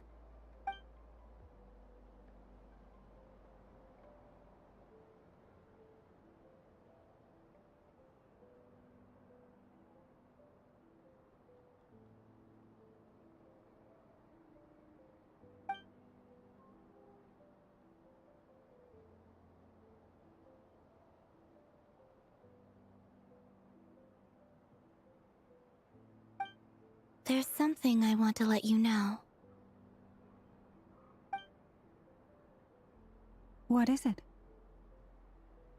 When Durin connected everyone's minds so I could access their powers, I also felt everything they felt. And since Nefer's eyes were injured, my eyes are hurting now too. Huh. Hold on. Let me try. I only feel the pain. There's no actual damage. I just thought I should tell you. You're right. There's no damage. That's a relief. But I must say, I'm surprised to hear the Kutar share something like this with me. In the past, you never used to open up about yourself. Things are a little different now from how they were. I'm learning to share how I truly feel with my friends. Friends? You have no idea how glad I am to hear that.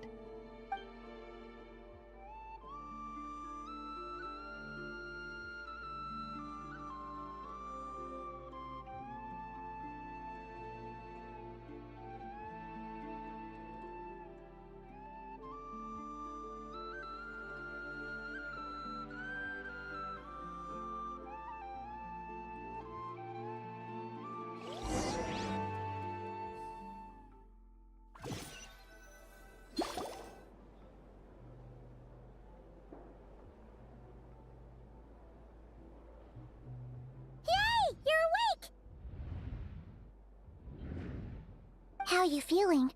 Any aches and pains? Did you sleep well? I'm doing all right, Paimon. No need to worry about me. Phew! Well, that's good. Paimon's been sitting on the edge of the bed worrying about you for ages. You slept a whole day and night. Poor Paimon had to eat all by her lonesome. Glad to hear you didn't starve. How is the food? Well, it wasn't the same without you there to share it.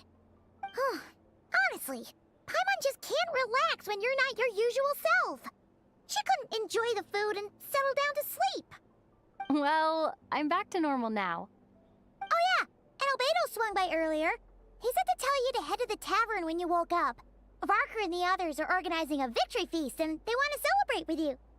He also dropped off some medical supplies, but you seem fit as a fiddle, so guess you won't be needing those.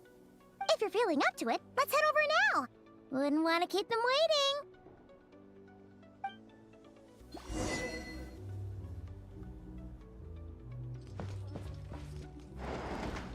waiting. That was an impactful one, see?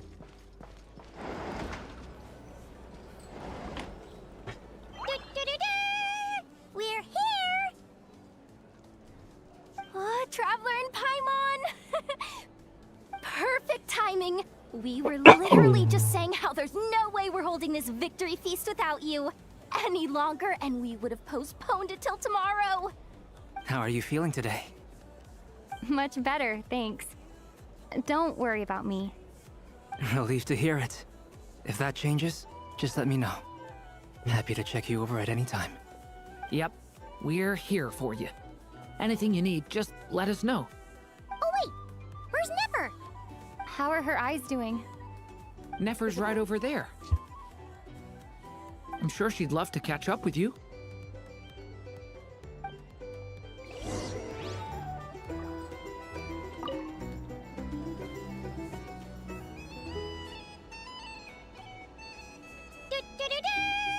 We're here! Oh, Traveler and Paimon! Perfect timing! How are you feeling today? Much better, thanks. Relieved to hear it. If that... Yep, we're here for you. Oh wait, where's Nefer? How are her eyes doing? Nefer's right over there. I'm sure she'd love to catch up with you.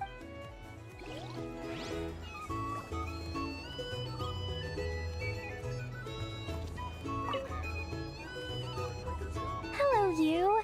Recovered from the battle? Come on, what do you mean? Of course I'm gonna ask. I care about my friend's well-being. And we are friends, aren't we? Get yourself a drink. You've more than earned it. In fact, today, your drinks are on me. Lord Sangama Bay's got you covered. Wow, really? What about Paimon? Has she earned it too? Has she? Please?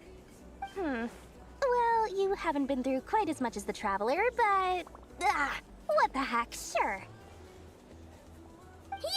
Never cover Paimon's food or drinks. What a historic day. Hey, keep your voice down, or everyone else is gonna want in too. Have you heard anything I've been saying recently? Doing business in Nodcry has been an absolute nightmare. If I'm buying for everyone, oh... Okay. Paimon will speak more quietly. Jeez. That's more like it. Don't you forget, Lord Sangama Bay doesn't just go around buying drinks for anyone and everyone.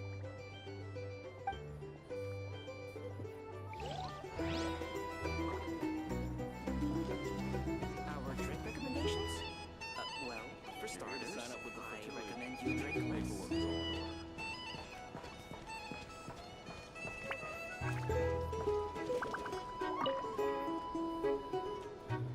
I see you have recovered. You bet. Snoozed her way to a full recovery. Glad to hear it. A healthy body is paramount. Nothing else in life is possible without it. So take it slow. You can't afford an injury. Paimon too. You really saved the day when you swooped in to open that gateway. I came to accept that although Rerir was my friend in the past, here and now, he was an enemy that must be defeated. Though I will never fully understand what happened between us, I could not let this crisis deepen any further. We fought a very necessary battle, and you played your part admirably.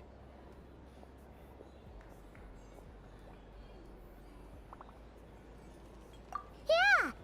And if you ever need to talk, just remember, we're always here. I'll do that.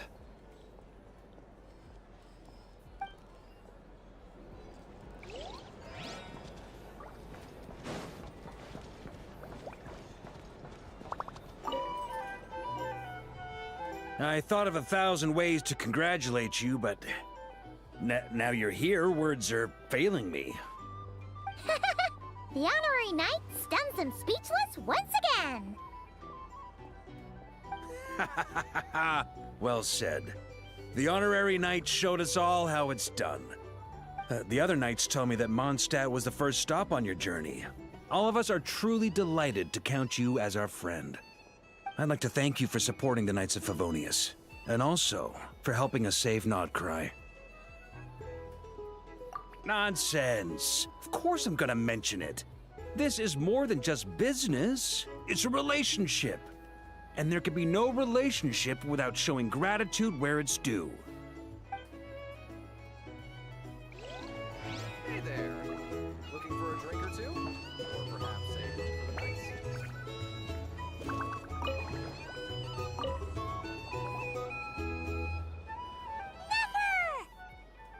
Traveler, Paimon, are you recovering well?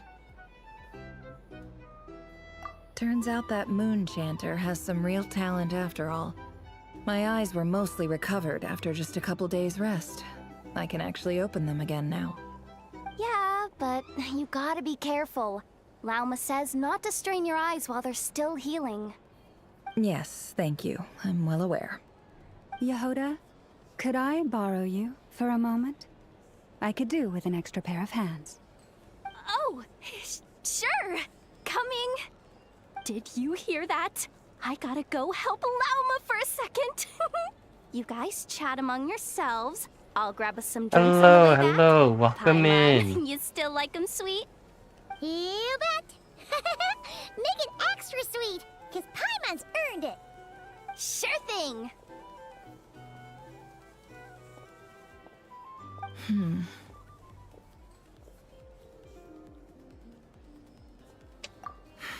The Raker of Solnari. Kind of a snake, don't you think? No, definitely a snake.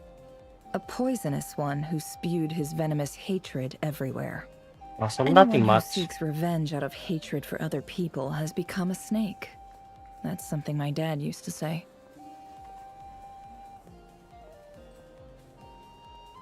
Perhaps. I'm sure it sounds like a very wise and open-hearted perspective to your ears. But me? I think hatred is a perfectly justifiable emotion. What else is left when everything you depended on in life gets stripped away? Something's gotta fuel that drive to keep on living. If you're worried about me, you can nip that in the bud. I'm not someone who gets stuck in the past. It's just... I suddenly feel like I was wrong to call my father a liar. He was just a fool. That's why the Academia turned their back on him, and why the other tribes ganged up on him. Oh, Father. How much better things could have been if you were a skilled liar. Look at the Ibis King. Thoth is a fiendishly cunning liar. And yet, strangely, he feels more like a father to me than my real dad ever was. He's never brought it up, but I'd bet he feels the same way. Why else would he give me the power to perceive the truth, while at the same time training me in the art of deception?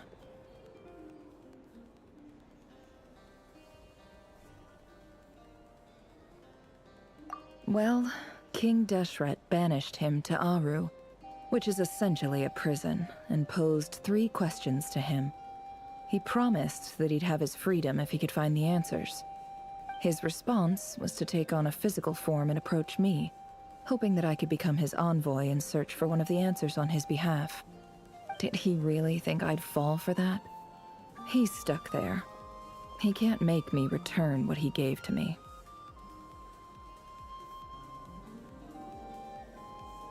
So that's enough for you to decide he's nice, is it? He's a prisoner, and he was scared. So he decided to perform some good deeds to win people's approval. He lives in fear because he's a deceiver. How is Rerir any different? You can't work as a spy your whole life and expect a happy ending. It's preposterous. Yet I can't say I don't understand it. Liars live in the darkness of their own making, but it's still human nature to want to go on living. They say that a liar's soul is the most worthless thing in the world. What do you think?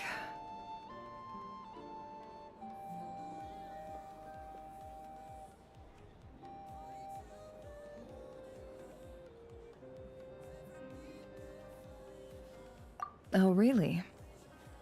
Well, it takes a very kind person to find compassion even for liars. If you ask me, the soul of a liar really is worth nothing. Because all they care about is themselves. For That's just how it example, goes. when something good falls into my lap, I don't go sharing the news around. Stops other people trying to steal it from me. You get a sound smart.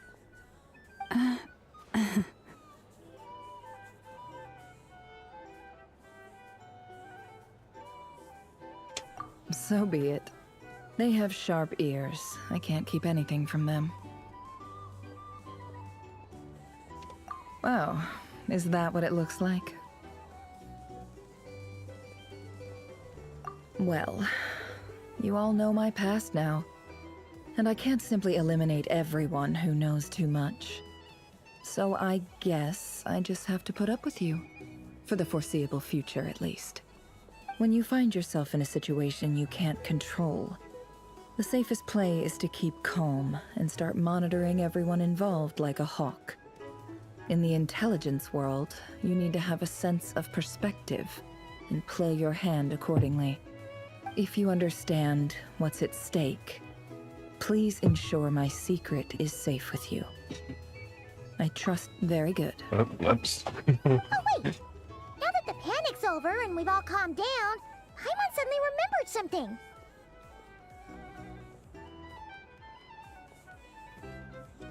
After all that build-up, our mystery ally never showed up even once.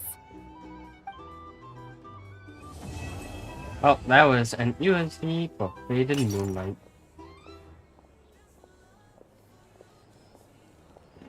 Huh? Am I imagining things?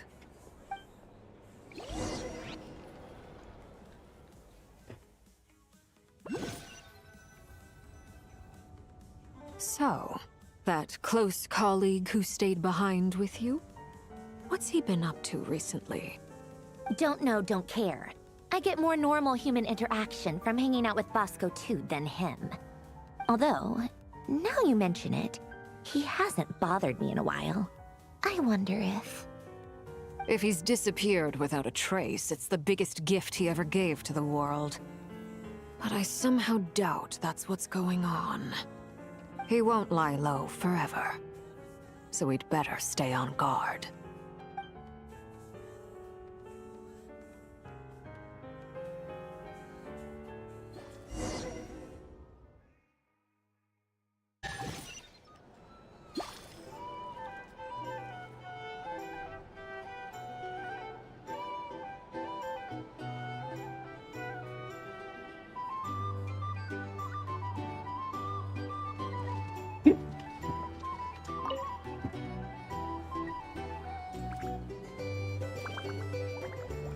Ah, Lord Sangama Bay. How lovely to see you. I must thank you for the device you provided. It was an enormous help. Would I be right in thinking that it was developed by the Academia? Why come and ask me when you clearly know already? I mostly came to thank you. That's more like it. A little gratitude goes a long way with Lord Sangama Bay. Play your cards right, and you might even stand a chance of becoming my long-term supplier. The chance to work with such a kind and charitable investor as yourself would be a great honor for the Curatorium. Huh? Charitable? Who said anything about charity? First time hearing about it. Let's see. The first plot of land you purchased in Nodcry, your desert interests, and... Stop! What do you think you're doing? Exposing my investment history! It's nothing to hide from. They're all perfectly legitimate investments. And some of the land you purchased was with the intent of building a sanctuary? Yes, I heard about that too. How did you... You're a curious case, Lord Sangama Bay. You don't like people finding out about your good deeds, do you? But I'm afraid no matter how hard you try to keep things under wraps, where there's a will, there's a way. You did it for Sumeru, didn't you? It was empty land that was gonna go to waste otherwise. I figured if I built something there, it might at least get some use in an emergency. Disasters are capricious things. They strike without any warning. I've lost family to a disaster before, and I don't want to lose any friends or business partners if I can help it. My elder sister used to dream of finding a sanctuary. Somewhere with plenty of food, water, and medicine. Where everyone could live happy lives. It was something I looked into, but after discussing things with the Dendro Archon, I decided on a more effective strategy. The tech people handled the tech, and Moneybags provided the Mora. It just made the most sense. It's a pity that so few people know the truth about you. Everyone says that you view everything in terms of Mora, and all you care about is growing your own wealth. So, what's the problem with that? Everyone wants to be rich. It's human nature. So yes, I love Mora, and it's nothing to be ashamed of. But surely you have dreams of your own, beyond just making Mora. You don't get it, do you? My dream is to invest in other people's dreams. And, you know, make a nice little slice for myself along the way. Just thinking about it makes me happy. That sweet, sweet sound of Mora. Thank you.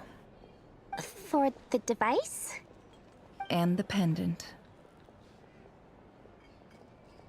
Oh, that. I was just returning a favor. Don't worry about it.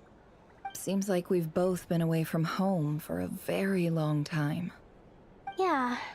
So long that I barely remember what my family even looked like. That would be your mother, father, and sister? Yeah, though it's been years since my sister passed away.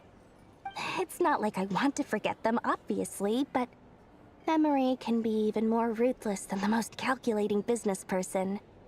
Beyond a certain point, if something isn't helping you, it just gets rid of it. My sister can't help me now. Slowly but surely, her face is fading from my mind's eye. It's become a vague impression. Not everything will fade. When loved ones pass away, the beautiful memories are the ones that last the longest. Yeah, that's true.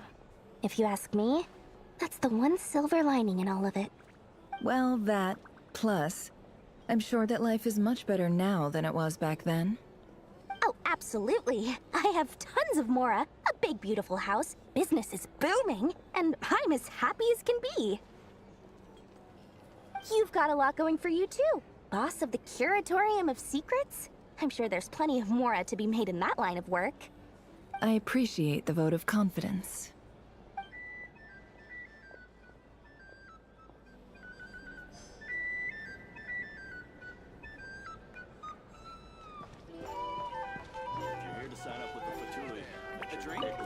Or some information? How have you been holding up? Any adverse reactions? If you start to take a turn for the worse, make sure you tell me right away.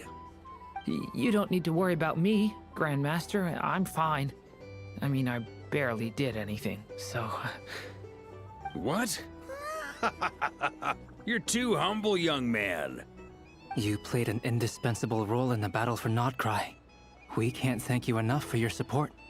Sometimes, when people praise you, it's because you deserve it. The best thing is to accept it calmly and with grace. It's important to learn how to respond to words of admiration. Let's do a quick demonstration. Albedo, that was an incredible feat of alchemy. The pressure was on, but you worked flawlessly at lightning speed to get the job done. Thank you. I can't take all the credit, though. Durin played a big part in forming the alchemical array. See? Did you catch that? A masterclass in how to take a compliment. Okay, yeah. I did work pretty hard to help prepare for the battle. No point denying that. Hey, you guys!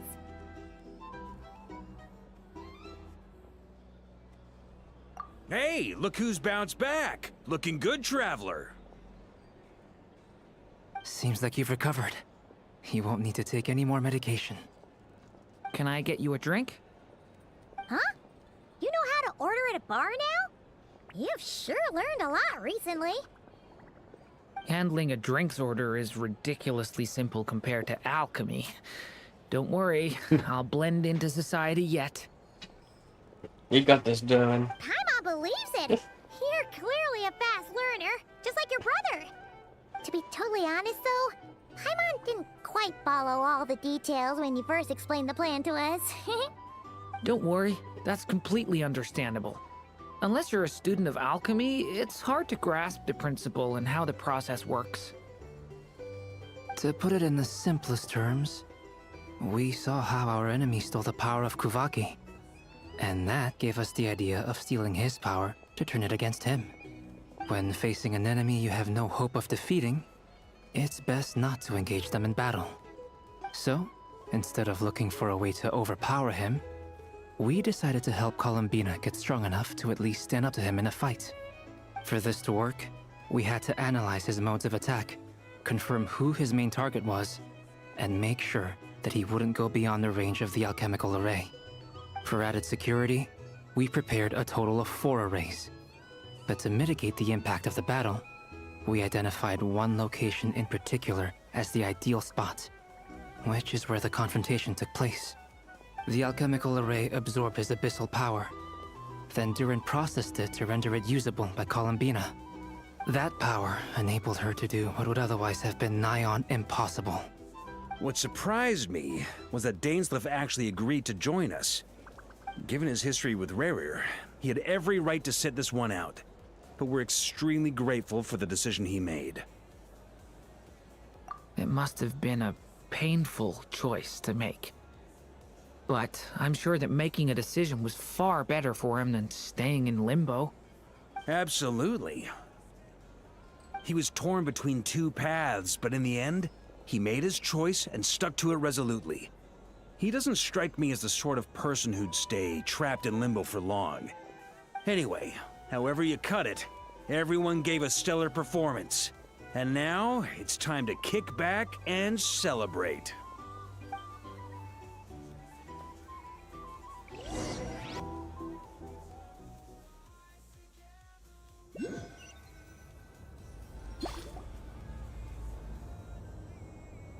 That's the only reason you're here. Yes. I've thought a lot about it. And I've realized that you, me, and Arlecchino should be friends. I think this is very important. So I felt I had to come and tell you. Well, this is a new one. I'm so moved. I can't even hold my teacup. If that's all, you can leave now. Do you not want to be friends with me? Or is it that you prefer being co-workers? What is this, Columbina? Are you deliberately testing my patience threshold? Right now, my politeness module is active. But if you say another word, I swear I'll shut it down. If your politeness module was active, wouldn't you say the word please at some point? Polonia, please see Lady Columbina to the door. No. Will you still invite me to your next tea party? What? Yes, I think you will. Bye-bye, dear Sandrone.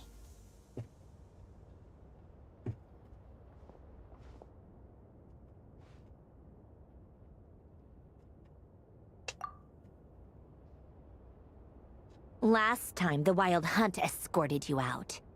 Would you rather I handled it myself this time? We just wanted to, see how you were doing now that it's all over. Why? Out of concern for my safety? I hope you didn't seriously think that the Rayhir of Silnari would be able to lay so much as a finger upon me, given how prepared I was. Mostly because you kind of helped us out, so we just wanted to check you were okay. Looks like all your robots are fixed, huh?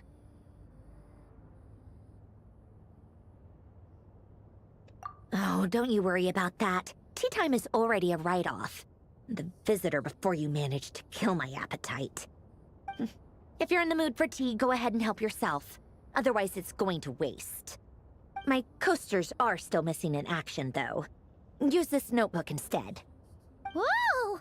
Pretty hefty notebook. Look at all those calculations. You can ignore those. They're just dumb scribblings. I doodle and write in my free time. Sometimes I remember the distant dreamlike past. Sometimes I imagine the far-flung future.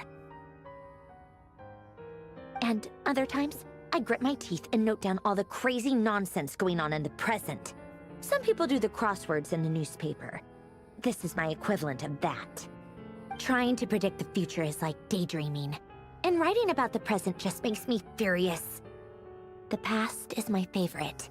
If nothing else, it's already set in stone, so I don't have to rack my brains trying to figure it all out. Huh.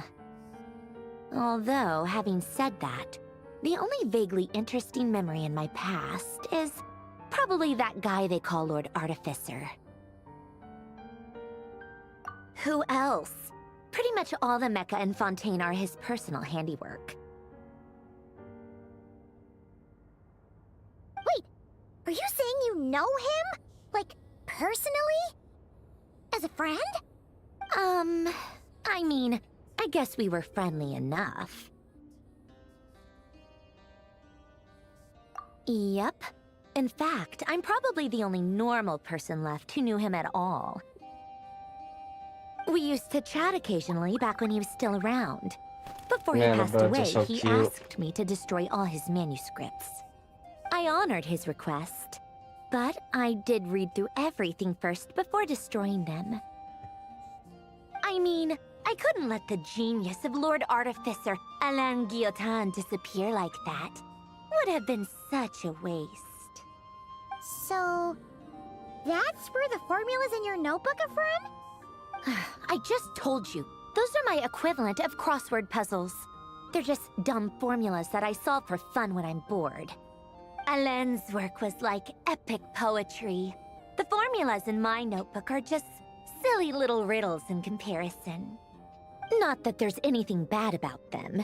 I mean, at least, solving those riddles isn't going to hurt anyone. Except me, 'cause I lose a few brain cells in the process. Anyway, while we're on the topic, I might as well tell you about what happened to him and his friends. Alain Guillotin had two close buddies, Renee and Jacob. They spent their childhood years together in the Narzissenkreuz Institute. They were all quite competitive, so there was some rivalry between them, but it was a friendly rivalry. But beneath the friendship and the rivalry ran something deeper, a sense of nostalgia for the past. Unfortunately, childhood would end. The prophecy would come true, the apocalypse would arrive, and the future would never be. A mad dream that would normally only capture the minds of lunatics began to take root in their hearts. A dream of saving the world.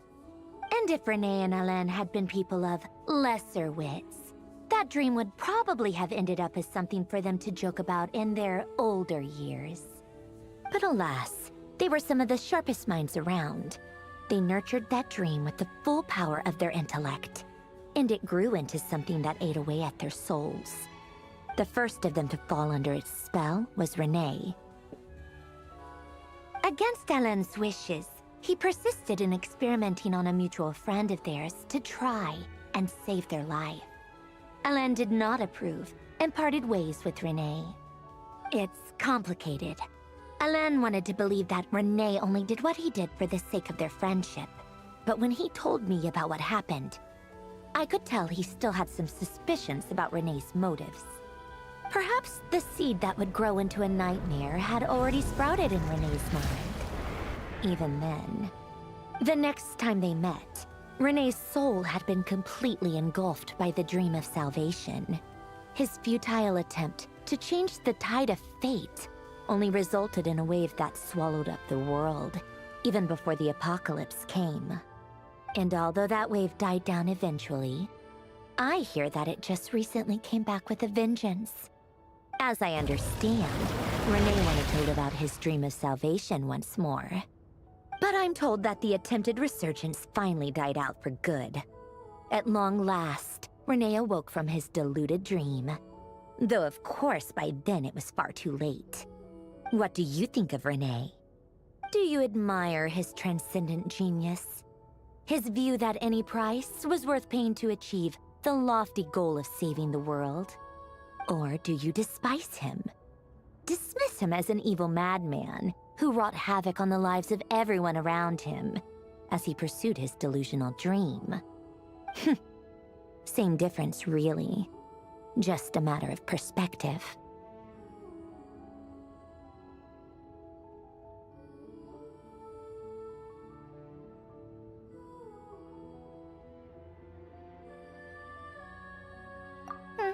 What a cop-out. But I suspect you'd have a more incisive and insightful answer if we dug into it further. I don't like fanatics who give up their whole lives for their ideology. Nor do I like fools who let their delusions take control. Maybe I could understand if Renee had just been an ordinary person. But he had a sage-like intellect. And still managed to get himself lost in a labyrinth of his own desires. Anyway, that's enough about Renee. Now, moving on to Alain Guillotin, the Lord Artificer. He managed to put a stop to the first storm whipped up by Renee. But after that, Alain lost his friends and family. To his credit, I suppose, the loss of his family and friends was purely a tragic accident. It's not like Alain sacrificed them for his cause or anything. After that, the only thing supporting his work was the same dream that had dragged his closest friend down to the abyss. But although the desire to save Fontaine drove him to found the Fontaine Research Institute, Alain continued to reject any form of transcendental knowledge or power. He was suspicious and fearful of it, having seen the way it had affected his closest friend. I think that formulas and machines derived solely from human intellect were the only thing that gave him a sense of spiritual comfort. Yet Alain's intellect was simply too great. It barely left him space to breathe in his lifetime. Once he realized that the end of his life was approaching, he finally accepted the truth. The Nazissenkreuz Institute needed someone, and a human being, to see its story through to the end. He quit working on his formulas, trading them in for the fairy tales that had played such a formative role in his childhood, but which he'd barely touched in his adult life. He told me that the director of the Nazissenkreuz Institute used to read those fairy tales to the children as bedtime stories. Apparently, they worked wonders at sending kids off to sleep. I think that all he wanted at that time in his life was to be able to sleep deeply without being plagued by depression. By that point, nothing else really mattered. At the very end, he laid down to rest in the ruins of the former Nazissenkreuz Institute orphanage, while the Fontaine Research Institute he had founded continued tirelessly with its work. Many years after that, tensions over competing dreams would once again cause a rift, this time between members of the Fontaine Research Institute. But the actions of those fools had nothing at all to do with Alain. And that is the story of two people from the Nazissenkreuz Institute who both wanted to save the world. One went all in on his fantasy of salvation without ever looking back, and ended up calmly sinking to the bottom of the deepest sea. The other sought desperately to burn bright in his life, even though he wasn't sure where he was going. I do sometimes wonder, why is it that people like them have such grand hopes of saving the world? Even the grandest tree starts as a tiny seed. So perhaps, for each of them, their mission to save the world began with a very simple desire: to save themselves. They were young children with friends and family who mattered to them, desires to explore the meaning of life, ambitions to have a successful career. They didn't want to see all of that taken away in one fell swoop. Or maybe they just wanted to find something to anchor themselves within the chaos, to stop them getting quietly swept away by the storms of life. But instead, the search for their own salvation took them down the rocky road laid out by fate. Do you think the desire to save oneself is enough of a justification to try and save the world?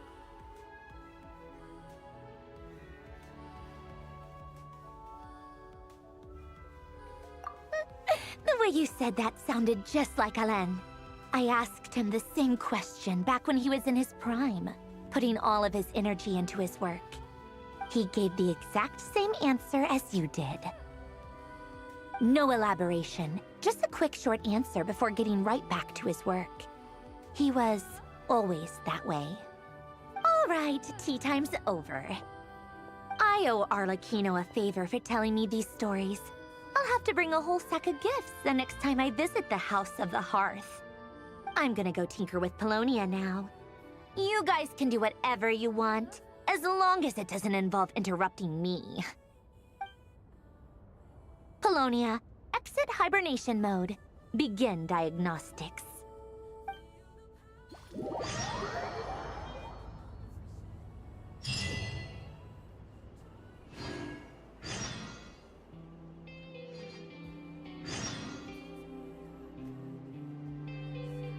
Okay, now that was the final end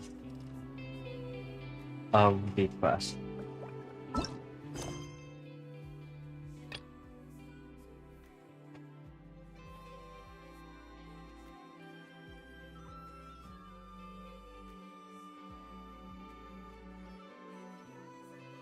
But that will be ending today's stream. And thank you all for coming.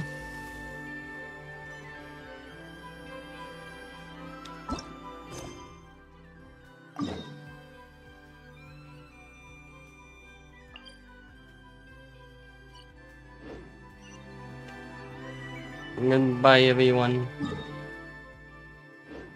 Bye-bye. Have a good rest of your days, afternoons, and nights, and evenings. Hope you all take care, stay safe, be well. Make sure you guys eat and drink.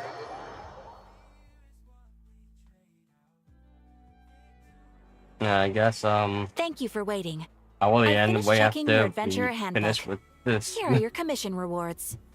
We have no other urgent commissions on the books at present. Because it's gonna Thank put you me for in all your this hard work cutscene lately. anyway. Perhaps you two could consider taking a vacation. Amazing! Paimon never thought we'd end up having downtime and not cry. Things were pretty hectic when we first got here. Everywhere you looked, it was either the wild hunt causing chaos or the Vatui stirring up trouble.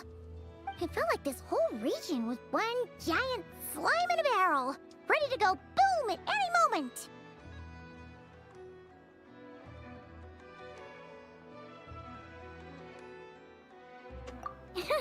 That's right! Another win for Tibet's top duo! Ah, yes. Are you two aware that the Moon Prayer Night is soon to take place? Oh yeah! Lama told us that was coming up soon. Wait, why do you mention it though? Do people in Nasha Town celebrate it too? Paimon thought it was just for moon goddess worshippers.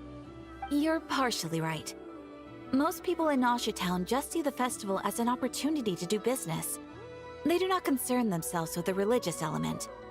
The festival was first celebrated by the Frost Moon Scions. On this day, they would wear moon prayer blossoms and celebrate the birth of the moon goddess through song and dance.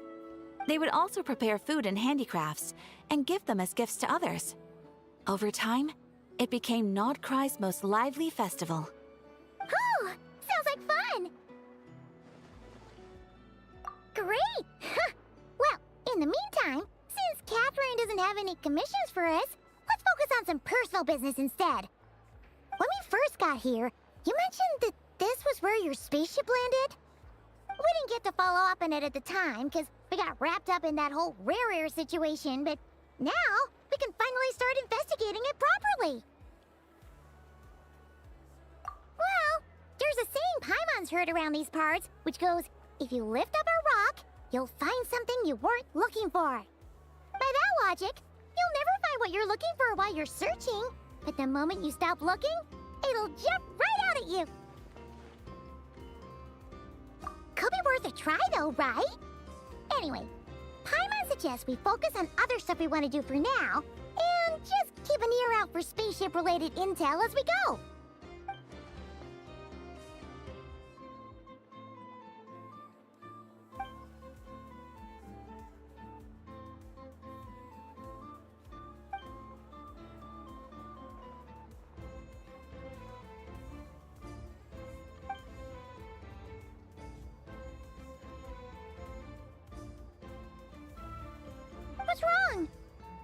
super serious all of a sudden. Huh? Paimon gets why you'd be concerned about Columbina, but what does the doctor have to do with anything?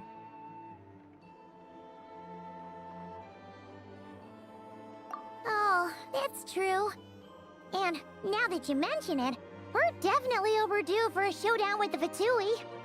It is weird that he hasn't shown himself this whole time. What could he be up to? True. Paimon would much rather deal with Marionette anyway. She says the meanest things, but when it comes down to it, she doesn't seem like a bad person. Maybe it's the pressure of being a Fatuse? Especially as a Harbinger. Does she feel like she's gotta act tough to keep up appearances or something? But then, every time we headed out with Rarier, she always wound up having to repair Polonia and her other robots. That's gotta sting. Losing face always hurts more for people who care a lot about their image. She's probably still furious about it. What? Relax! She's not even here! Huh? What's the matter? Oh, nothing. Sorry, we'll be on our way now. Where are we again? Oh yeah, Columbina? Right, yeah, let's go see Columbina.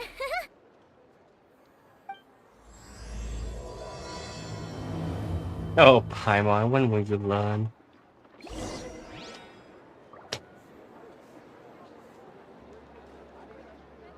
And now, we will actually end. Goodbye, everyone. Bye-bye.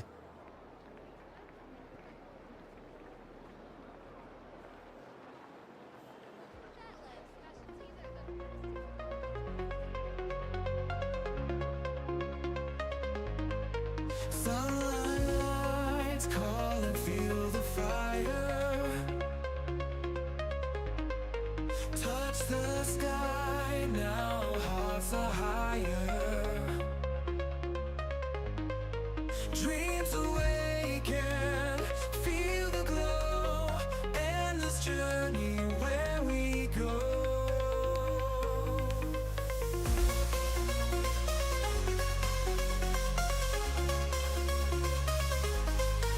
Rising waters, waves of sound.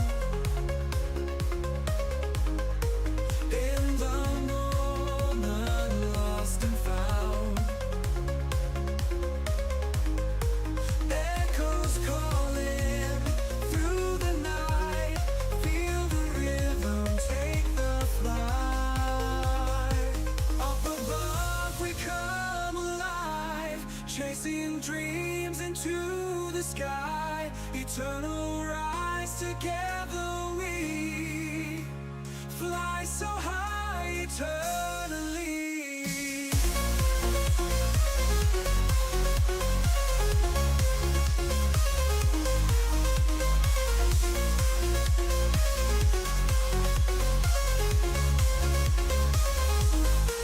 Beats are pounding, endless drive.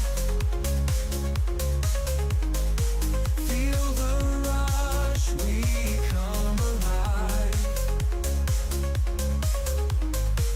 Infinite, the world we see.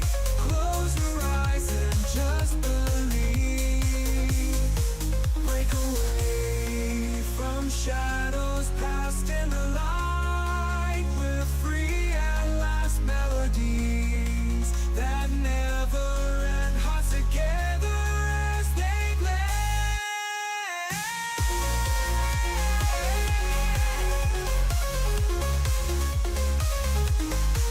Up above we come alive, chasing dreams into the sky. Eternal rise, together we fly so high eternally.